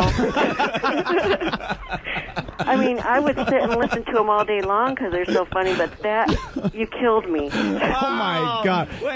Wait, Mom. We're really nice. Okay, I am going to kill you. I love you. Wait, Mom, first kill us. It's Opie and Anthony from AF Radio in Boston. You guys. We put her up to it, and I gotta admit, man, my heart sunk to my damn kneecaps. God, I felt so bad for you. Jesus. I'm breaking out in a sweat here. I'm thinking, that is too bad. Happy Mother's Day. Well, thank you. All right. All right, bye. God damn it. I really like that woman because she didn't give up on her daughter during it. She believed it, but she sounded positive. Like, it's going to be okay. I'm going to get you out of this. I'm going to get you out of this. You sucked Ron Jeremy's dick already. I'm pretty sure the fucking thing's out of the Just bag. one, But you look, just did it once. look. It's not like there's not an internet yet, really. She was fine. What's weird is it sounded like she was a few steps away from saying, "Honey, I did it too. It's no big deal. It's no nursing school. Are you kidding? Are you kidding? Look, don't worry about this. I didn't even think of that. You know what? And by the way, not a bad idea. Yeah. Do it for a month. That's it. Right. Yeah, Just get your bank account. Yeah, up she there. sounds so Make a prepared. lot of Look, money real where can I fast. reach you right now? Where can I reach you? Because I got this figured out. Yeah, I got some stories. That's I a guess. mom with I a guess I'm battle trying to tell you plan. some stories, right? That's definitely a mom with a battle plan. Yeah. Like, there's unshakable. Yeah. She was shaking up a little bit. Okay, Okay. Let me get my ducks in order here. And Here we we'll go. get to the battle Here we go. plan. You need, first of all, a good agent. Yeah. You Good know. agent, good porno. You do it short, get in, get out, make as much money as possible, pay for your college. What This name is did you good. pick? What name did you pick? Yeah, right. What's your name? Dye your hair today. And don't tell dad. Yeah. God damn. You know what sucks? They took that away from radio guys. You can't do prank calls anymore. No. Oh, you can't? Nope. Well, because you got to tell people they're going to be on the air, right? Yeah. They're like, you could do the prank, but they have to be informed beforehand that they're going to be recorded. Yeah, that's And the great. lawyer will Well, that actually works. tell you this like it's an option yeah. that you would consider. Yeah. So good news is I could still do this, but I just got to tell them ahead of You gotta time. tell them ahead of time that it's going to be. And on what fucking planet does that work? Jesus. You got to have You want to somebody. choke out some of these lawyers. But can you call them taped, though? You can't do it live. You can't even tape even them and then before say, you look, I got a tape tape them. of You can't do this, that. and I want to put it on the radio. And if they say, logically, I thought if they say They say no, yes. then you destroy The the, act tape. of But- even taping somebody without their knowledge, Is a even if they no-no. give it I afterwards, see. is a no-no. I see. So they have to give permission. They have to send someone over their house with one of those Men in Black sticks to go thunk, Yep. so they forget, Right. and then you can make the call. That's right. And it's as easy as that. That's great. As soon as we invent one. Yeah. In the meantime, lawyers come up with wacky things and reasons why we can't do shit. Right. All right, why don't we do line of the day? Line of the day. Of course, it's brought to you by BowDogFantasy.net. Free live scoring, stats, bios, and news that will help you win big this season I read that in fantasy football. Friday. Yeah, it took you 4 tries. It's all he did. BowDogFantasy.net. Actually, I want to hear that read again. We'll do it tomorrow. Oh, God, it was Get that for the tomorrow. first one. Definitely the first one. Oh, my God. You never fuck up when you're reading Oh, shit. that was a bad one. I still had sleepies in my eyes. Oh, jeez. I just gave you like a backhanded compliment. I go, you never fuck up when you're reading shit. Here's a runner-up line of the day. Is it true? She said, "Booger-headed hoe." Booger-headed hoe. No Eager Opie there. Deeper, scratchy voice. Yeah. Yep. Hey, you want to play Hey Mom? Love Awesome. Yeah. Yuck. So eager. I found my college radio air checks. I'm bringing them in soon. That'll be great. No, I have videotapes from when I was doing stand-up in 1987. Wow. It's just terrible. Is it really hard to watch? Yeah, I put them on my website. They're up there. Can you bring it in? It's on my website. You can But just look who at it. gives a shit about that? We Yeah. we do it in front of you and have like 10 guys beat the shit out of you for an hour. Yep. Oh, God. We We- did we've that. done with that. We did that with our first show that we ever did. We did it with together. Voss. We did it with Norton. Which was Sure. just one of the I don't most care. embarrassing things to have to listen to because you think he sounds eager. He was in radio. I wasn't and wanted to be. Yeah. So I was just happy to fucking be there, asshole. Yep. Everything was, yeah, oh, God, yeah.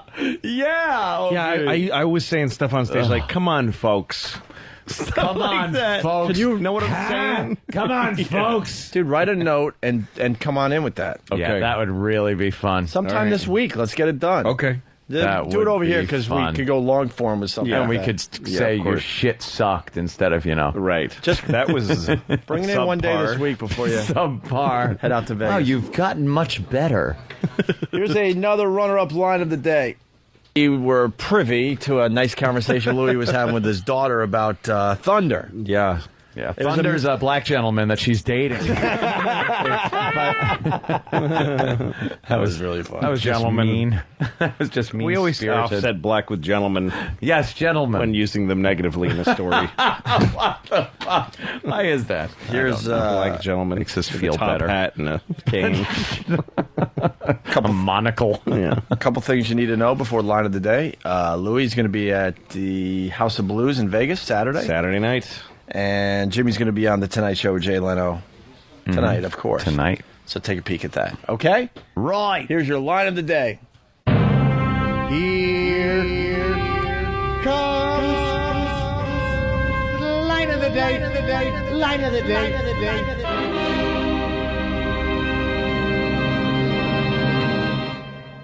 Either the baby born at 32 weeks is here, is expected to survive, and Child Services now has custody of that baby boy. She didn't know. She thought that she was taking a baby-shaped shit out of her cunt. That's what she thought it was. I'm coming, you dumb bitch. Yes. Oh, my God. And the great finisher. Yeah. Great finishing move. Louis, it's a pleasure, man. Thank Thanks you so for much. having me, Yes. fellas. And you Absolutely. can come back this week with that I tape. will. If you're feeling I'd brave. love to hear that. Sure. All right? Yeah. Does take some guts. I'll enjoy it as long as it's Yeah. funny.